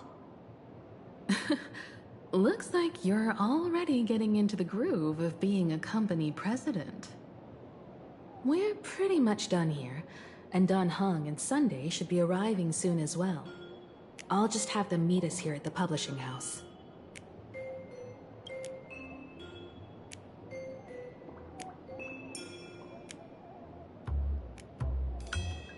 Miss Himiko, we're here. Slower than expected, huh? Looks like you had quite a harvest. That's, difficult to say. Ah, Miss Himiko. And Benefactor is here too. It's been a while. I've missed you all dearly. Miss Tinyun, are you representing the Xianzhou on this diplomatic mission to Planarcadia? This is a matter of great importance.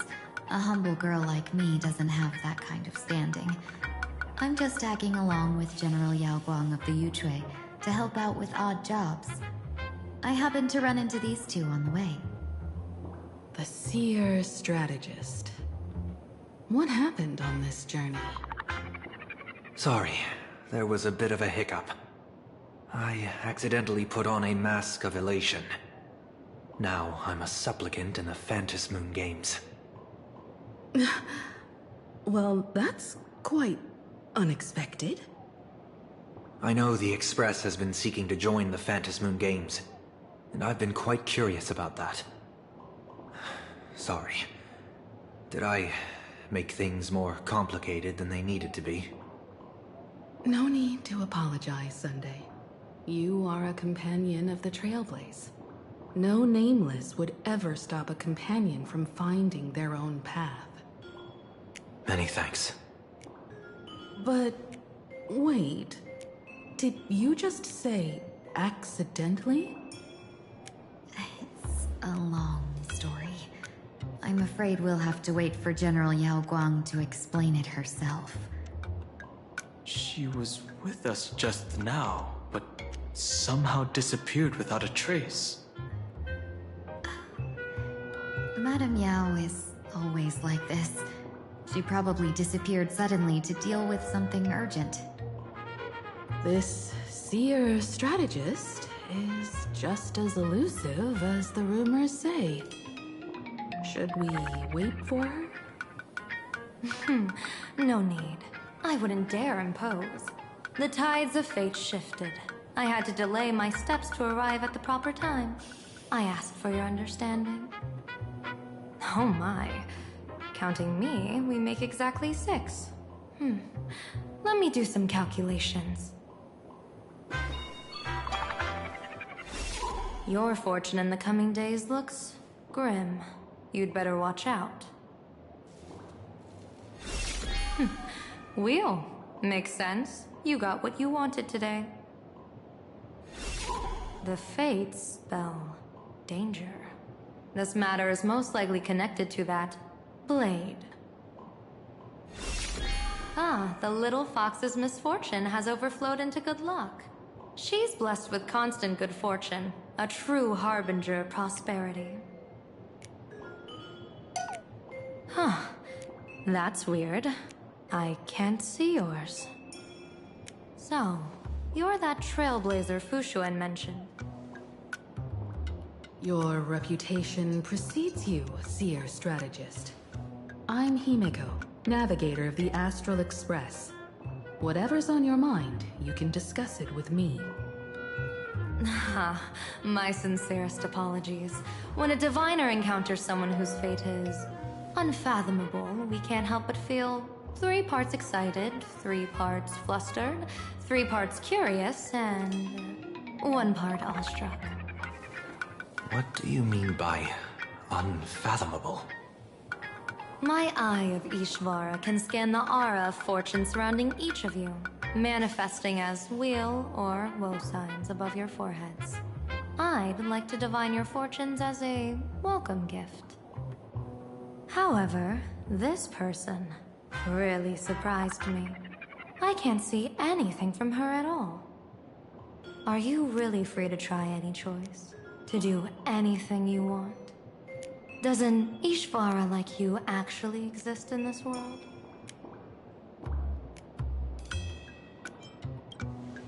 You might be onto something. When it comes to eons, divination often goes haywire and no proper reading can be formed. What do you think this means, General? As an Ishvara, their mere presence in the playfield creates a variable in the game. It's both a blessing and a curse. As I said before, the weal and woe of us 6 align with the 6 lines of divination. If she represents woe, then the hexagram falls to water, where dangers lurk above and below, spelling doom. If she brings weal, then the hexagram shifts between wind and water, presenting a great opportunity to strike. Auspicious. So, the fate of our journey in Planarcadia rests on her decision. I am not an Ishvara free from fate. So naturally, I can't guide those of that disposition. Back to business. I take it you're not just here to read our fortunes? I am here to greet everyone. To apologize to the Express Navigator for my previous indiscretions. And to borrow someone from you. Miss Himeko, now you understand how I ended up wearing this mask. I get it. She says she wants to borrow you for an operation. I want to hear your thoughts. If you're not comfortable refusing, I can speak up for you. Oh, you two. No need for whispers. I can hear you loud and clear. How did you... Well, Since the General heard us, would you mind telling us your reasons for doing this? I'm collecting variables. During this journey, I'll be acting as unpredictably and irrationally as possible. Don't be surprised. Some Arbiter generals excel in battle with their wit and valor. Others master the art of forging weapons, and some guard the netherworld with their lives. I, however, fight for the Alliance by calculating and manipulating fate itself, peeking into the future. I'm here to discuss matters regarding the Anti-Destruction Alliance, and then I'll head to Astropolis for the vote. That's the real business. But according to the divination, this Arcadian world faces an extraordinary danger. When a bird's nest falls, no egg will remain unbroken. Are you saying we'll all perish along with Planarcadia? What's going on here? Intel indicates that a serious Xianzhou criminal is attempting to join the Phantasmoon Games.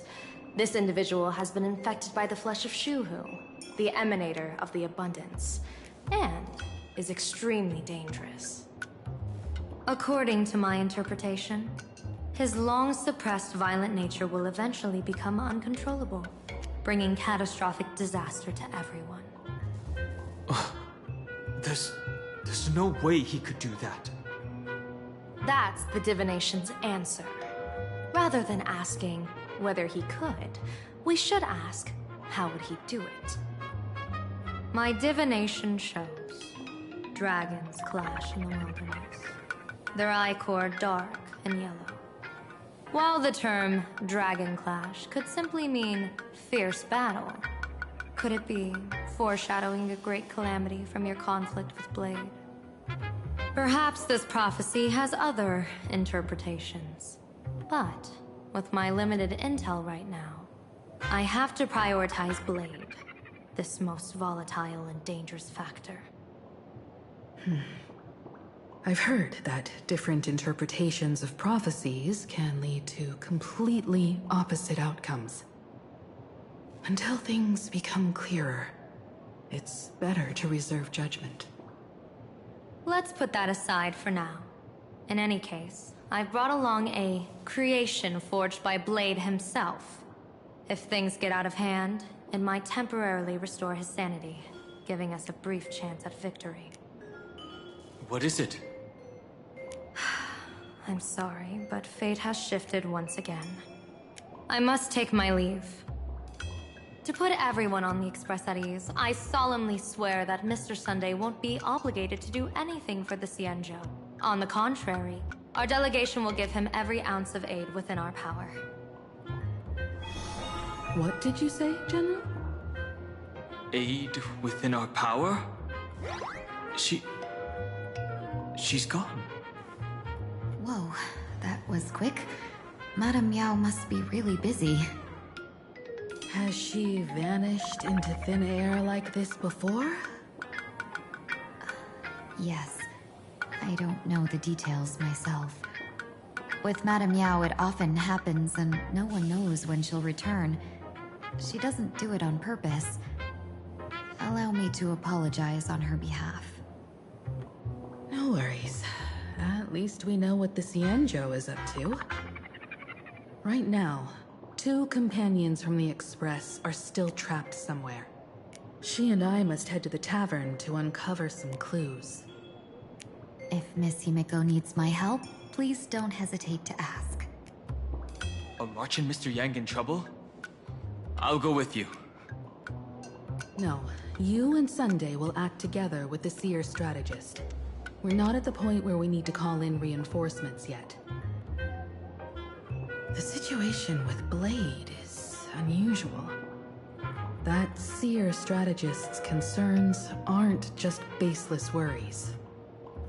I don't want to see the Phantasmoon Games bring catastrophe to my homeland. So this is also my request. To put it in the General's words, please do your best to introduce new variables.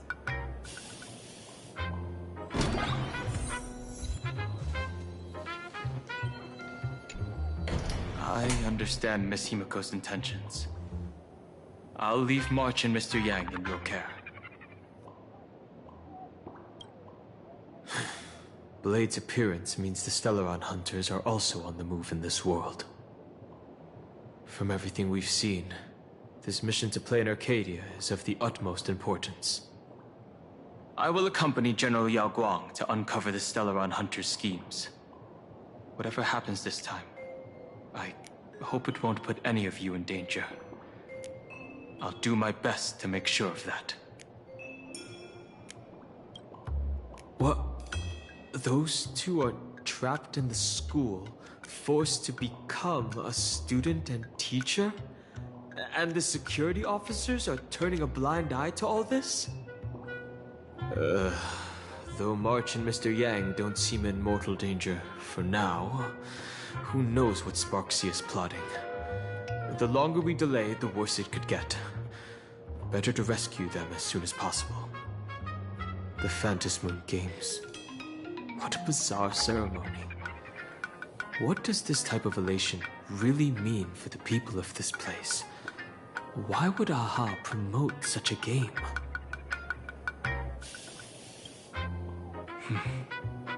Whatever happens, keep me posted on how things go.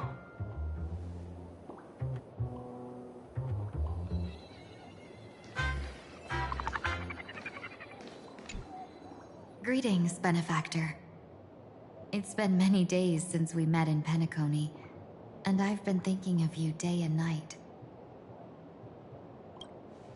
Though my skills are meager, Madame Yao praised my resolve to kill my enemies, saying that was just the variable she sought. That's why she assigned me to temporarily serve under her command for this expedition. And look at that. It's brought us back together again. What fortune. I wished I could travel with you longer back in Penacony, Benefactor. After all, I've yet to reclaim the opportunities Phantilia stole from me. Hard to say. Like the divinations she casts, she's a riddle shrouded in fog. Apart from the ever-absent Patina Justice, she's likely the most mysterious of the Arbiter Generals. I'm sure there's no mortal danger. Please forgive my jest, Benefactor. Being around Madame Yao has gotten me into the habit of cracking jokes all the time. Her actions may seem inscrutable, but she always provides what you need ahead of time. That's why even those who grumble still carry out her orders with diligence. In truth, doesn't she seem more like a shrewd merchant than a diviner? But then, when have any Arbiter Generals ever been ordinary? Don't go back on your word, Benefactor. We can find a local bar and share a drink while we chat. Madame Yao instructed me to meet her at our agreed spot if she disappears. It's growing late, so I'll take my leave now.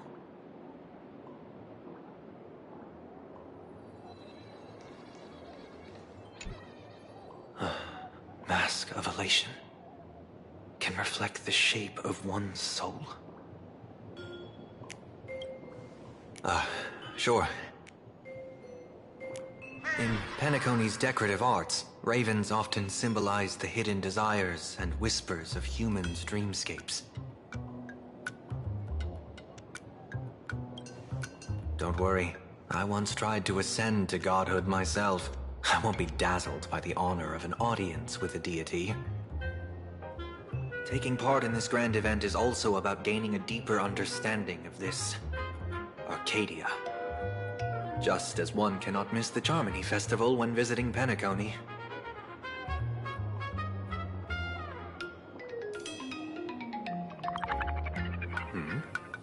There's no rule saying that supplicants of the Phantasmoon Games have to fight each other, right? On the contrary, for the elation, shouldn't laughter be a resonance that comes from within each other's hearts?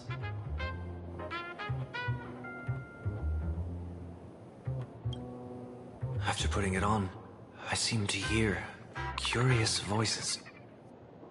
The mask whispers to me, urging me to show my elation to the god, to create miracles that will make the people of the Arcadia laugh with joy. That's a good one. When that general, Yao Guang, shows up again, I should discuss our collaboration plans with her. Good luck.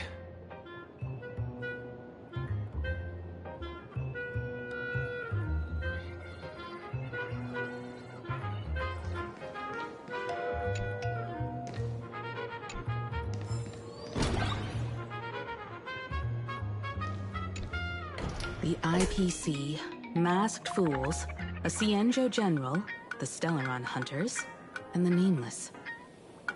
Some came for the Alliance. Some for the Eon's game. Whatever their reasons, a storm is brewing in the skies over this world. But at least we got some good news. Sunday has joined the Phantasmoon Games. He can help us in our showdown against Sparksy. Let's rendezvous with Sparkle at the tavern. We must uncover why Sparksy entered the Phantasmoon Games, and what sort of Sparksicon she's got planned for Graphia Academy. When I was little, I heard a few urban legends. They say the entrance to the tavern exists behind every single door in this land. But those who aren't invited, or haven't found their destined path, can never step inside. This time, we already have the Fool's invitation in hand. As for the key to open the door, there's a silly rhyme on the back of the business card. For revelry and drinks galore, no need to search from door to door. Heed the Fool's riddle with care to find the key that leads you there.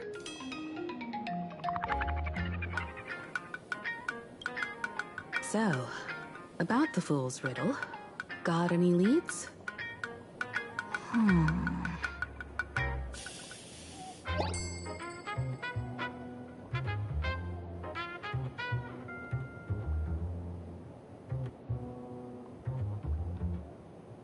Whether they look up or down, the moon that humanity gazes upon in the sky is always the same Phantasmoon. Looking up makes sense, but looking down? How exactly do you gaze at the sky?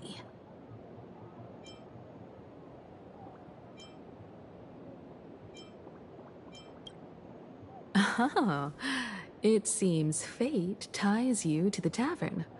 I get it now. The answer is Dovebrook.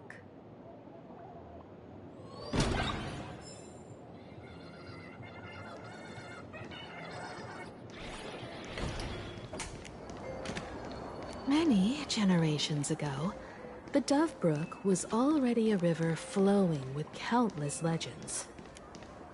It's no surprise the door to the tavern lies hidden among them. Legend has it that the master painter Graphia once drew water from the Dovebrook to wash her paintbrushes. Many later artists followed suit, hence its other name, the Painter's Stream. Looking at Dovebrook's scenery, memories from my student days just come flooding back. They're not exactly interesting memories. Back then, Dovebrook District was teeming with gangs. There were hooligans running around everywhere, and some really loved messing with the students. I was taller than my peers, and happened to be training in martial arts. To stand up for my juniors, I would occasionally get into scraps with the thugs on the streets. The people who fell into the Dovebrook River would cover the surface like bean sprouts in noodle soup. It all feels like it was just yesterday.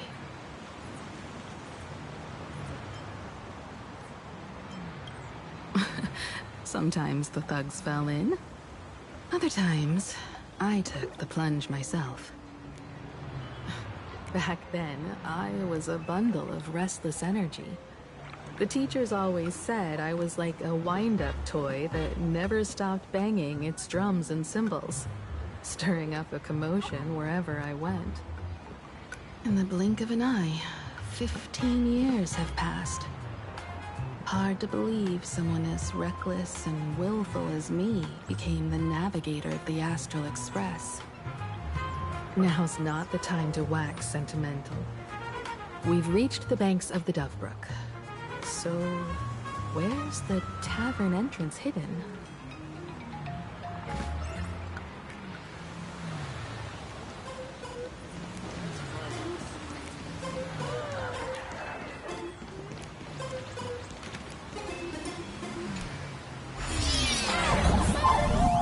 According to the business card, the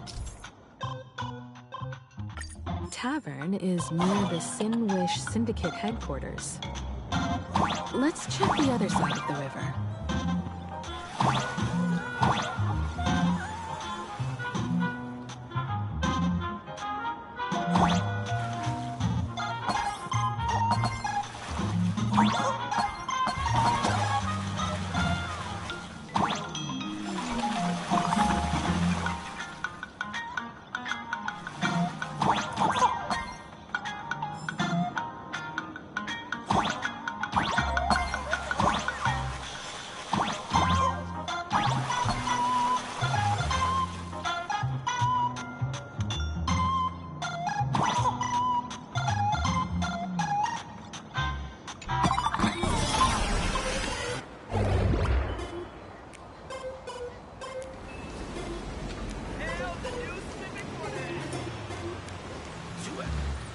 Hey, folks!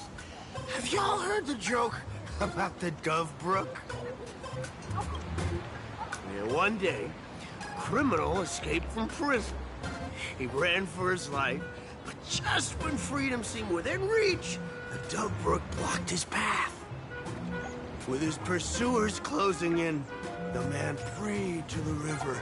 I am hammered by the law, stained with filth. Oh, pure flowing waters, please do not swallow me. A voice from the Dovebrook replied, there's a pedestal of light upon the water. Step on it and you can cross. The criminal wept. What pedestal of light? It's only the moon mirrored on the water, an image that shatters at a touch. If I step on it, I'll fall in and drown.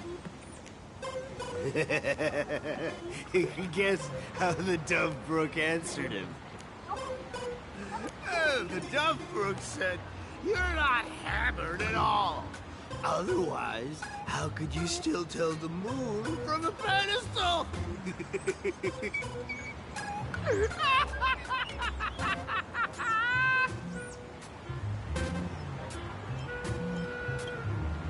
It's fine. You don't have to buy me a drink as long as I can make you laugh.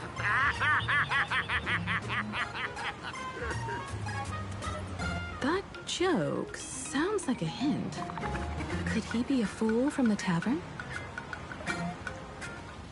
Maybe if we find the fragile moon he mentioned, we'll find the way into the tavern.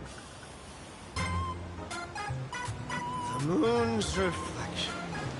So fragile it shatters at a touch.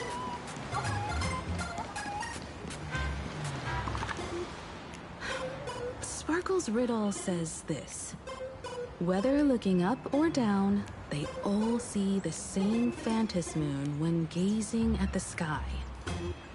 We've gazed at the sky already, so next... From this angle, the moon's reflection is right here. It does look strange in the water. If what the card says is true, and the fool's riddle is the key to entering the tavern, then this moon must be the door lock. Come on, let's take a closer look at this strange moon.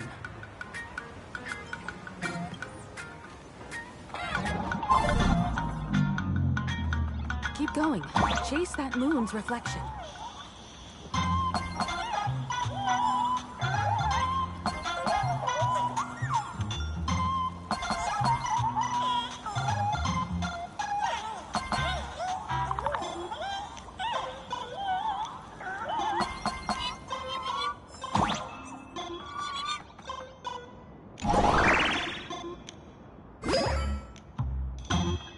Looks like the fools are to shatter the moon rock, and we're one step closer to the tavern.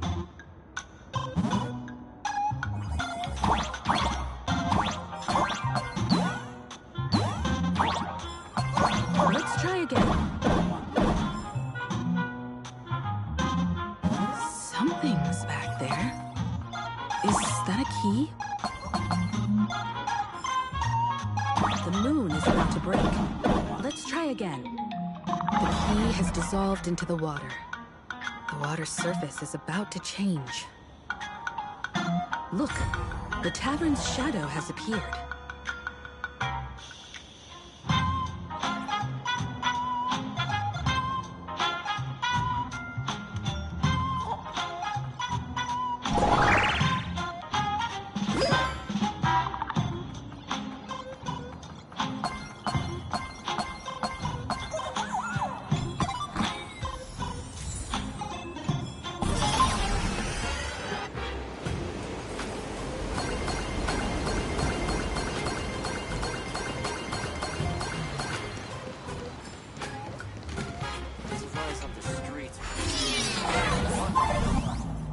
If we follow this path ahead, we should reach the tavern.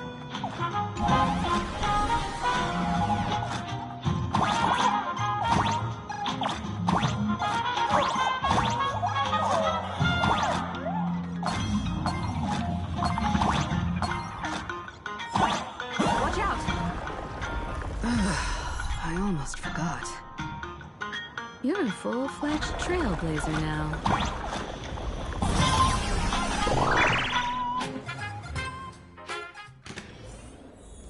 Welcome!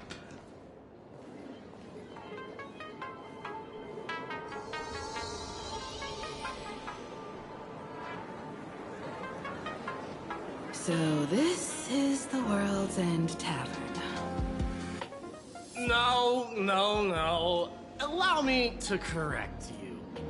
If you think this is all there is to the tavern, you're sorely mistaken. Like a single grape on a great bunch, this is just the part where the tavern connects to this world. Sorry, but this looks like a regular lounge. The so-called Planarcadia isn't really an Arcadia either, but who's complaining? Life goes on, doesn't it? If you're looking for something that's true to its name, take a ride on the Astral Express. Funny thing is, it's literally a train. You know? Can't find a single trace of astronautical engineering on it. Wait, you two are navigator of the Astral Express and the raccoon on board, right? I've seen you in the news.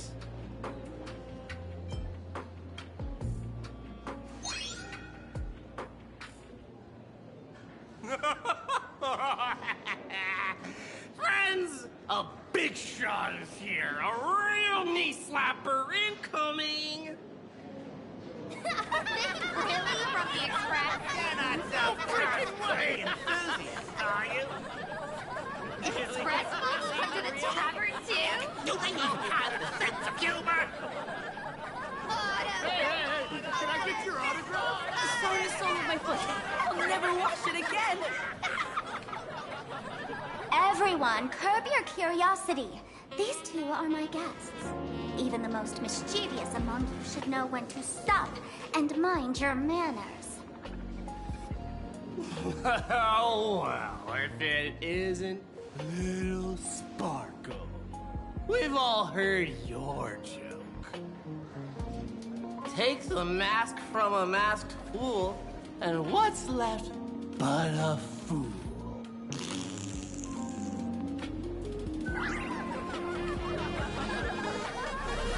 Oh my! Wouldn't a masked fool be better off without the fool? An empty mask sounds even better, no?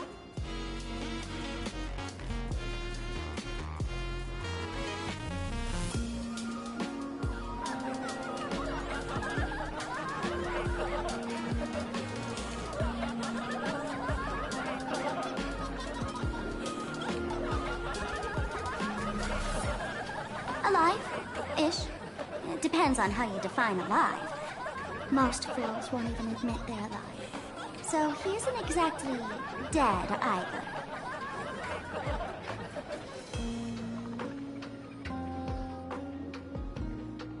Alright. Now I can finally entertain my guests without interruptions. You two, this way.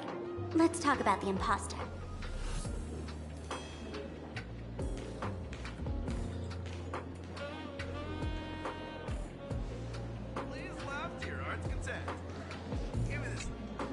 Alright, you two. First round's on me. What'll it be?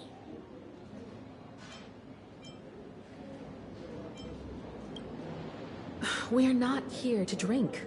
Time's ticking. Did you find anything on Sparksy? Don't pull a long face. You'll sour the vintage in the cask. While you were gone, diligent little Sparkle was gathering intel non-stop and didn't waste a single minute. Sparksy. She did come here disguised as me. I called Giovanni. You might not remember him. He's the poor sap who drew the short straw to manage the storage area recently. Old Gio told me that a week ago, I came here and took a few things. Among them was a vial of mimetic virus. A mimetic virus. No wonder she could take over Graphia Academy and distort Marge and Welt's cognition, making them believe they're a student and teacher.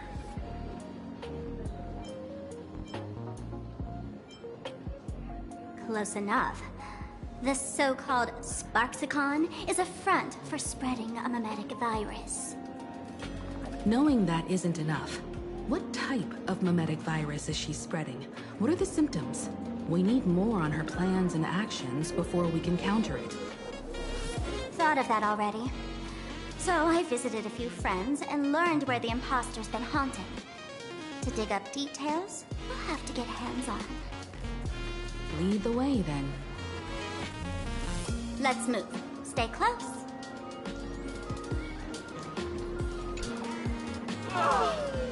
Abandon all despair, ye who enter. If you want to pass, then amuse me. By the way, hate to ask, you're not a Harlem Sarah, are you? No, you're not a ha. You've got that smooth talker air, but you're not. If you were a ha, a wave of your hand would cure my memory. You can't do that, can you? Isn't this the Tavern of the Elation? Don't you welcome the laughter, gracing you with their presence? You're wrong. It's not that they're unwelcome. See that? The fools put up a sign over there. Aha! And mourning actors stay clear from the door. Stay clear! Ridiculous as it sounds, it's true. After 666 invitations to Aha went unanswered, the younger fools voted to expel the laughter from the path of elation. Oh, I get it. It's like students expelling a teacher from a classroom. The action is meaningless. The message is loud and clear, though. All right, Mr. Doorway. I assure you that none of us three is Aha, and none is a morning actor. Oh, it's Sparkle. Is it really Sparkle? Is not someone else pretending to be Sparkle? I can't tell, and I don't care. Listen up, gray-haired lass. If you want me to open, pay the toll with saying a joke.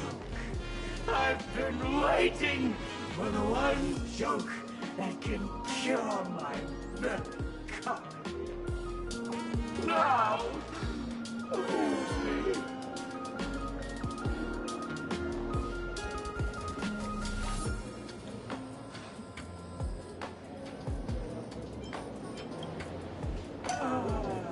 And then? I said it. A joke. Oh, poor child. A bad joke is more pitiful than melancholy.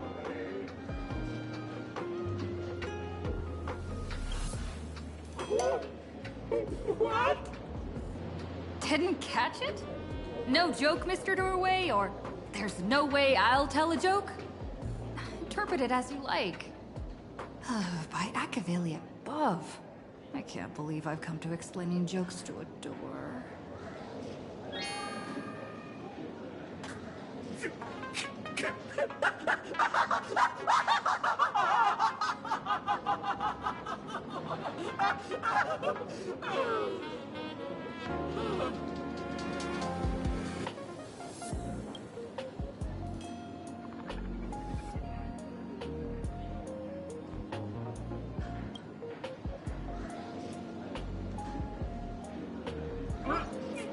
What are you going to do? I'm gonna break you.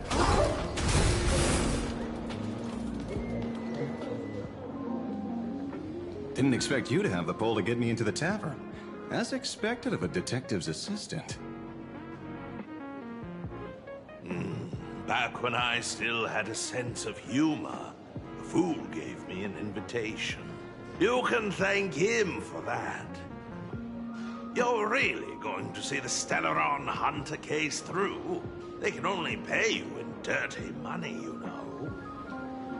What else can I do? The boys need the money. Credits aren't black or white, they're ones and zeros. All right. I reached out to Costide. He said that one of the 3 people who stole the mask looked familiar. He might have seen them in the news. Based on his description, I spent ages sketching this suspect's portrait. And I suspect it might be Don Hung, the Nameless from the Astral Express. Costide. We owe him another favor. No paying this one back, huh? Speaking of which, Don Hung. That's a Xianzhou name, isn't it?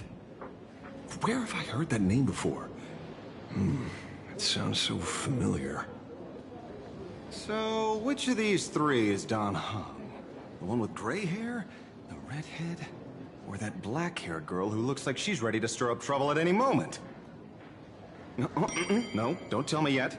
Let me guess. I know a bit of the Xianzhou language. The word Don can mean red. So Don Hung is the lady with red hair, right? Your deduction skills never fail to impress. Fine, I'll just give you the answer. None of these 3 is Don Hung. Do you even watch the news? TV, newspapers, the internet, it's all fake news. What do you expect me to look at?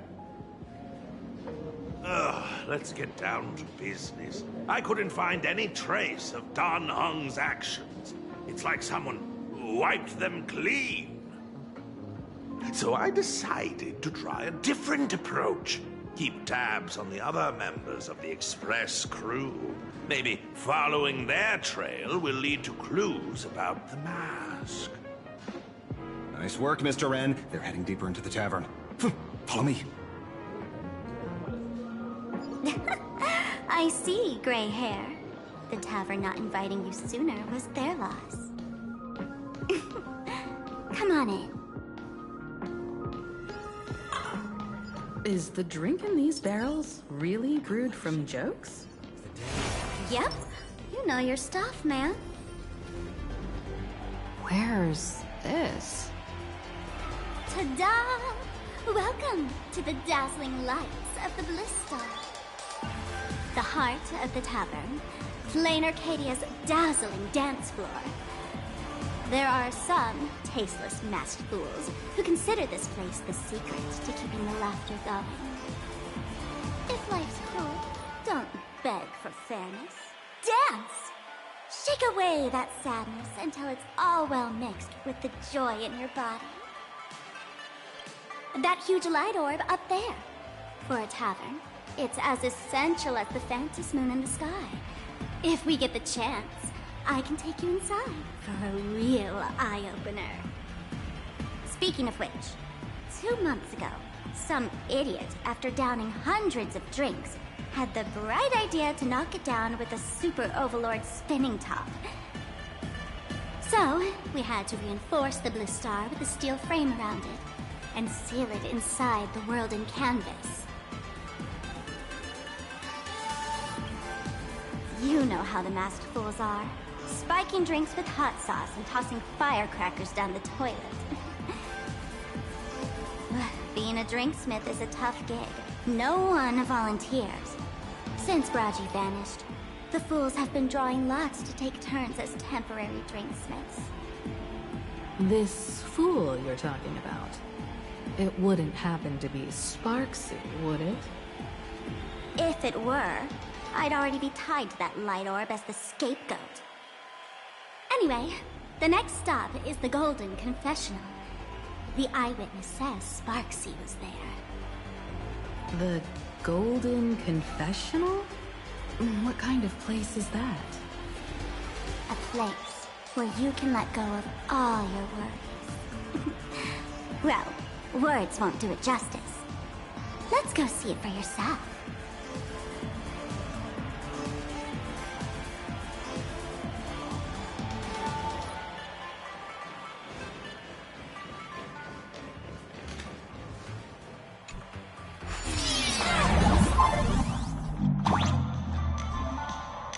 Let me show you how to open a path.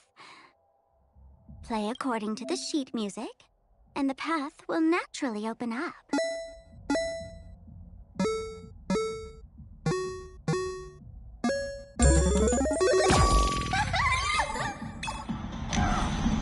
Steel frame actually opened.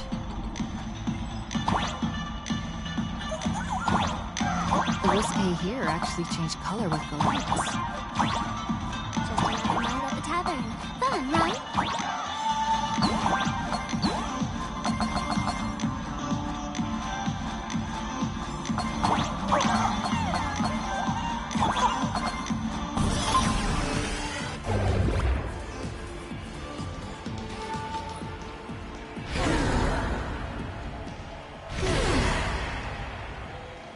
So many sinks? Why bring us here? Witnesses say a week ago, I came to the bar, knocked back a few shots of Bomb's first drop, then headed here. The Golden Confessional is an emergency shelter for fools who've had one drink too many. Here, we shed our excess baggage before marching light-footed into the next second.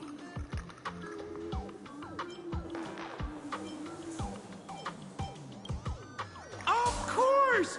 This is just a place where everyone comes to let off some steam. Well, if it isn't my old friend. Sparkle said you'd be coming to the tavern. Old Sampo's heart is bursting with joy. And the teensy bit of sorrow, How did Sparkle beat me to inviting my #1 bestie to the tavern for a drink? You knew? And what made you link me to this place? Oh, that's kinda harsh, sis. Hello, Miss Himiko. Long time no see. Mr. Sampo, hello. What business brings you here this time? No business. Just here to repay an old favor. Ms. Fool here sent me a message asking for HELP. Someone's been parading around the tavern impersonating her. Well, now, this is some juicy news. Miss Sparkle's usually the one impersonating others, but look how the tables have turned. The trickster's getting a taste of her own medicine. Shush, Sampo. I brought you here to repay a favor, not to gossip about me. Oh, I've suffered the embarrassment of losing my mask myself. Thanks to Miss Sparkle's mercy, I didn't end up stranded, so here I am today, ready to help you out. No questions asked. All right, then. Let's get to work. Get to work? What are we doing? Naturally, we'll fish around in these thrones where humans dump their worries and find the worries that Miss Sparksy left behind. You want us to unclog your toilet? I'm not joking. Don't be too shocked, you two. Let me share a little secret about how we past fools stay mentally healthy. Drink a mood lifter like Bomb's First Drop, and all the harmful memoria in your body, you know, the pain, the worries, gets purged in one go. That's how fools pull pranks and have a blast without a shred of guilt. So, all that memoria has settled under this bathroom. And you want to sift through it to find Sparksy's worries and catch her thoughts before she acts? If luck's on our side, maybe we'll even dig up the secret to beating her. What's wrong, man? You don't look so high. I've got no objection to the task, but doing this barehanded, I refuse. Oh, don't worry. When has old Sempo ever come unprepared? Trust me, I won't let you get off that easy. Emotional impact drill. Oh, sorry. Wrong gadget. Oh, this one. Hey, have you heard of a dowsing rod? Well, forget it. I'll spare you the theory. Oh, I tuned the drill bit to resonate with Sparkle's temperament. It'll drill out memoria fountains with similar emotions. But fair warning, use it carefully. It's been a week since Sparksy was here. Keep your guard up in case something else comes bursting out. Well, if you ask me, leave it to luck. We don't have time for luck. My radar says that pompous imposter would pick the highest spot to vent. Exactly. The Golden Throne. Give it a try. Girl, pick a spot to drill and start mining that gold. Sampo, does this thing even work? Of course it works. Don't you trust your old pal, Sempo?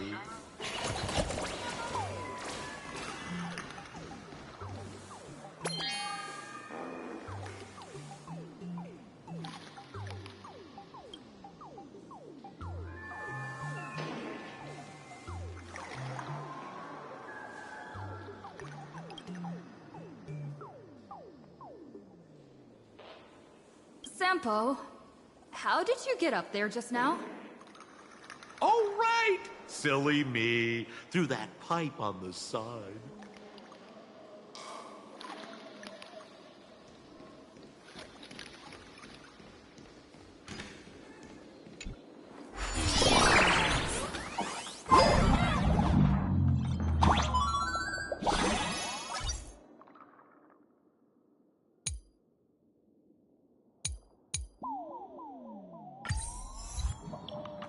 What's this?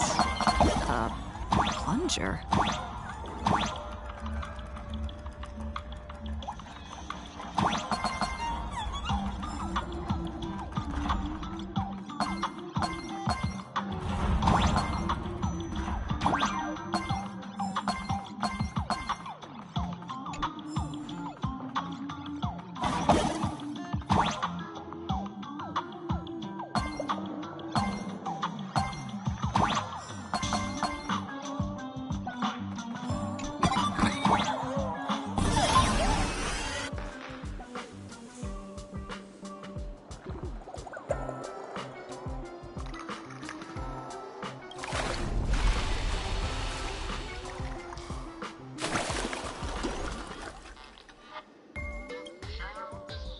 See? What did I tell you?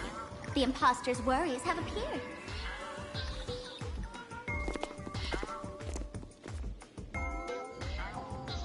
What a rare sight.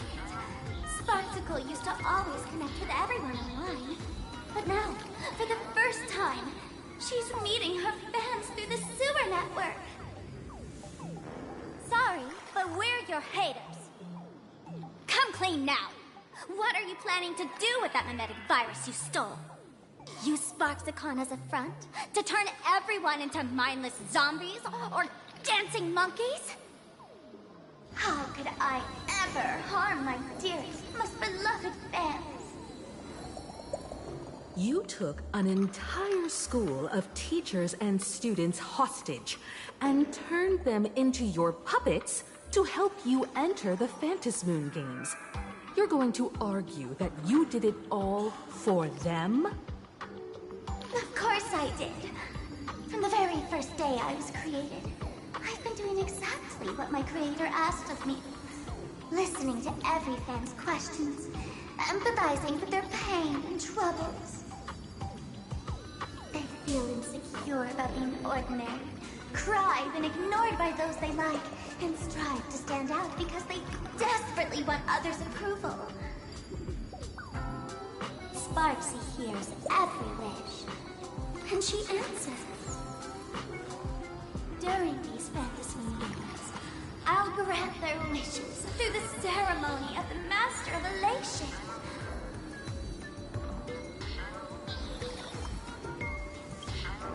No, I'll give each of them a choice. The choice to become me. Because deep down, every one of them longs to become Sparksy. To wear this dazzling mask, capture the internet's attention, and bask in praise. You must have heard that saying. In the future, everyone gets their 15 minutes of fame. Now, that moment has come. Sparksicon will turn every spectator into me! For reals? She plans to use a mimetic virus to turn everyone into herself? Ah, the answer was right there in the riddle all along. You know, I gotta say, that's very Sparkle. As expected of my imposter, you're absolutely bonkers! Sis, is now the time to be tooting your own horn, just thinking about being turned into a copy of you? I can't even force a smile. Oh? And who gets to define elation? The laughter, the fools, the IPC, or every me seeking joy on the Arcadian internet? Contrary to popular belief, the masters of the Phantasmoon games were never us, the supplicants, but the spectators watching us.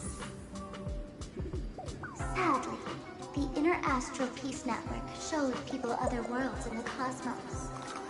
Once horizons widen, expectations climb. Nothing they hear or see feels fresh, interesting, or thrilling enough. And everyone fears that they're outdated, uninteresting, or unexciting in others' eyes. So the world's like a derailed train, racing toward thrills and madness. Nameless of the Astral Express. Am I wrong?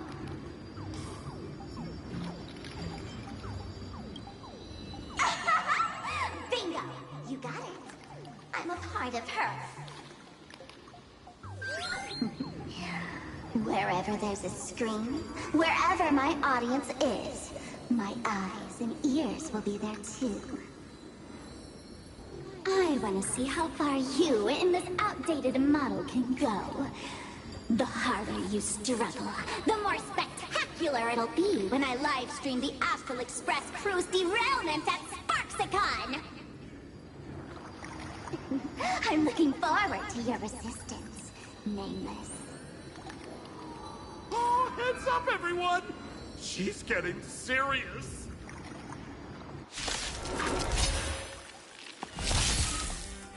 Oh man, the other day I ran into this fan. They insisted on showing me some gallows humor, jokes they found online, saying they were absolutely hilarious. But all he did was show me a video of someone being killed by the antimatter legion, then burst out laughing. Come, let's all enjoy this gallows humor together! Relax. Oh, you've learned. It's of no consequence. Mountains fall, dragons rise! Soaring above the lands, this is permanent! Fight to the death.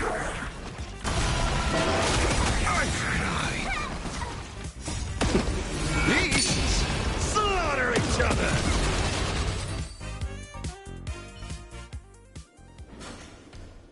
Listen, Sparkle. You only asked me to do your dirty work, but you never said anything about being your thug. You owe me compensation for emotional damage. Everyone's going to become me soon. Sampo, crawl out of your money pit for a moment, will you? To think, Planarcadia's elation would end up like this. Back when I still lived in this place, the internet was just for sharing information. Live streaming and virtual idols, we'd never even heard of them. Coming back now feels like stepping into a foreign land. Like returning home, only to find home isn't where it used to be. It's just madness wrapped in a cheerful shell. She's convinced that we'll be powerless to stop her plan, even if we know what it is. But I'm not ready to roll over just yet. I know. Even I don't want to turn into that phony's lookalike. Though, we're not that different. Since the fools stash dangerous things like mimetic viruses in the tavern, I assume they must have also prepared some countermeasures? Man, you give us fools too much credit. This is the tavern, not the well-ordered Herta space station. But I do know a place. With some luck, we might find a mimetic virus cleanup expert. All right. Now that you folks have a lead and no shortage of fighting spirit, old Sempo's calling it a day. The Astral Express always has a way of handling crises, doesn't it? With big shots here, a sidekick like me doesn't need to steal the spotlight. Oh, if you run into trouble, you could always ring old Sempo then. I'll even give you folks a special discount, sort of. Well then, farewell, everyone. So, where are we heading next? Let's check out Fatal Joke. Fatal joke?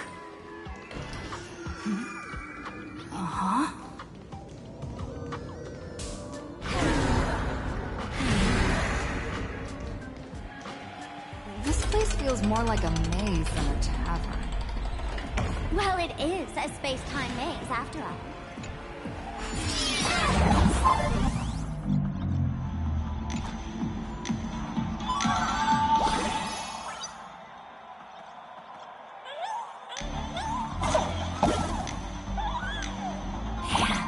I really wish we had one of these light orbs on the Express.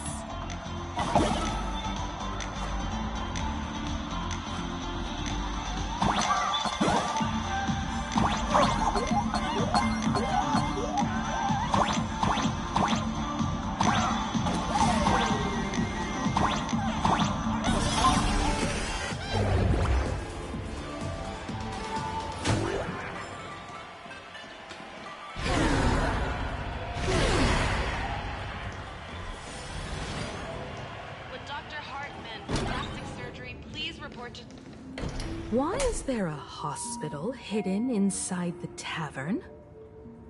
Well, because those who can become fools are all a bit sick in the head. Not your regular headaches and fevers, but matters of the heart. Every time someone goes bonkers and stirs up trouble in the tavern, like scattering nosewalker parasite ticks in every corner, or spiking the beer barrels with truth serum that makes people spew insults. For each time the whole place goes topsy-turvy, there's always some fool who, in the spirit of elation, volunteers to treat them. Yep, they get sent right here to Fatal Joke. Strange. Why isn't there even a fake doctor around today?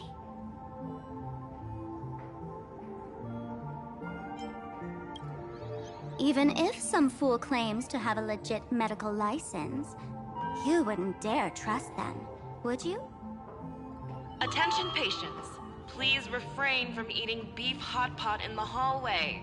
If you wish to dine, please invite the hospital director to join you. Thank you. Would Dr. Hartman from Plastic Surgery please report to the director's office immediately? This hospital doesn't even have a plastic surgery department. Who on earth are you? Dr. Zhongshan from Mental Health Care, please report to Exam Room 1. We're one player short for cards. Thank you. Is this a theater or a hospital? Alert. Patient detected ahead. Patient detected ahead. Please line up in an orderly fashion for registration and wait for the doctor to begin consultations.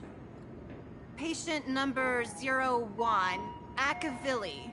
Is there a Miss Akavilli? Miss Akavilli, diagnosed with Stellaron symptoms per the records. Are you present? Please proceed to exam room 1. They called you by name, Miss Akavilli. You might as well go take a look.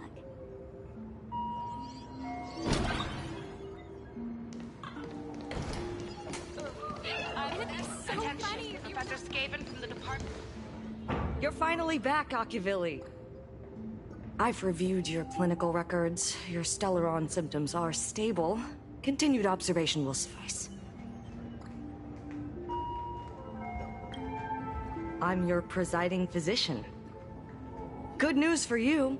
You don't need to rush into treatment just yet. Though, I can't say the same for Miss Sparkle over there. Patient number 02, Miss Sparkle, please come in. Hello there, Miss Sparkle. You're one of the few who didn't mistake me for that imposter, Doctor.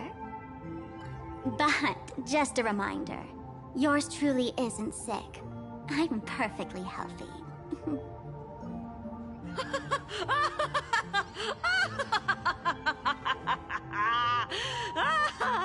Oh, everyone who comes here says they're perfectly healthy.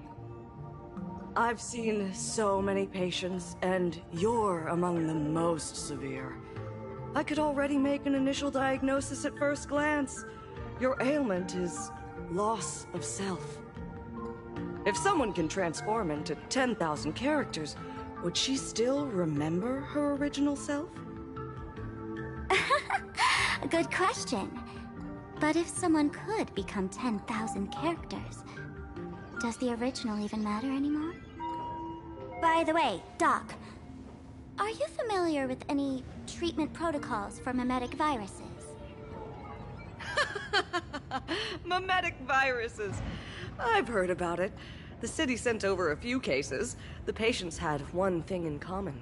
They were all heavy internet users. The medical records are in the room. You can take a look if you want.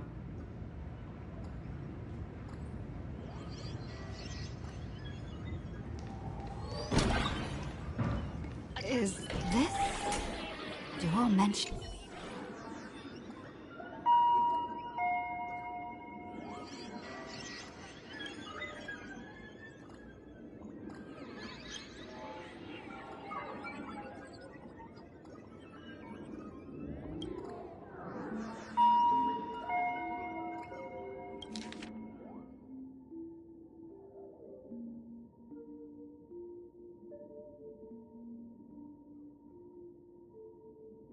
No way. Are these General Yao Guang's medical records?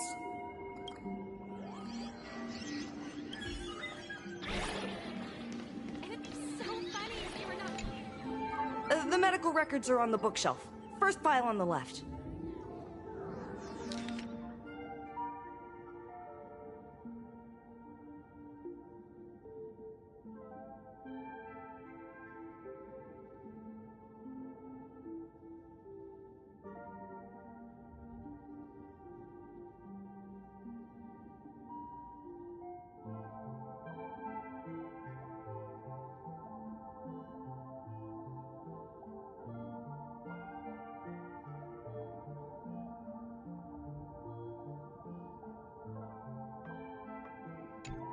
Are there already victims in the city?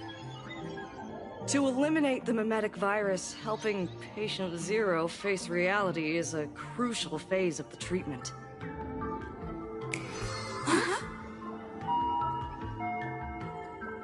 What's happening? You've never been to Fatal Joke before? That's not surprising. I don't spend much time at the tavern. And to reiterate, I'm perfectly healthy. I love patients who deny their illness. I'll personally shatter their self-confidence.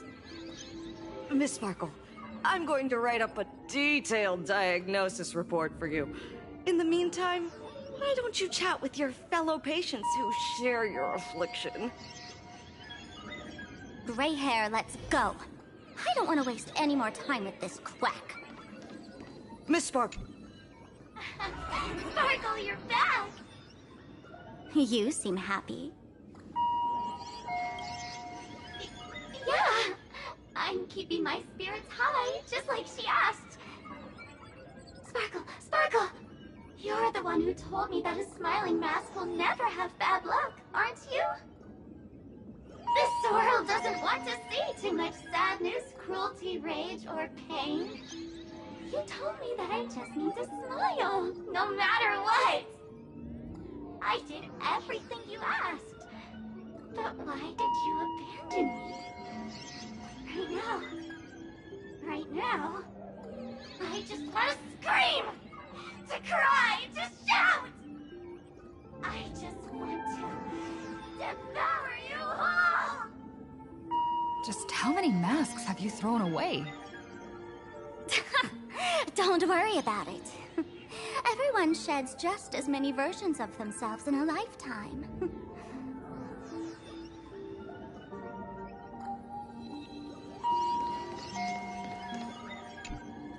Sparkle, do you still remember me? More people got my name right today than in the past week. I'm so touched. I am your original mask. The Sparkle Roll Mask. The archetype of a bright maiden doomed for a short life. The avenger who perishes with her nemesis. The lover who dies for love. The young artist driven to madness. You used me to win fame, applause, and countless eager gazes.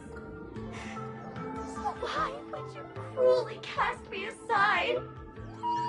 Please, wear me once more. The The worst thing an actor should do is be tied down to one type of role. Do yourself a favor and stay down. The diagnosis results are in, Miss Sparkle. With Dr. Hartman for plastic surgery, please report to the director's office. Miss Sparkle, I have your results.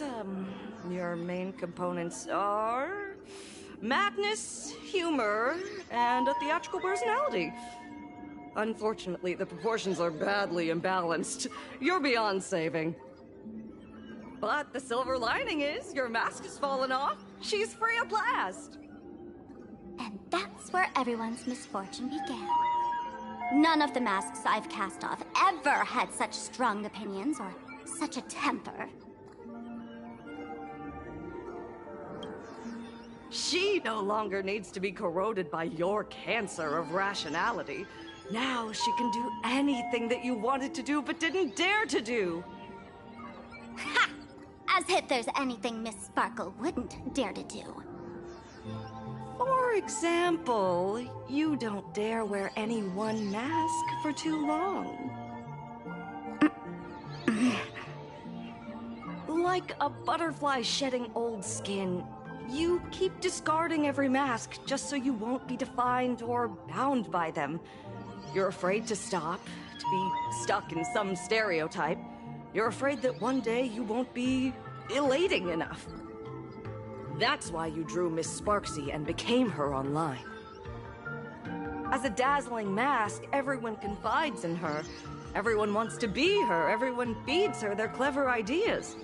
You thought this would inject new life into your elation. But sadly, once the mask is on you, you become its accessory. People care only about the image the mask paints. No one cares about the you beneath. And that is why she came to life. Human recognition and desire will flow through the internet, providing nourishment for her to bloom. She'll become a bewitching flower, conforming to everyone's wishes, letting them wear her, become her, and blossom across all of Planarcadia. What a beautiful sight. Stop? You mean treat? Yes? Cremate Sparkle. That's the best treatment I can prescribe. And here I thought you had something clever. After all, there's only one radical cure for all suffering. Make oneself disappear, right? Miss Sparkle, don't think I'm joking around with you. I only misbehave outside the tavern. But here, I am a doctor, without quotation marks. My treatment is real and effective. Generally, when a fool vanishes, their mask loses its power and becomes a dead thing. You're two sides of the same coin, after all. But as for Sparksy, I can't say for sure. During SparksyCon, she'll be worn by millions of ordinary people in Planarcadia, feeding her with sustenance and strength. Your window of opportunity is therefore fleeting. Go on, lie down on that bed and say goodbye to your friends.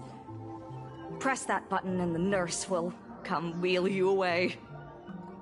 There's a door in the tavern that absolutely positively leads to a still-burning star in Siduni Rama. The nurse will send you there, and that'll be the end of it. And if I say no? Then I'll have to be impolite.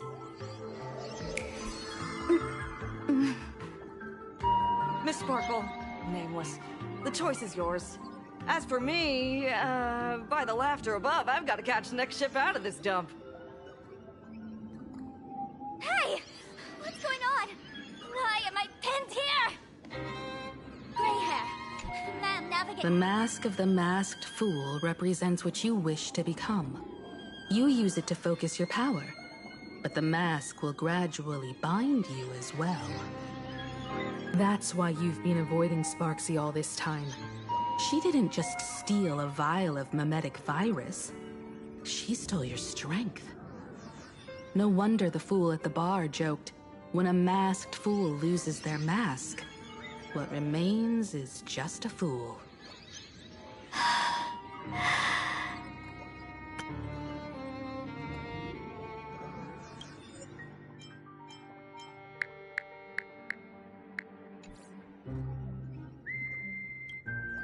Yes.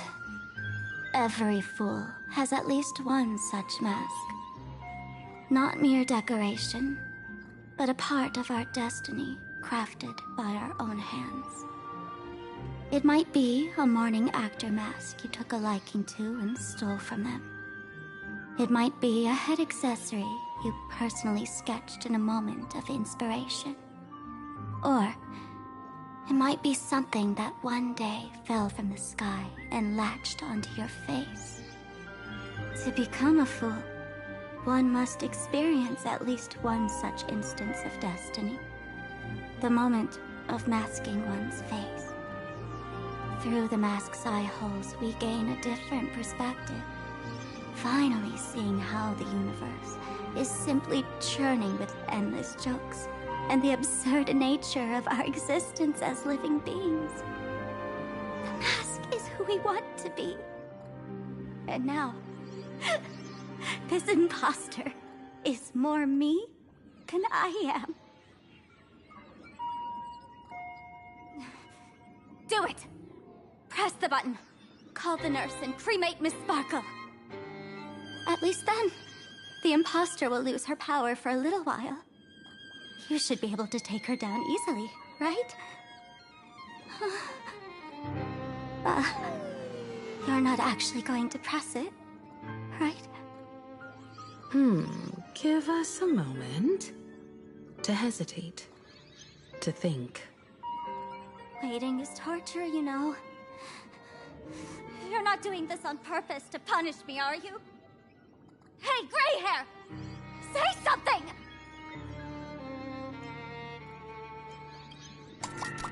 Hey! Gray hair! Have you forgotten our friendship? You'll make the button smoke at this rate. Too bad. I took the battery out of the button earlier while no one watched. It was a test, and you failed. Since the fool made her choice, she must have a plan to reclaim the mask, right? If you dare say no, I'll press this button and let the orbital cannon cremate you for real. Your sticky little fingers aren't fast enough to steal this battery, are they? There's a way. There's always a way. Miss Sparkle will definitely take responsibility and work together with everyone to stop Sparksicon. What's with this applause? Have we been watched the whole time? Bravo!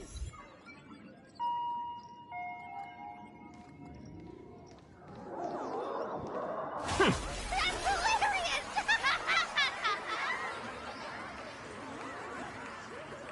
So the audience watched our every move in that treatment? Is this a hospital or a theater? That's life for you. While there's life, there's judgment.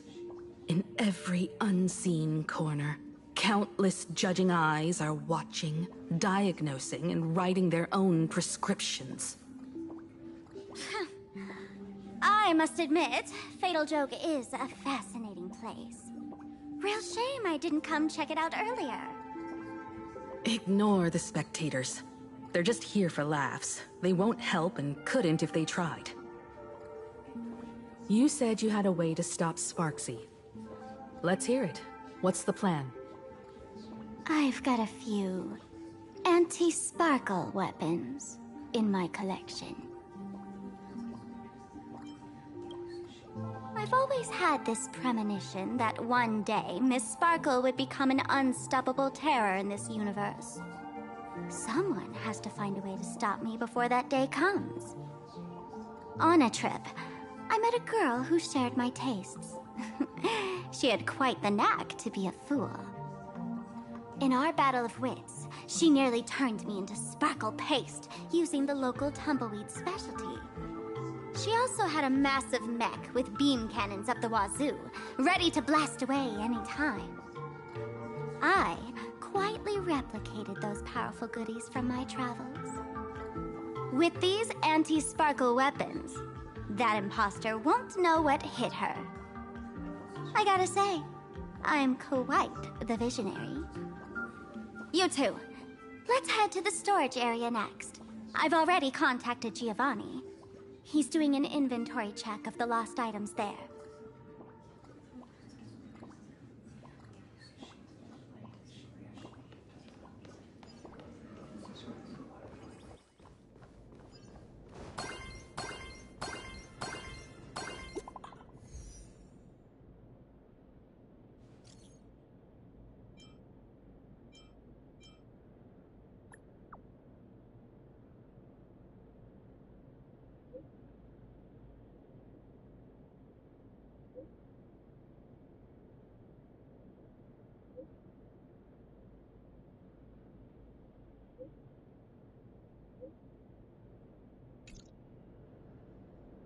Intel from the school?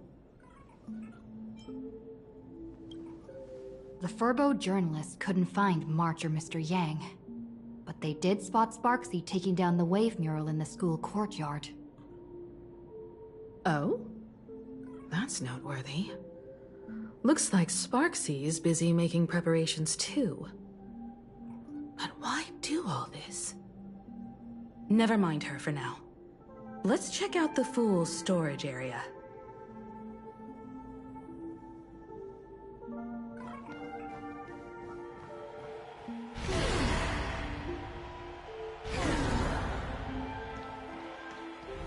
This tavern is huge. It's all right. I just wish there were more fun spots around here. Wait, there are that many people under the dance floor?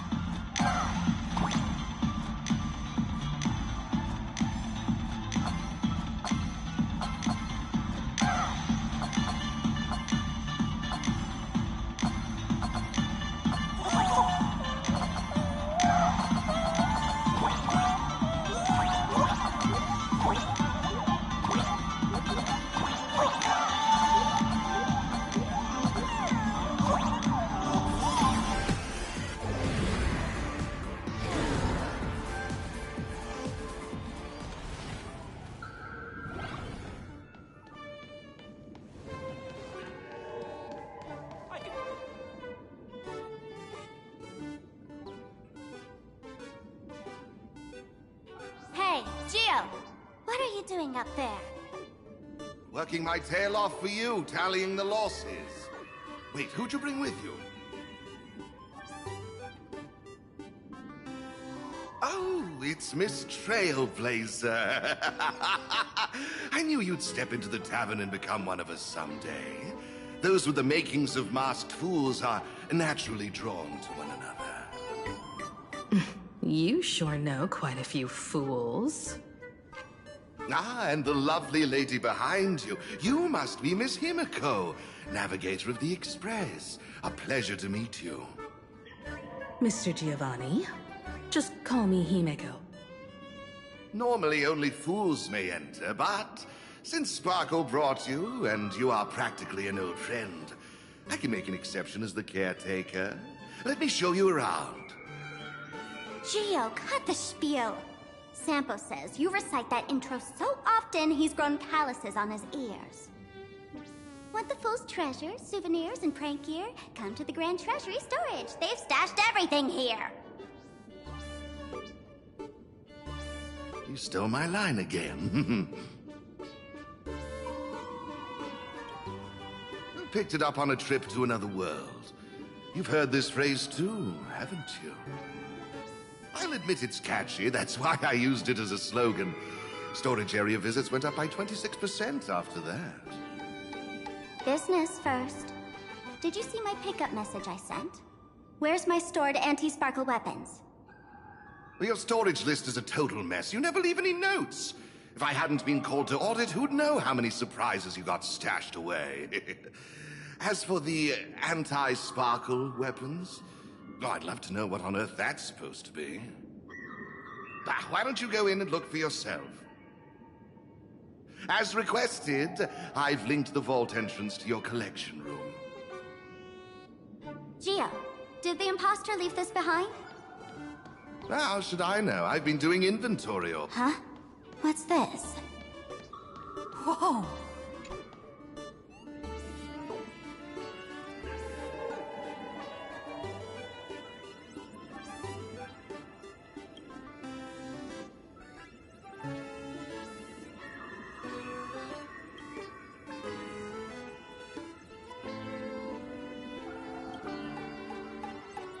Kid, wake up! Uh-huh. This rock is dangerous. Dangerous?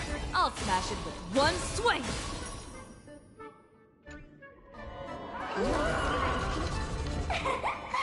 Stellar Jade is the perfect bait for catching the nameless. How generous of you. First time I've seen a thief steal something and leave something even more valuable in the vault. Isn't this exactly the type of phantom thief flair we masked fools adore? Remove a carefully curated piece and leave a gift in place to soothe the owner. A jumbo-sized Stellar Jade is surely worth a jar of mimetic virus and a few anti-sparkle weapons, wouldn't you say? And you stole my other prized pieces too? That worthless junk? Consider it a complimentary vault cleaning. Before Sparks Con begins, I'd like a little warm-up entertainment. Old model and the nameless. You should be able to break out of this room, right? Don't disappoint me now!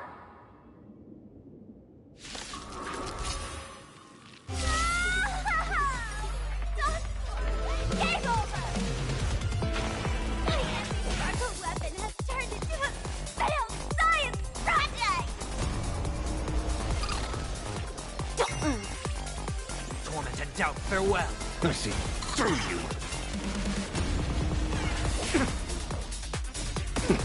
Beasts slaughter each other. Fight to the death. Fiddle the toes. Feeling spiffy? Can you find the answer? Earth shatters, heaven trembles. Soaring above the lands, this is permanence! Eye for an eye. Serenity is before me. I see through you. Gio, the security here is an absolute mess. You're in no position to talk. Even the drinksmith here is a temp. Count yourself lucky I'm kind enough to help tally your storage. She didn't just steal my power and my collection. She completely destroyed Miss Sparkle's reputation. This is the worst day ever. A correction. Miss Sparkle's worst day so far. Wanna make fun of me? Go ahead. Don't get me wrong.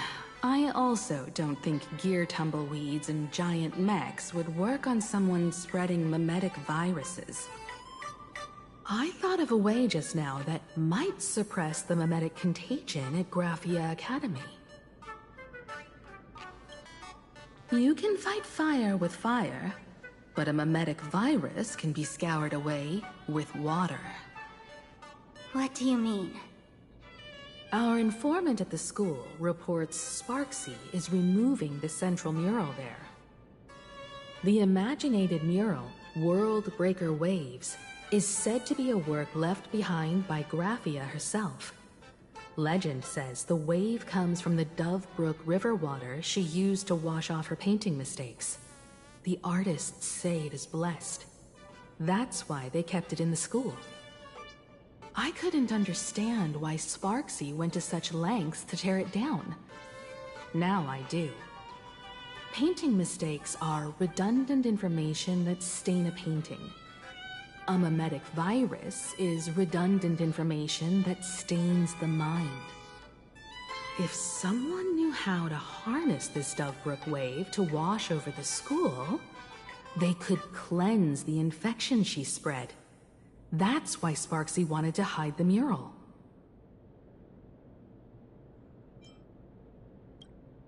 The waves on the painting aren't physical water. Only those versed in the art of imagenesis can control them. As a Graphia Academy alumna, I know a bit of traditional painting. Right now, our most directly effective plan is to break into the school, regain control of the mural, and use it to suppress Sparksy's movements. Let's go. I'll make this imposter pay 100-fold. Looks like our paths must part in haste. I wish you all fair winds on your journey ahead.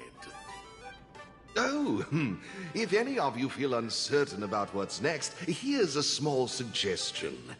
Take a detour inside the Bliss Star Light Orb. A quick prayer to the gods before battle hardly counts as wasting time, does it? For us masked fools, that light orb holds the same significance as the Phantos Moon hanging above. Deep within the orb, everyone can find the divine revelations of the elation.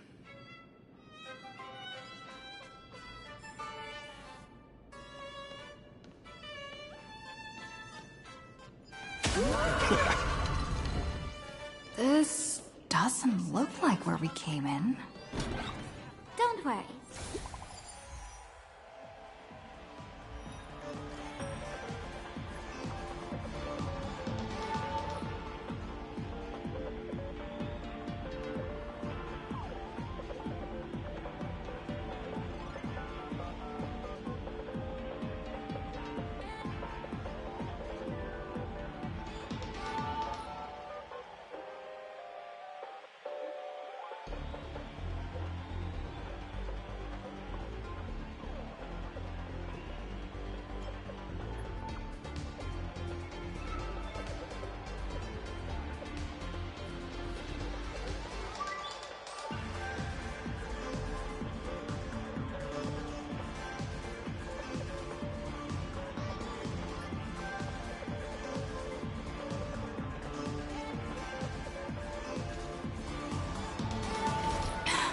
Darn it. They found something else at the school? We need to pick up the pace.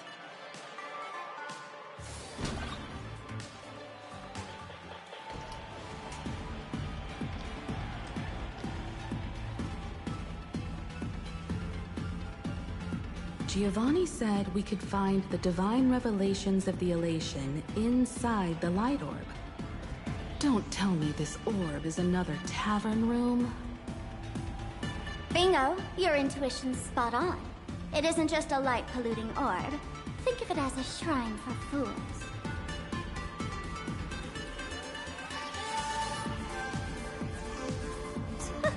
Worship sounds a bit too serious, no? Most masked fools treat the laughter like an invisible, mischievous drinking buddy. Fine for mental toast. But if they really come looking for you, it's usually bad news. Inside this light orb is a miracle tied to Aha. It responds to any fool who approaches.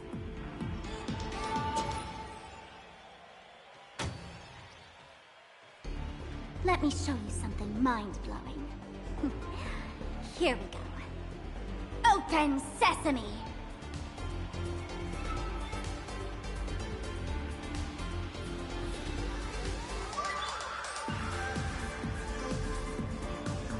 I said, open sesame! Open sesame! Sesame? Open?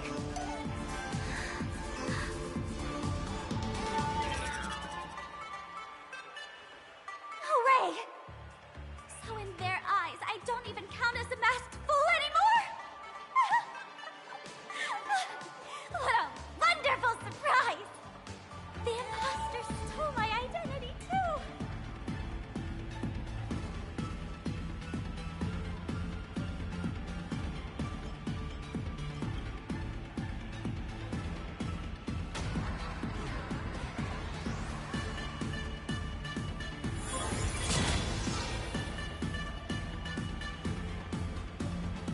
good news is, at least one of us is still a masked fool. Hey! That's way too harsh.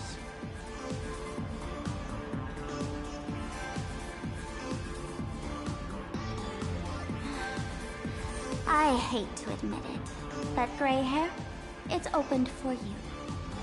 The light orb has acknowledged you.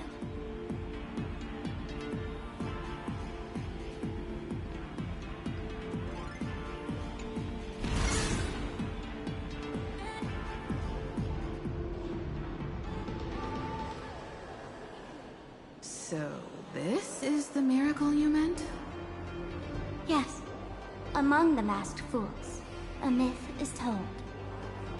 When the Master of Elation climbed the highest boughs of the Tree of Existence, they glimpsed the cold, abhorrent void. The stars turned like machinery, and all meaning yielded to nihility. They gazed further, until they witnessed a newborn fall and cry as if wronged beyond measure. Then they burst out laughing. That crystalline laughter tore through the cold, dead universe, echoing through the realms to this day. Many think the laughter that tore apart the cosmos is just a metaphor. But sadly, it's real. The tavern folks call this thing the echo of primordial laughter. It tore open a spatial rift.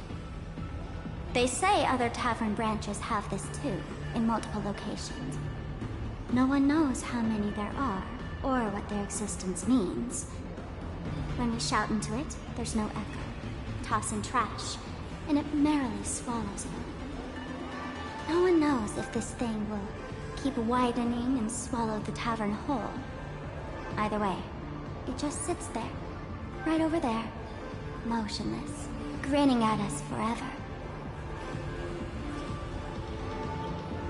Just stick your hand in there. It's said, at a turning point of destiny, a fool need only reach into the rift and grasp something. The tavern folks call it the laughter's gift. No one knows what this thing will bring to those who seek it, fortune or otherwise. But one thing's for sure. Your destiny's bound to get much more chaotic. Hey, gray hair. Wanna give it a try?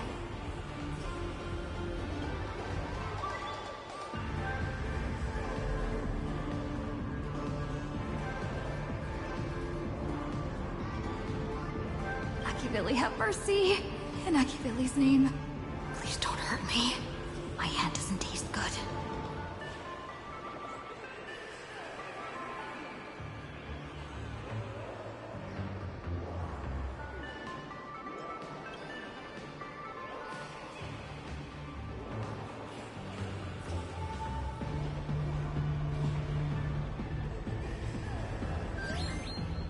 Is this? Huh? What's this?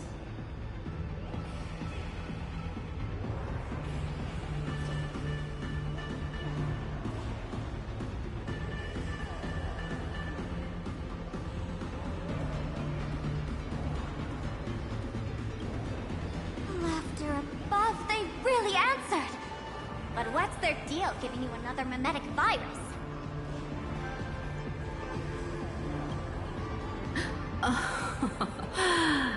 Now I get it. Audiences infected with the Sparksy virus naturally won't be able to resist Sparksy. We'd end up like that soon after breaking into the school. But if we're already infected with another mimetic virus, well, that changes things. And this banana serves exactly that purpose. To buy us some time to resist. The Elation really has a twisted sense of humor, huh? All right, let's move.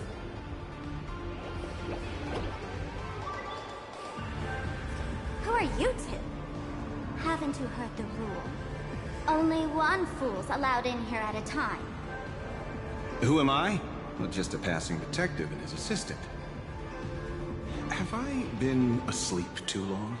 Or has humanity sunk so low they don't even care if they turn into monkeys? Meanwhile, the ignorant criminals believed they had discovered a treasure that could change their destiny, completely unaware that what they held in their hands could shatter the sanity of the entire world! Hey, Mr. N, cut the narration when it's time to fight. Well, I got to do something, right? Like this? Whatever floats your boat. Now, listen up, you three.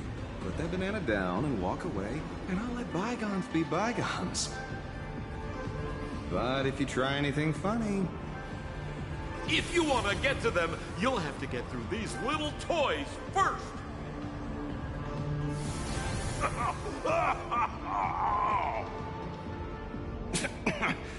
Are these folks really the Nameless? In all my years, I've never seen the Nameless dealing with mimetic viruses. The real deal. Just some Nameless passing through. Mr. N, I've got to go after them. You won't be able to keep up with me. Just head home and wait for the news. I swear, I won't let the tragedy that happened to you repeat itself in this world.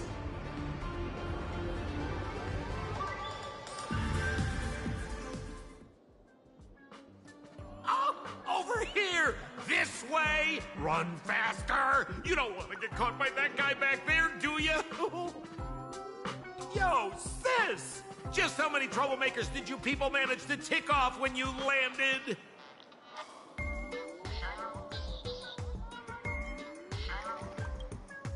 Good old Sempo came through with top-notch service, saving your lives in the nick of time. Thank you, Mr. Sampo. Now that we're all set, it's time to head to Graphia Academy for the rescue mission. Mr. Sampo, do you know which door in the tavern can get us back to the city the quickest? You don't even need to ask. When it comes to knowing all the secret passages and shortcuts in this tavern, you won't find anyone who can match old Sempo. Then lead the way.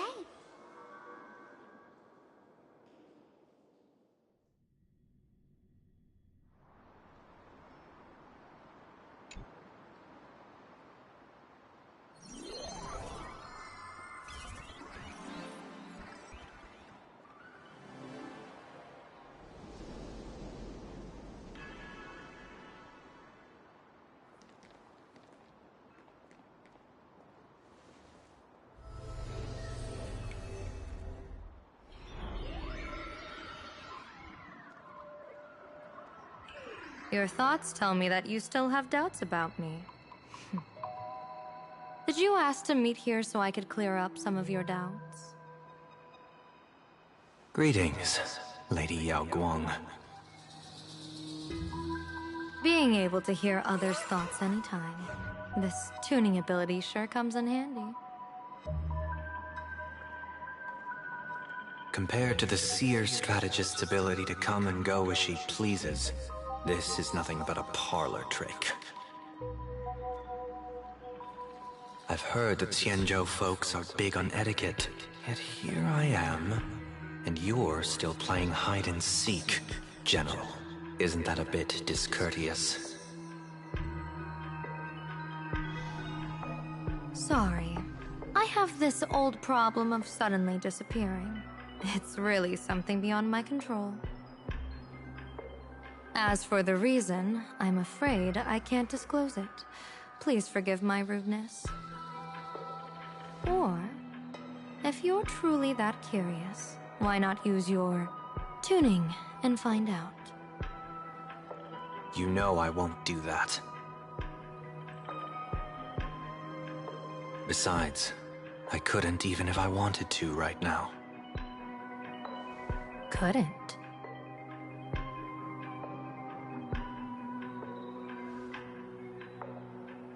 At this moment, the crowd's thoughts are crashing over me like a tidal wave.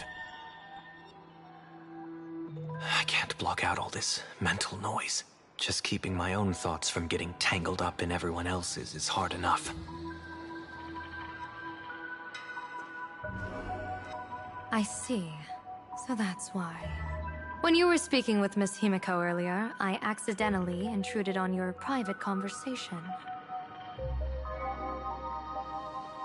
My tuning is spiraling out of control. This mask is distorting my abilities. I see it differently. The loss of control is temporary. That mask is amplifying your power. How is this possible? This tuning power is bestowed by the Harmony. How could the Elation meddle with their authority? Perhaps the Elation simply poured more fuel into this divine authority? In my humble opinion, this mask binds the supplicant to all beings of Planarcadia, drawing strength from those who share the same path here for your use. That's why you're hearing others' thoughts surge toward you like a tide. Your tuning is steadily expanding, and you've become the center of this melody.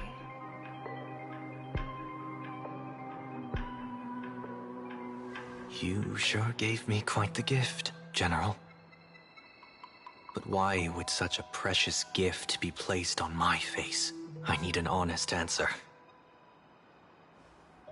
You want to know the reason? Didn't I explain it already? Your reasons about me make sense, but what I really want is your answer about yourself. General of the Yuchue, who sees into the future. Why not wear the mask yourself and personally step into the fray with its power?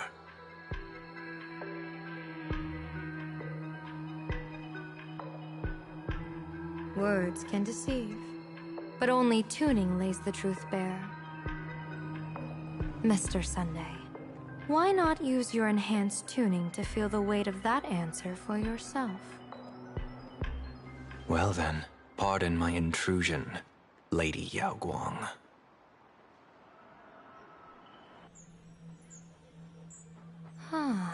So this bird on my shoulder is the manifestation of the tuning's resonance? Exactly. And these symbols I see floating above people's heads would be the wheel and woe signs you mentioned, General? That's right. To become an Arbiter General, one must undergo 3 ceremonies. The Rainbow Ordainment, the Rainbow's Gaze, and the Bestowal of Spiritus. Only then can one truly take up the mantle and live up to the title. When I was appointed as the Yuchue's General, I was bestowed with the Rainbow Spiritus called Kala Chakra Sky Plume, which represents the vision of the hunt among the 7 aspects of the rainbow. A symbol of foresight, verdict, and self-discipline. Thanks to that, I gained the Eye of Ishvara, which allows me to read the flow of destiny. Since the day I arrived on this world, every person I've seen bore a crimson woe sign above their head, without exception. Within days at most, a catastrophic disaster will befall this place.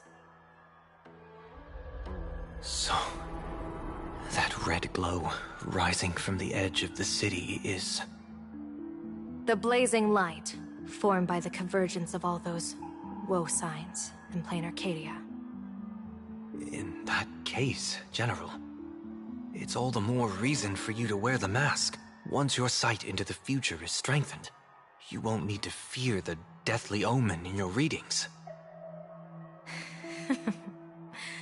Mr. Sunday, have you heard the Diviner's iron law? Never divine the same matter twice. In Penacony, diviners also warn clients beforehand. You can't ask for another spread just because you dislike the result. There's a reason for that, isn't there? Divining the future is, in essence, a form of observation and calculation. It's an interference with the future. Each reading drives the murky future towards a definite outcome. A collapsed quantum state, even if that outcome isn't to one's liking. To be honest, when I set out for Planarcadia, I had fully intended to personally participate in the Phantom Moon Games. But the moment I laid hands on the mask, I understood the consequences of wearing it. Once this miraculous item is donned, the Eye of Ishvara would transcend mere sight and permeate throughout this realm. The Kala Chakra sky plume would predict the future of all beings at tens of billions of instances per second. You're saying that simply by your observation, our future would become fixed. Indeed, just like how the Wisdom Walker expounded the way of destiny, anchoring the fated moments. If I wore the mask, I would become the noose of Planarcadia, and I would personally anchor a destiny that drives us all into a bottomless darkness. We will become locked in a dead end, with not a shred of hope for salvation. Close one. I passed the trial. There's still a sliver of hope in this round. Now that makes me even more curious. Pardon my bluntness, but the fate of billions in Planarcadia never had much to do with you, General. Your encounter with the Express and the IPC was merely a chance meeting. You are a messenger of the Xianzhou. Since you foresaw the omen, that an Arbiter General will fall here, you could have boarded your ship and left at any time. Why choose to stay and help us? To help this world break free of this death trap? Because I am guided by great compassion. Every life is precious beyond measure. Such diplomatic pleasantries won't fool the former master of Penacony like yourself, would they? Then, how about this reason? The Astral Express has distinguished itself time and again against the destruction, and bears an irreplaceable duty for the future. I can't just sit idly and watch you face annihilation. Give me a break. I really am terrible at all this diplomatic talk. Mr. Sunday, what makes you think that everything I've done is just to save Planarcadia? What? Weal is where woe lurks. Woe is where weal leads. The good fortune of some often births the ill fate of others, and a dead end for someone may hide an opportunity for another. This treacherous land where life and death turn again and again, where fortune flips to misfortune, is, in my eyes, the perfect board for a game of wits. A game with whom?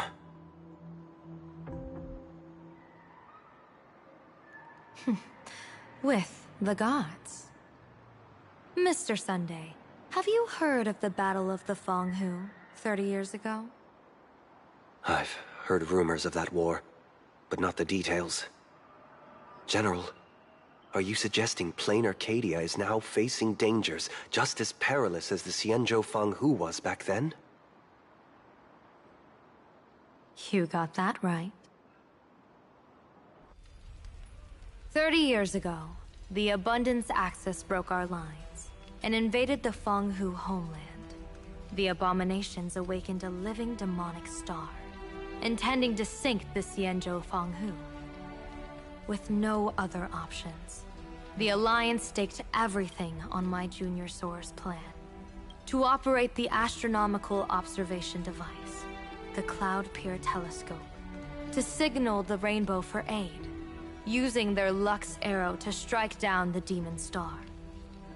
Whoever operated the Cloud Pier Telescope would not return. It was to be a one-way trip. So, your Junior Soar. You guessed wrong. The one who offered his life was my master, who taught me divination. It was Master Jingtian, then the Yuchui's Master Diviner, and the only high official authorized to operate that device. He accepted his fate and ventured to the Fanghu. Going with him into certain death were Yueyu, the previous Yaoqing general who guarded the Cloud Pier Telescope, and the Verdant Knights under her command. I was responsible for assessing the entire plan's feasibility and mending its gaps. I activated the Decalite reflection barrier, calculating and casting lots again and again. I watched as the starlight, representing countless possibilities, flickered within the reflections, faint, wavering, until the vast shadow of a pondering god swallowed them whole. And they vanished into the abyssal dark at the edges of the universe. And in that moment, I understood that I had cemented my master and countless soldiers into an inescapable doom.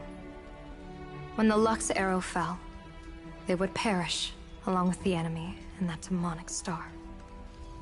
All reduced to ashes. You sacrificed so many comrades just to ensure the enemy's fall? To Penaconians, that must seem incredibly cruel, right? As someone born in an era of peace, I have no right to judge. Perhaps the founders of Penacony could understand the necessity. Cruel or not, it was my duty. And so I had to witness and remember their sacrifice. When I saw the Lux arrow descend, I realized the Xianzhou Alliance had actually directed an Eon's actions. This realization illuminated the mission of my remaining years. In this cold, merciless cosmos, when you're trapped in despair, an Eon's intervention is often the only hope. We are not ants, helpless beneath the celestial spheres as we simply watch the stars turn. Instead, their trails were forged by us, who offered up a portion of our insignificant destiny. Even beings as mighty as the Eons can be pulled by our will. Is this what you want to do in Planarcadia? Indeed. I will seize those starlights of possibility I once buried with my own hands. Just like the Battle of the Fang Hu 30 years ago. An Arbiter General will fall, and an Eon will descend. I will forge the destined death into wagers and game pieces, and invite the god who delights in meddling with destiny to sit at my table. This time, I will invite them into my calculations, to draw a great wheel for the cosmos' future. Mr. Sunday, surely you can understand this mad idea of mine, having once reached the divine throne of order yourself.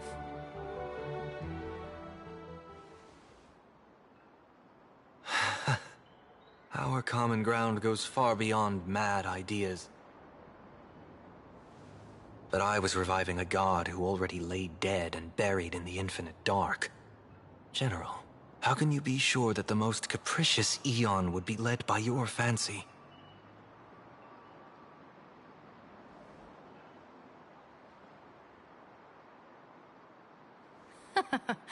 Have you heard this myth about the elation? They say Aha once climbed to the highest bough of the Tree of Existence. Gazing out, they saw stars turning coldly, like machines. And the meaning of everything yielded to nihility. Only the cry of a newborn made them burst into laughter. Mr. Sunday, answer me. Why did Aha laugh?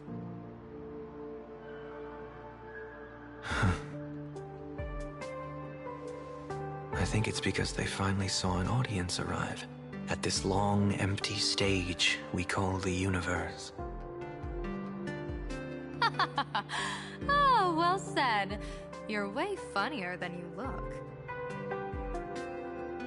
As divination teaches, heaven creates 49 paths. Humans find the one unseen. We are the greatest variable this blind, mindless universe can produce. The universe and the gods set riddles for us, and we shall give them a surprise. An answer beyond the finality. Ah, looks like it's about time. Don't tell me you're disappearing without a goodbye again, General. No. This time, we will set our eyes on the same place and carve a sliver of possibility out of destiny with our own sight. Could you be talking about the school where Himiko and the others went? Yes. The crimson light there pierces the sky today, marking it as a locus of woe. The Arcadia's first calamity will erupt there. I should have asked you to give them a few secret strategies before they left. Forget it. The stuff in those pouches is all harmless banter anyway. We should let them off the hook.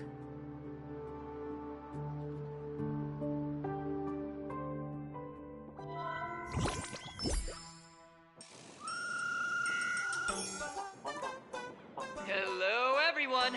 Welcome back to Full Wish TV's special news segment, Arcadian Morning Report. I'm your host, Poofy. Hi, everyone. I'm your host, Snowy. It's been 3 hours since our first supplicant, Miss Sparksy, announced her entry into the Phantom Moon Games. The performance she announced to all her fans, SparksyCon, is also about to begin. How curious! Planarcadia's day-night cycle was completely scrambled in ancient times. Graphia Academy's location just happens to be bathed in light. So, in broad daylight, what kind of fireworks show does Miss Sparksy have in store for us? Who knows? Maybe she'll blow the school sky high in a blaze of fireworks.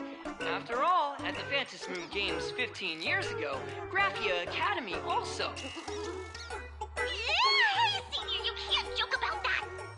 Dear viewers, our apologies. Let's move on to news about other supplicants. According to the Department of Aberration Defense's staff, during a routine inspection of the Phantom Moon courtyard, 2 additional mask shapes manifested on the altar. In other words, 2 more supplicants have appeared. Although none of them have publicly announced entry into the games yet, the altar's masks mean someone, somewhere has quietly donned the masks of elation.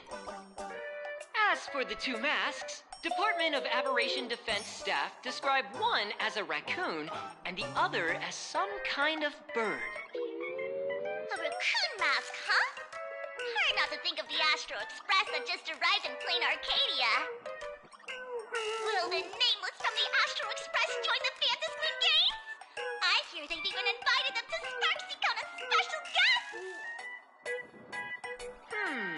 Will it be a miraculous show formed out of the collaboration between supplicants, or a head-to-head showcase between 2 famed contenders? Countless streamers are already live, broadcasting the scene at the venue. Let's cut to the feed now.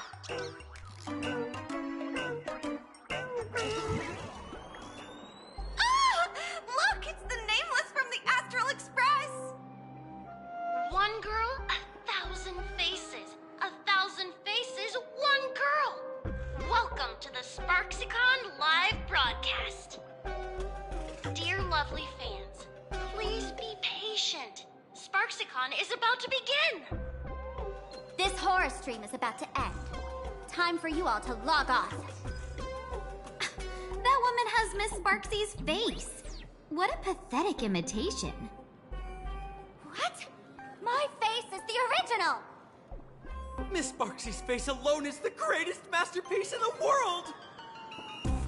Everyone should listen to her sweet voice and gaze upon her adorable face! We should become Miss Sparksy! We offer everything to Miss Sparksy. Sparksicle! Sparksicle! Sparksicle! Sparksicle!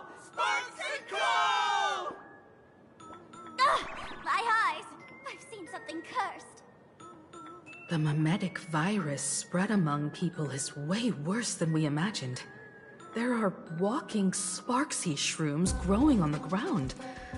I bet we'll all end up with Sparksy Or rather, sparkle faces, before we can get very far. Are we really using that? If we don't take down that imposter before the virus hits, we'll all be monkeys in the jungle. Become a fake of a fake or a carefree monkey? Your call. On second thought, being a similar... Man, a little warning before you...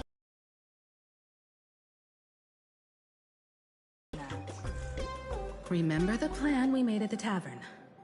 Some time. Let's do it!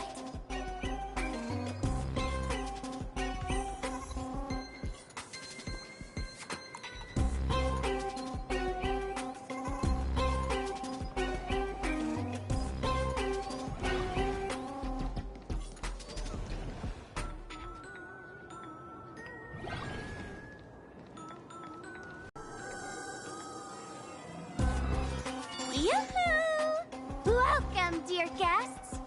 I've been waiting so long, my phone's about to die. Drop the act, my dear Mask. I shouldn't have called you an imposter. That was harsh of me. Come back to Mama's arms. It's not too late. If the Astral Express crew gets involved, they won't be pulling any punches.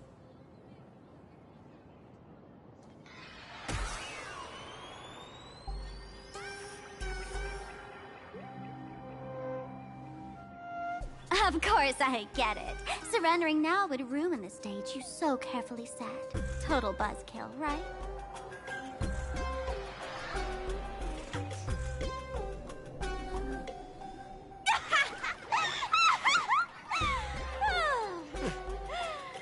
So you still don't get it? The worst thing an actor should do is be tied down to one type of role. Standing before you. The loyal friend who's been by your side all along. The masked fool who never played any tricks.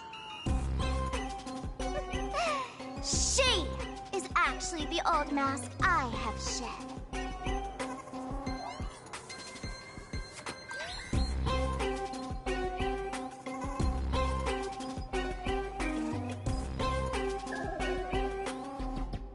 Haven't I been telling you all this time? She's just an old model. No wonder the light orb in the tavern didn't react to sparkle.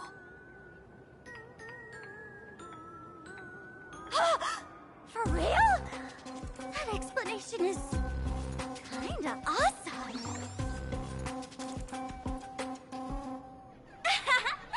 Look at those expressions on your faces.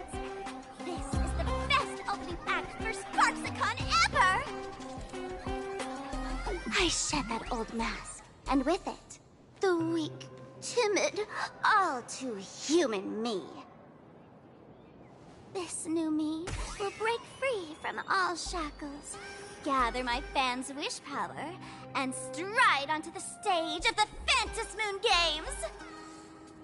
In return for the wish power offered by everyone in the Arcadia, every supplicant must show them what elation truly means. We will demonstrate the elation we desire!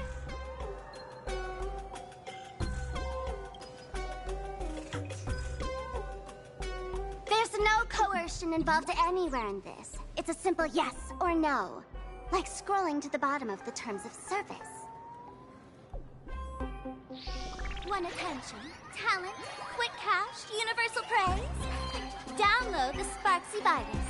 Ta-da! Click confirm, and you're set. Isn't that exactly what they crave? Elation in 3 minutes flat?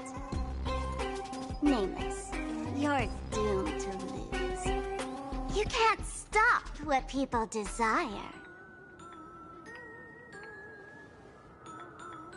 We can't stop their desire. But in this stream, we'll show this Arcadia world another possibility. What did you just say? We'll show everyone watching the live stream the elation of the Astral Express.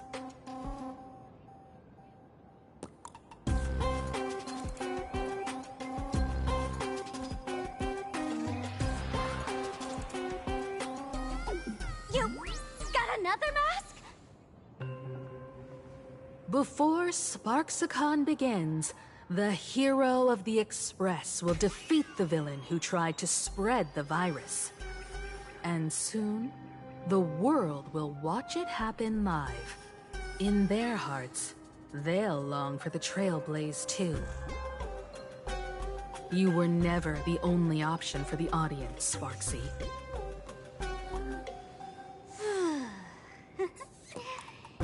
You know why I can't stand heroic stories? You lot always wave the flag of justice, then stomp all over the fun with brute force. The elation has nothing to do with justice, and you haven't won yet. Ma'am, gray hair, don't tell me you forgot the plan. I'll stall her.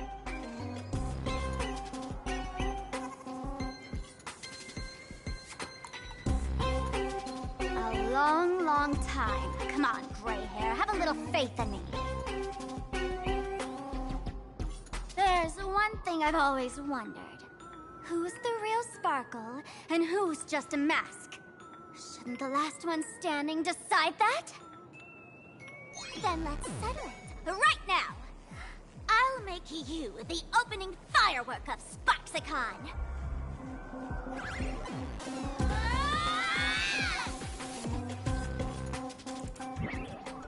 Unbelievable! A girl who looks exactly like Miss Sparksy just rushed in and started throwing punches! Could she be a high-grade lookalike rival? Looks like when it comes to top-tier V-Streamer wars, the fanciest fights are fought the old-fashioned way. Hey, friends! Over here! Look this way! Is that March's voice? Over here! Mr. Yang and I are in the art classroom! While Sparkle keeps her busy, let's regroup with March first.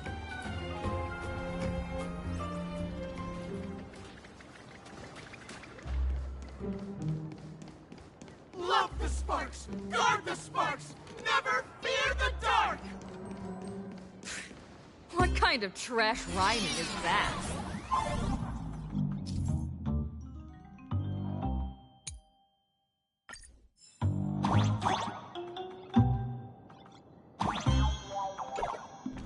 Move this platform, and you should be able to get up there.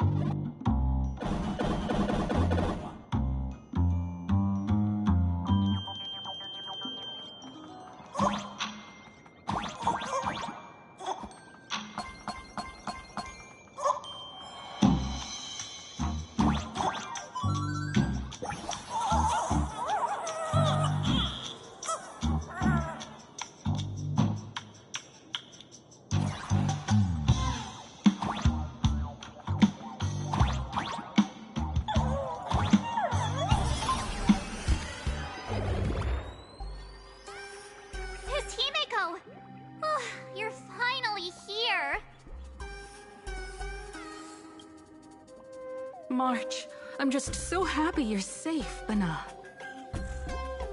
After she escaped the school, I figured she'd bring you back. So while Sparksy was away, I found a classroom to hide in.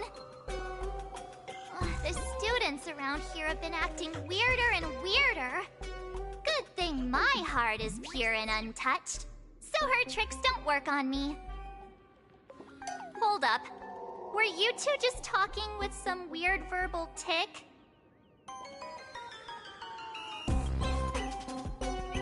What? You actually used that Penaconian mimetic virus to counter Sparksy's influence? I don't care if the Express turns into a Sparksy train or a monkey train. I want no part of either. What about Welt? Is he all right? Mr. Yang, it's our friends. Come on out. You look perfectly normal, though. So that Professor Welt she saw in the news... Just a bit of acting on my part. Let's not dwell on that right now. Like March, I realized something was corrupting our cognition when I arrived at school. She even pulled from one of my past memories to strengthen the effect. It was pretty frustrating. Luckily, I've dealt with something similar before. I snapped out of cognition corruption very fast this time, so I decided to keep playing the teacher and hide some students away in secret. So, any ideas on how to dispel Sparksy's influence?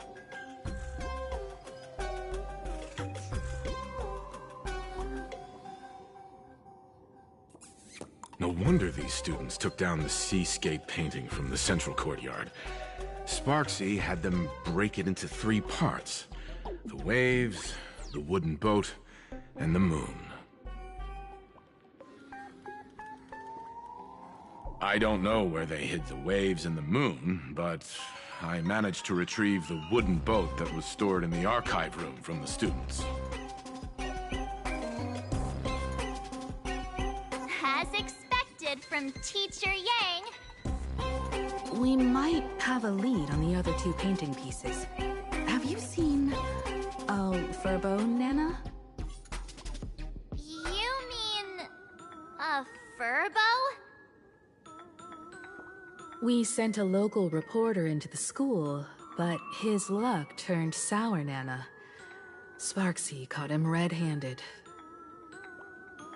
Before he was taken away, he managed to take a photo of the library. I want to check it out with her. What about me and Mr. Yang? Now that we have a lead, no way we'll just sit here doing nothing. March and I will go track down that Furbo reporter. We might even find out where the last piece of the painting was hidden. That's the plan. Let us know right away if you find any leads.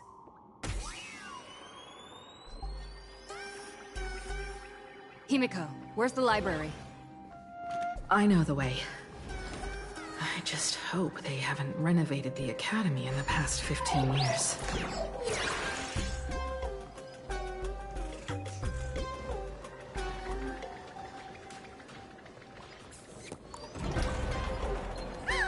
The express crew is here! Please follow my live stream channel. Please give Miss Sparksy lots of likes!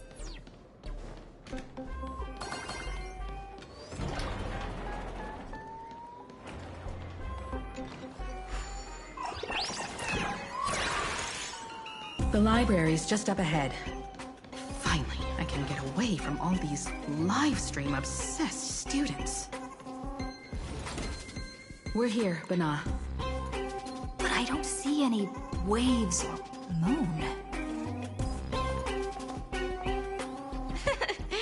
Where could it be?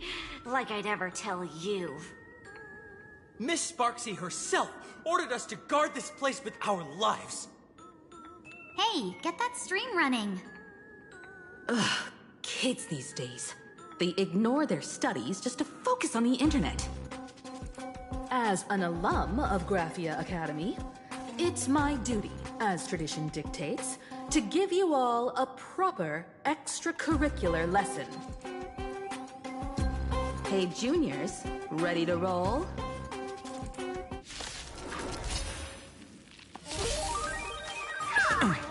Oven doom. Earth shatters, heaven trembles. I see through you. Beasts slaughter each other. Eye for an eye. Feeling spiffy? Serenity is before me. I will watch over you and guide you on your path. Fiddle with holes.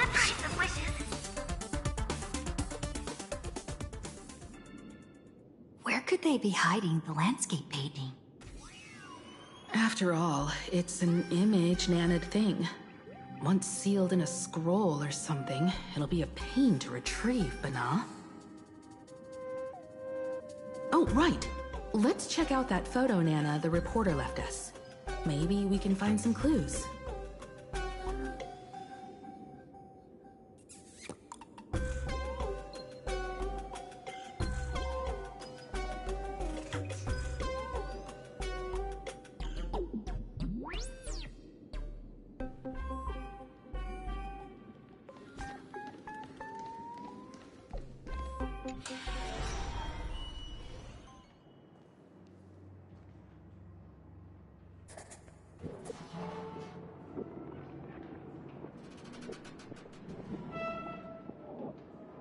Where are we now?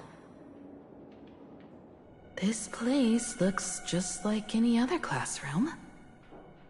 But something's off.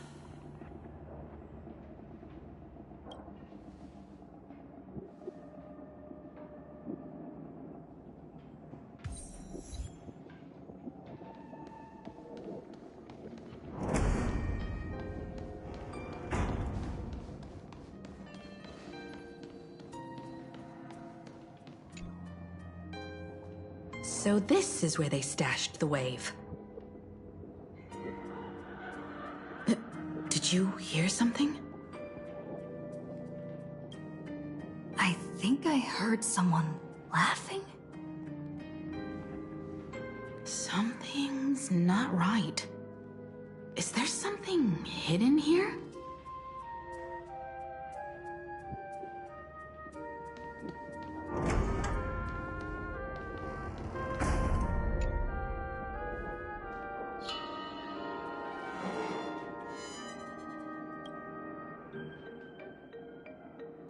July 22nd, 1984?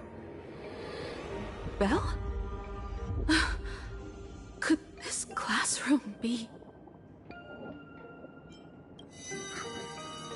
Senior? You're back!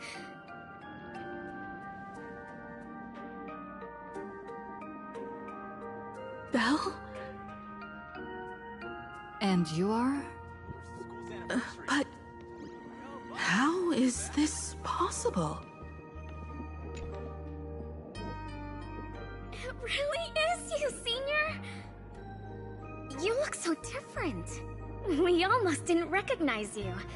Still, that dashing aura of yours simply can't be obscured. I, and so many of us, we've been here, waiting all this time.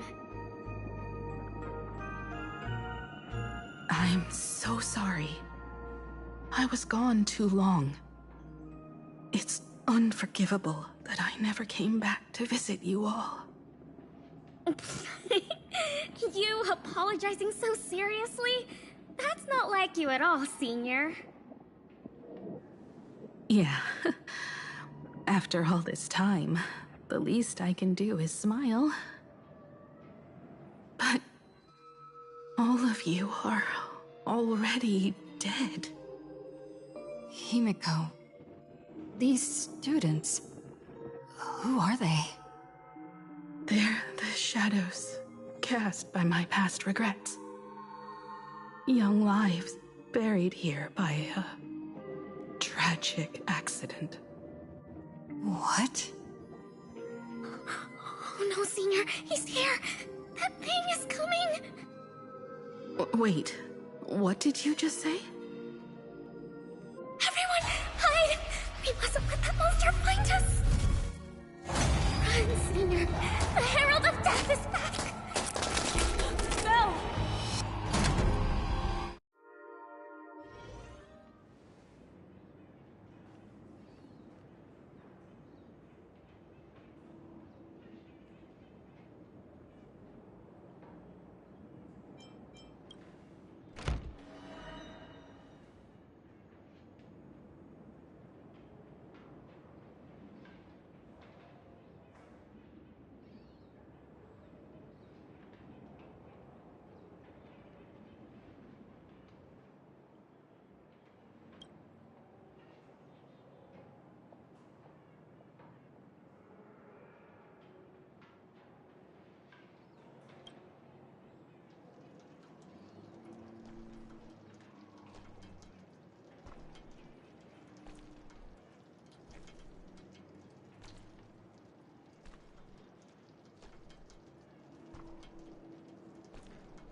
We've got the wave now. Time to regroup with Welt and the others. You can't save them. They're already ghosts. it wasn't Sparksy who attacked them, but something far more cruel. And they didn't die in the present, but during a certain twilight 15 years ago. We can't change their fates. However, this definitely isn't some kind of time travel to the past. Someone created this space for unknown reasons, only to reenact before an eyewitness the bloodbath at Graphia Academy from the Phantasmoon games 15 years ago. That's right. But that has nothing to do with the enemy we're facing right now. I know you have a lot of questions now, but we'll have time to talk about all this in detail after we deal with Sparksy. Come on. It's time for us to meet up with Welt. He just messaged and said he and March found the missing Furbonana reporter, Bana, and the final landscape painting piece.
You okay, Mr. Furbo? Good thing we got here in time, or you would have ended up as a target practice dummy. Beep boop. This Furbo nearly bit the dust. President, you're here! You're gonna give this Furbo some hazard pay, right? This Mr. Furbo said the students put the moon inside the gymnasium. Sparksy must have given the moon to one of the emotes to look after. She really went all out, didn't she? The whole gym's full of moons. Now what? Be it Sparkle or Sparksy, both are equally just as headache-inducing. All right, everyone. Let's round up these emotes and take a look.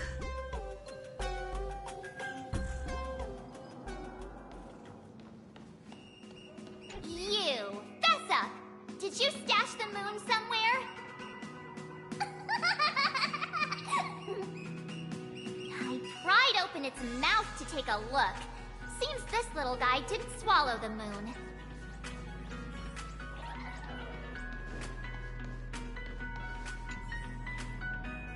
The texture of this ball seems different from the others.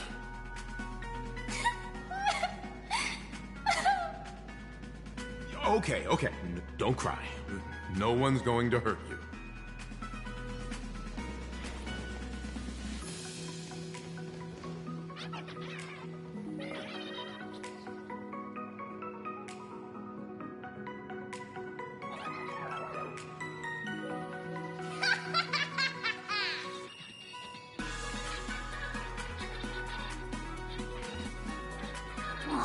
Sneaky laugh.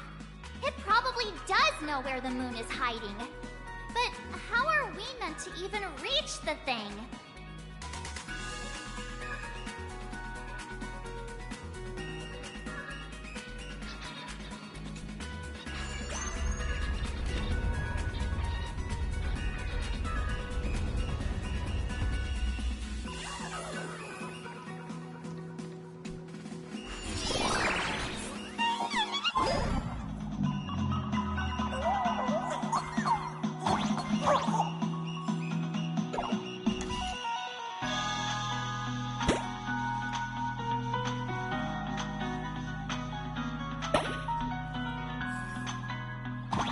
the gym. I've missed this. There was a time when I really envied those classmates who could sprint across the field, giving it their all.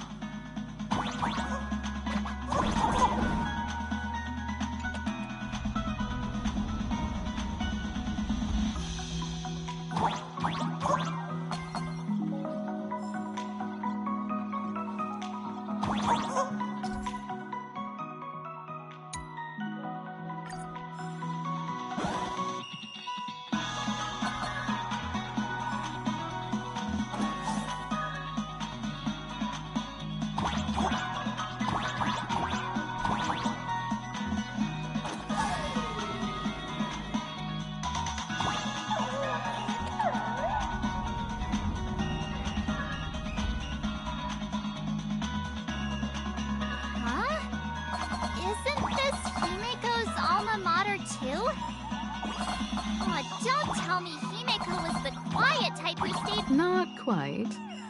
I'd already graduated by the time I started feeling this way. Due to some circumstances, I went back to my father's school to work.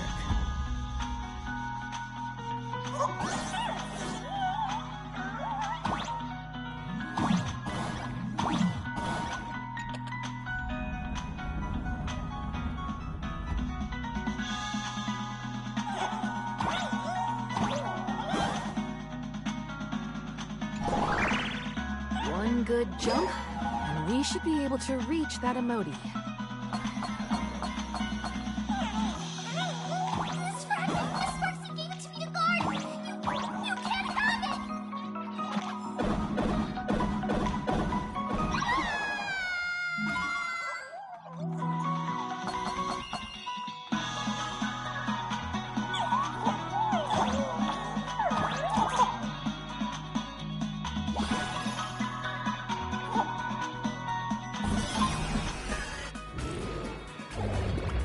And with that, we've got our hands on the third part of the scenery, the moon.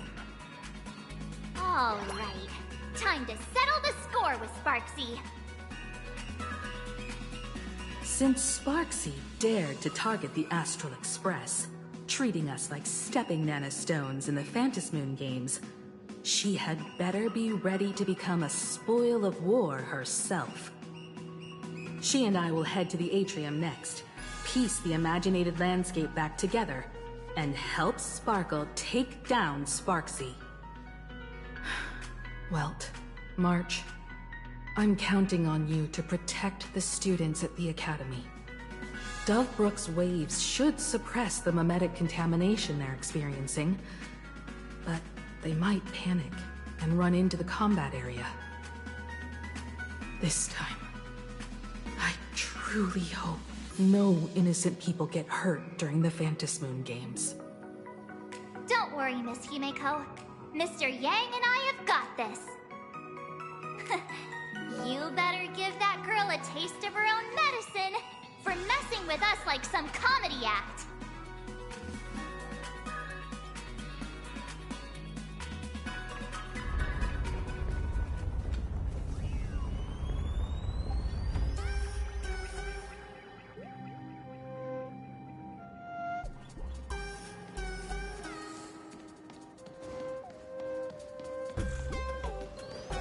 What does everyone think? Will the nameless— Let's cheer for Miss Sparksy! Who will emerge victorious? Miss Sparksy or the Astral Express? Stay tuned to find out! Sparkle and Sparksy are gone. And the students too? If you think you've got this in the bag, you're in for a rude awakening. Sparksicon hasn't even started! Time for your Sparksicon grand finale! Because I, the nameless of the Astral Express, will challenge you as a fellow supplicant and crush your elation. Challenge me? I'd love to fight you. Hurry up and put the scenery pieces together.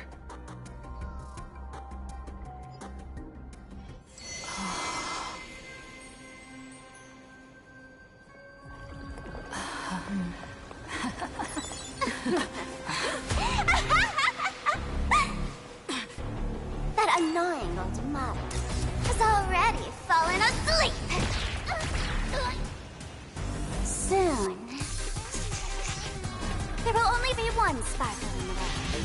Or maybe every rock will be one.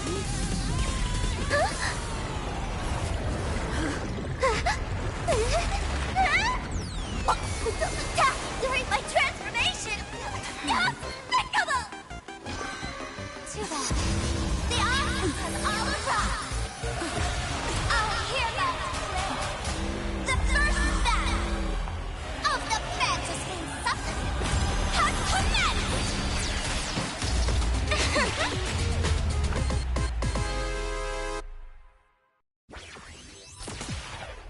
Stream starting! Too bad that wasn't there for the plan. Can't put out this sky full of sparksies! Through the night, wish power will convert here! Earth shatters, heaven trembles! I offer my blood. Beasts slaughter each other! Fight to the death!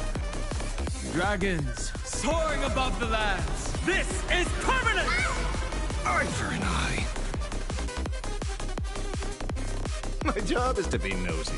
I see through you.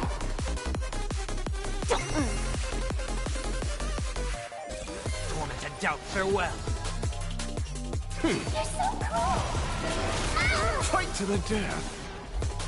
Here comes the special guest!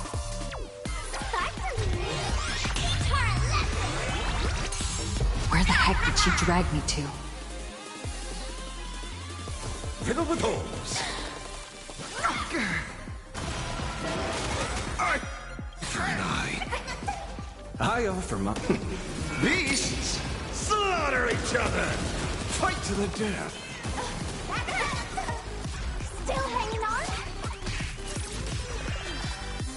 Did everyone really take good care of Sparksicle?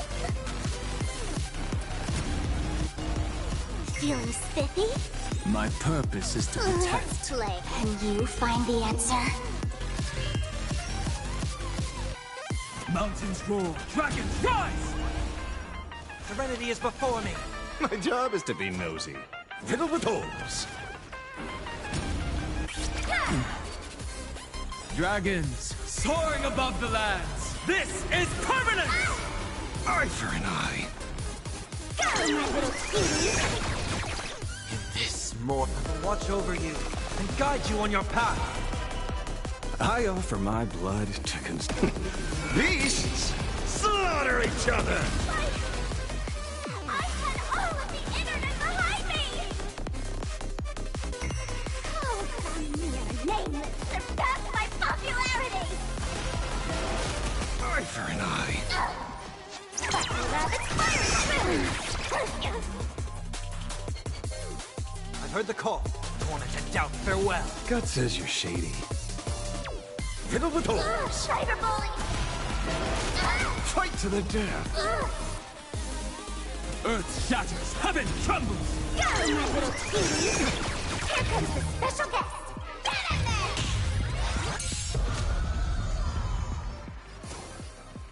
there! I see through you. I offer my blood to... Beasts slaughter each other! Eye for an eye. Dragons soaring above the lands! This is permanent! Fight to the death! Let's play for a while. Feeling spiffy? Sparkle rabbits fire spoon! Let's play. Can you find the answer? My job is to be fiddle with holes. Cyberbully! I'll overcome the thorns. Serenity is before me. I see through you. Eye for an eye. Mountains roar, dragons rise! Hit that follow button!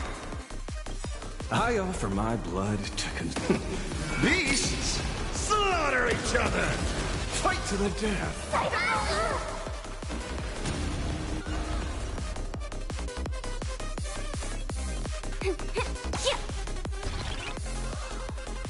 fiddle with holes. Torment and doubt, farewell. In this mortal will watch over you and guide you on your path. I see through you. Cyberbully! Go, my little team! Everybody, let's drown her in our spit! Defend me, Sparkly! Sparkly Rabbit's fiery quill! I offer my blood to beasts slaughter each other! Eye for an eye. Dragons soaring above the lands. This is permanent! Cyberbully! Fight to the death! Not everyone wants to be you. I'll show them my elation.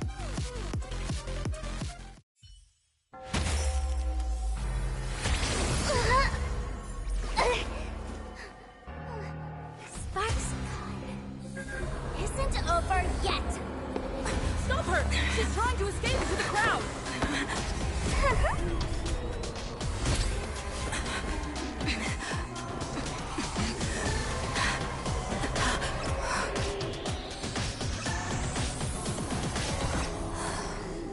No need to panic, you two. Sunday will share my vision with you. Let my eye of Ishvara see through it all. Weal and woe, clear as day.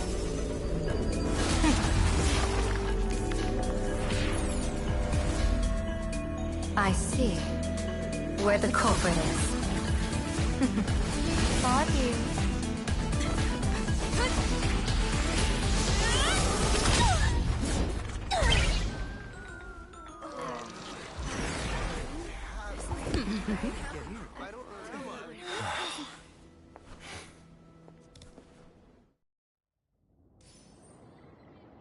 Are you okay?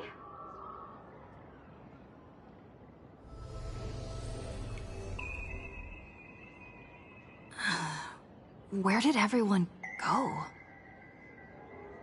Look over here.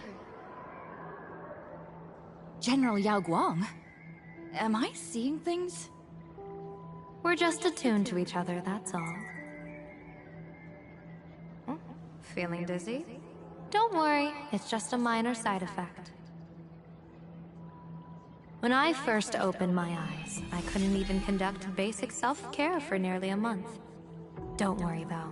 With my reinforcement, you'll be back to normal in a moment. Thank you, General. By the way, above your head... Can you see the sign above my head? So, whether it brings weal or woe, whether it changes or not, please keep this secret safe from me. Don't let me know, and don't let anyone else, okay? Hey, I went out of my way to help you here. Can't you give me a discount? Consider it good karma. I'm afraid not. As an observer, your gaze reaches far deeper than his. In that fleeting moment, your eyes gained insight into my destiny.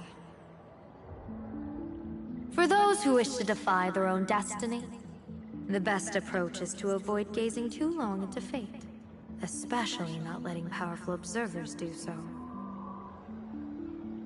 Now that you know the reason, surely you'll do me this small favor and keep this secret?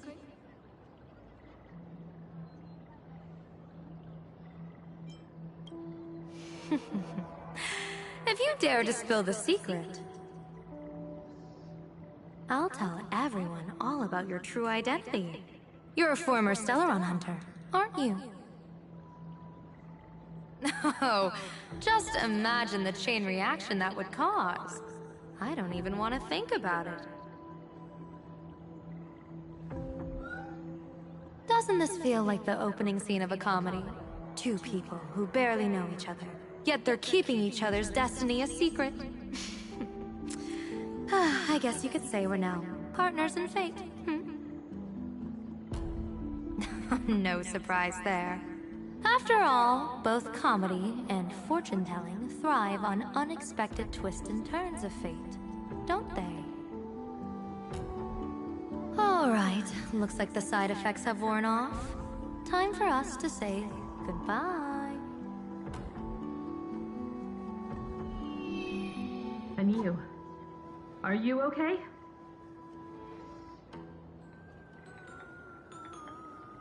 What just happened? I was so confused. I couldn't see a thing.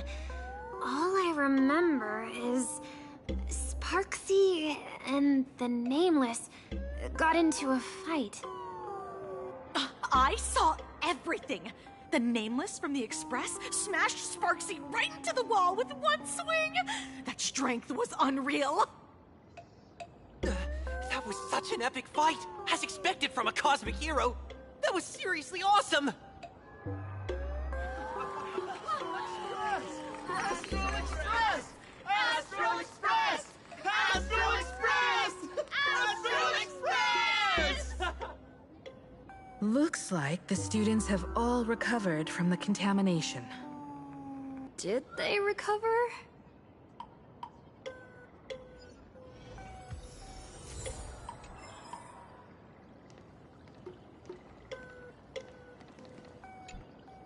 When she absorbed me, I thought it was all over. Thankfully, Gray Hair, you won this one. 1 point for the Trailblaze.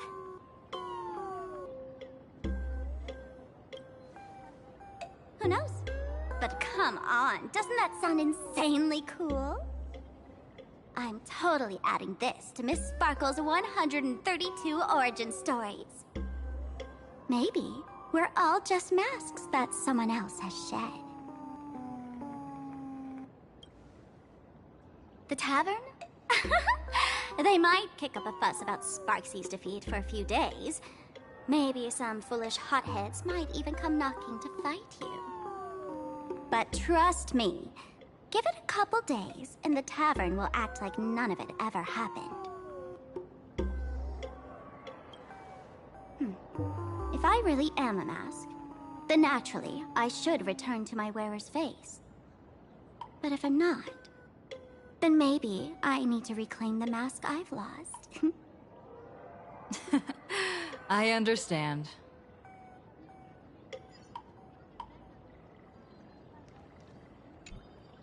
Sparksy probably didn't expect that the first miracle of the Phantasmoon games wouldn't be everyone becomes her, but the Express hero defeats the villain spreading the virus. Compared to a streamer reflecting people's desires, the fearless trailblazer of the Astral Express is more of an attention grabber. That's right.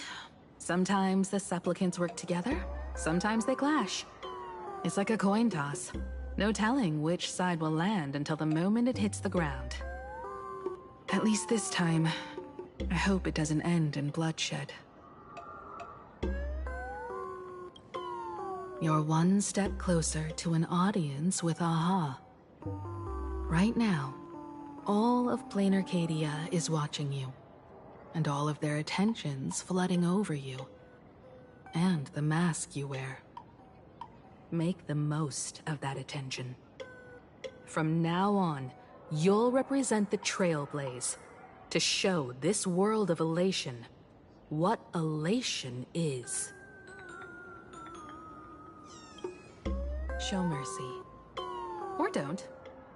No, I'm just kidding. Lower your bat. The audience in this Arcadia doesn't go easy on losers at the games.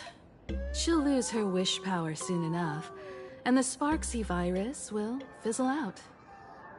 You can hand her over to the Department of Aberration Defense for imprisonment, or set her free. As a supplicant who's become the focus of all, I'm sure you've already made your decision, right?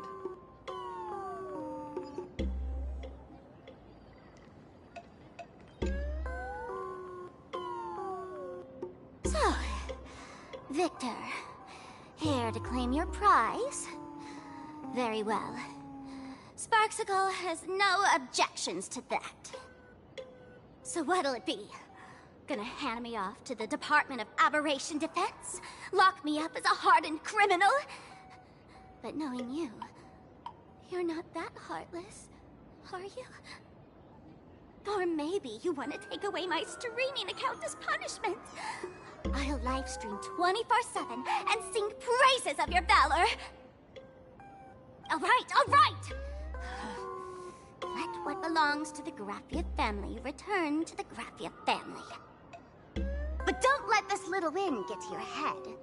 You've still got a long, long way to go before you meet the laughter. We can keep working together. Better to have a friend at the Phantom Moon Games than another enemy, right? What? No parting words?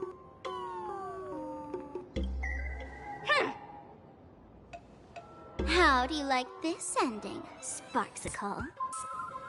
Old model. You and your powerful supporters won this one. I've got no comeback. As a mask, what do you plan to do with your original self? Who's the mask and who's the original? Shouldn't that be decided by the one left standing? Your plan is finished. Your relation has been eliminated. You're the one who should be called the old model. That elation isn't mine. It's the elation everyone chose. And besides, wasn't it your idea in the first place? What? You told me to leave you behind. You also told me to take the idea and its relevant memories and go chase my dream.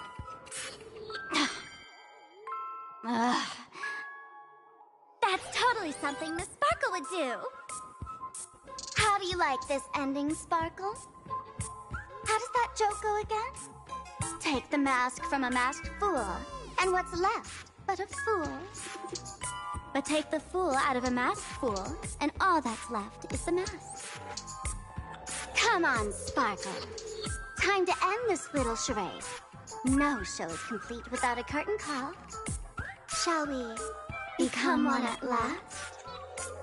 Bang! Ladies and gentlemen, are you having fun? A friendly reminder from Miss Sparkle. Don't underestimate the Phantom Moon Games. You won't get another opening act as spectacular as this Sparksicon, you know.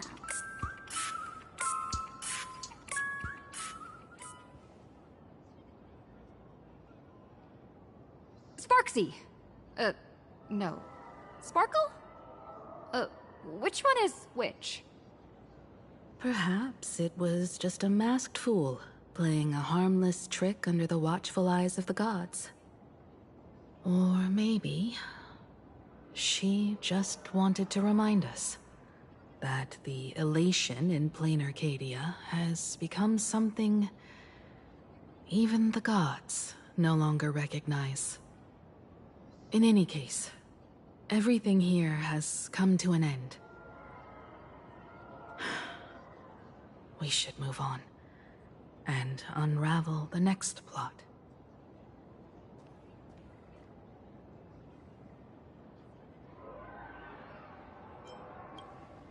Indeed.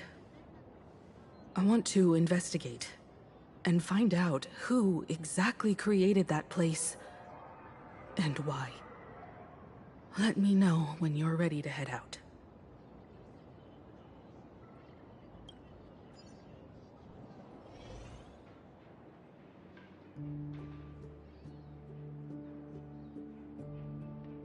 This place...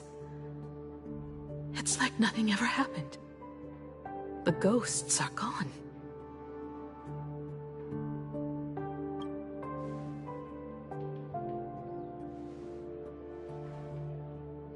"15 years ago, during the last Phantom Moon Games, I participated as a supplicant. I once believed that all it took for a supplicant to win was to show the people a magnificent miracle. And then I'd have an audience with the Eon of Elation. foolish. How naive I was. Not everyone wants to obtain everyone's wish power in a positive way. On July 22nd, year 1984 of the Arcadian calendar, a supplicant harboring immense malice stepped into Graphia Academy. He slaughtered 22 students who had stayed behind after school, then went on to Dovebrook District, where 146 innocent civilians were either killed or wounded. That killer moved like a deranged artist, leaving corpses, imprinting his signature mark. The Bloody Bloom. The media dubbed him the Herald of Death.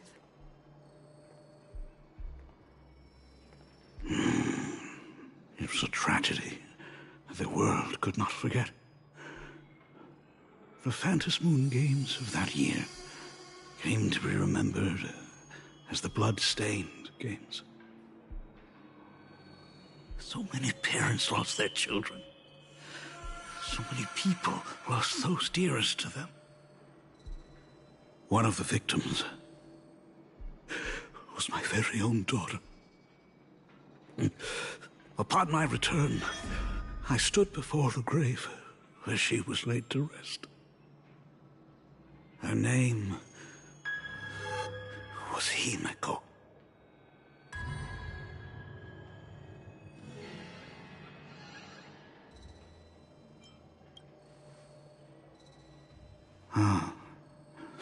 Forgive me. Allow me to introduce myself. I am Ryusuke, the current dean of Graphia Academy. So, this lady who bears her name, who exactly are you?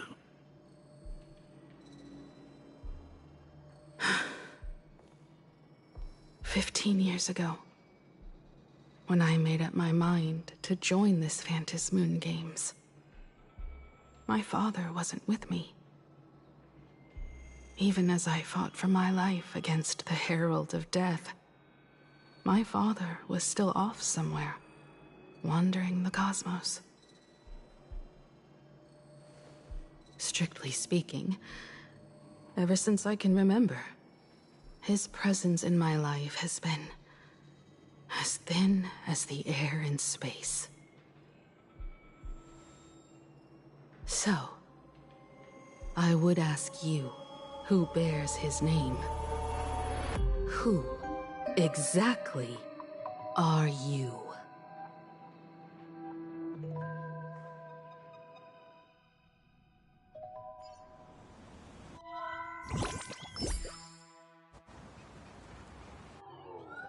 Welcome back to the Arcadian Morning Report Special Edition. We continue to bring you updates on the Phantom Moon Games. The SparksyCon hosted by Supplicant Sparksy came to an abrupt end less than an hour after it began! Under the watchful eyes of the entire network, the Nameless from the Astral Express went head-to-head with streamer Sparksy in a spectacular showdown. Unbelievable! I used to think all of the Trailblazers' fight scenes in director Rekka's latest film, Holy Grail Stay Night, were just special effects. Turns out she's got real moves. We'll continue following the Astro Express's activities and bring you... Breaking news! Around 4 p.m. today, the Security Bureau uncovered multiple corpses at the Sinwish Syndicate's headquarters in Dovebrook District. Initial reports suggest violent infighting among gang members as the cause. Even more shocking, an IPC employee was found dead at the scene. According to the investigation, the victim was identified as Lyndon Scott, age 34. Field operative in the Strategic Investment Department. Ring any bells, Mr. Ashvale? Never heard of him. What was someone from the IPC doing here? Word is, the Sinwish Syndicate recently got hold of a mask. Maybe Mr. Scott came to negotiate for the Phantasmoon games, and got caught in the fallout. Apologies for interrupting your work, Mr. Ashvale. Wouldn't call it an interruption. The mess at Graphia Academy cleared itself up. But this... Initial assessment. 33 Sinwish Syndicate members. Leader Polwave included, along with second-in-command Costide, were murdered in the same time frame. Costide. The victims show clear signs of trauma and fractures, along with massive blood loss. Exact cause of death still pending further autopsy. These stylized handprints. We both know what they mean. Bloody Bloom. Only one person ever used that as their calling card. The Herald of Death is back. Your suspicion isn't without merit, but that guy was executed 5 years ago. Executed? Who witnessed it? Was the execution broadcast to the public? Who can prove he's dead? Who's to say you didn't let him out to rig this entire game? You've heard the rule, haven't you? No one can enter the Phantasmoon games twice. So let me give you a piece of advice. Don't let rage gnaw away at your reason. It's bad for your health. The case's info is in the dossier. Get to work. The Department of Aberration Defense isn't paying us to bum around, hmm?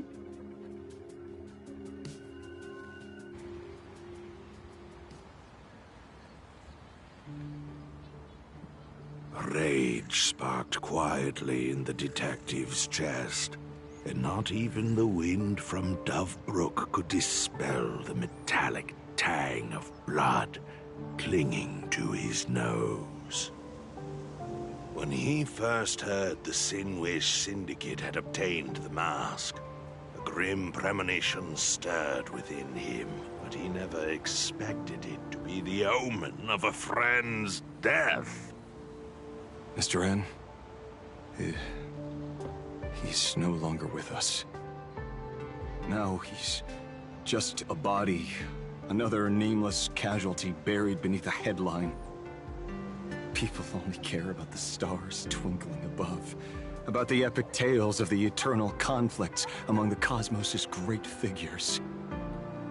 Compared to all that, who would mourn a small-time thug from a petty gang?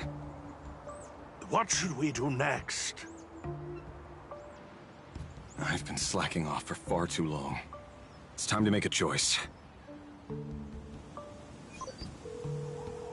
Mr. Ashvale, if you're calling now, may I assume you've accepted my offer? You are right, Miss Pearl. I'll join the games. Assuming you still need me, of course. My offer still stands. Just like 15 years ago, the same omen returns. There are signs the Phantasmoon games are spiraling out of control again. Mr. Ashvale, I ask for your strength to steer these Ionic games back on course. All I have to offer is a heart set on revenge. Today, 33 citizens of Planarcadia and one IPC colleague perished under mysterious circumstances. Someone is imitating the Herald of Death's methods, attempting to interfere with the games. Only victory can bring solace to the fallen. No. What consoles the dead is only justice.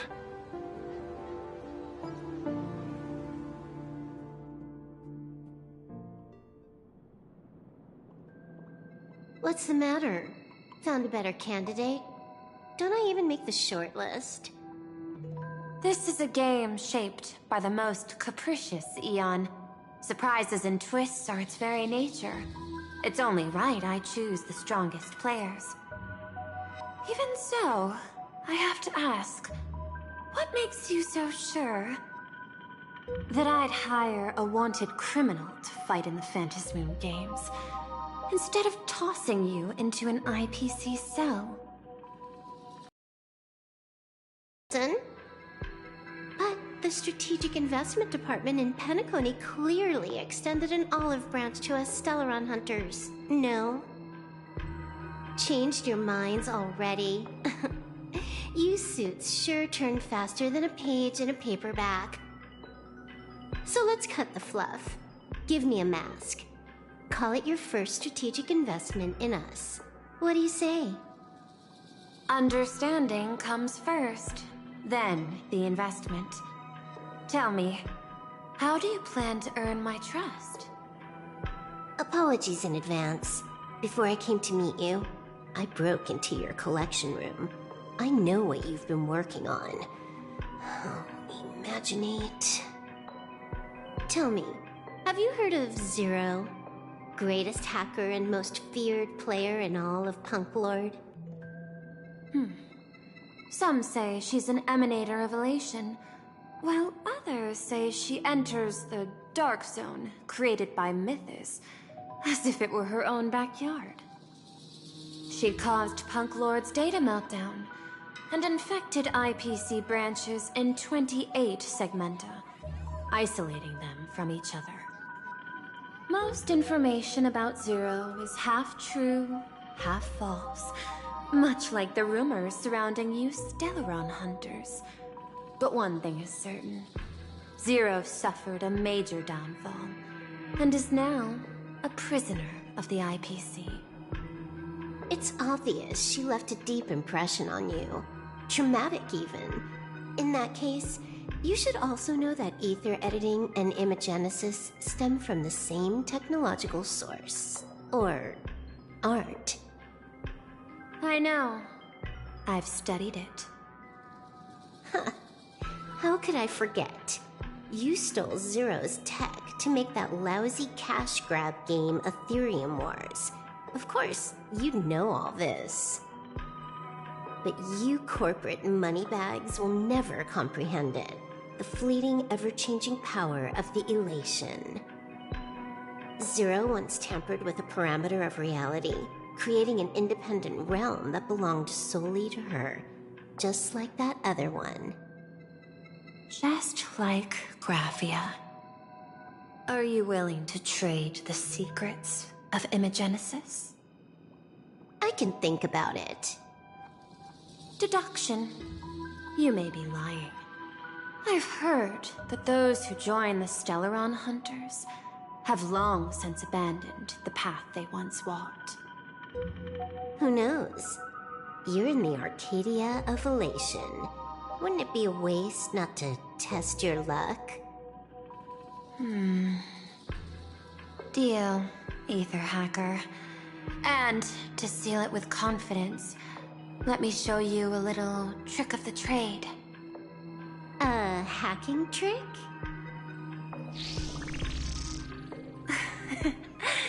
Not exactly professional.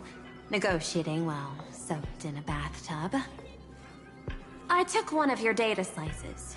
This will help us have a more honest conversation. How did you do that? Because I've studied you, including that cyber battle between you and that genius Schoolum. I even logged into all 76 of those banned accounts. I scattered just enough data breadcrumbs online for you to sniff out, leading you to the Ashen Detective. I even let you stroll through my collection room to explore as you pleased. Miss Silverwolf, a word of advice. Don't treat that mask like some 10 Stonehearts investment in a Stellaron hunter. Just think of this deal as something private, between you and me.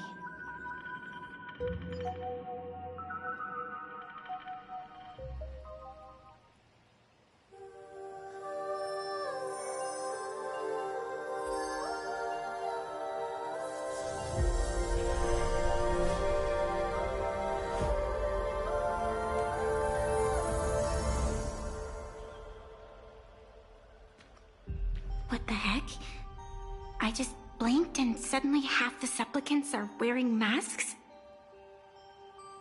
I was hoping the show would get better. Streamers clashing with cosmic heroes.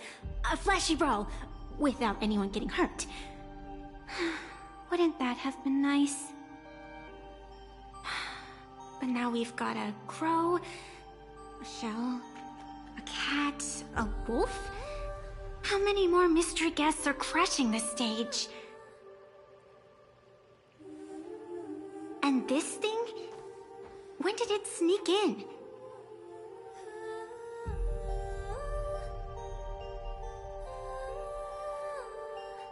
In the end, everything always spirals into the abyss.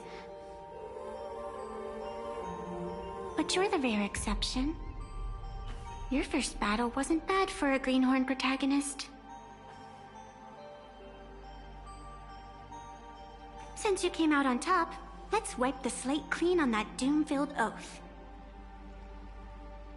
Who knows if the owners of those masks will become your friends or opponents? Or maybe one of them will bring about that terrifying future I saw in my dreams.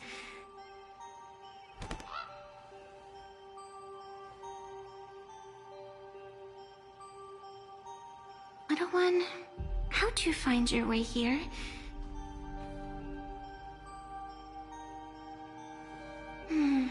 The supplicants in this Phantasmoon Games really caught me by surprise.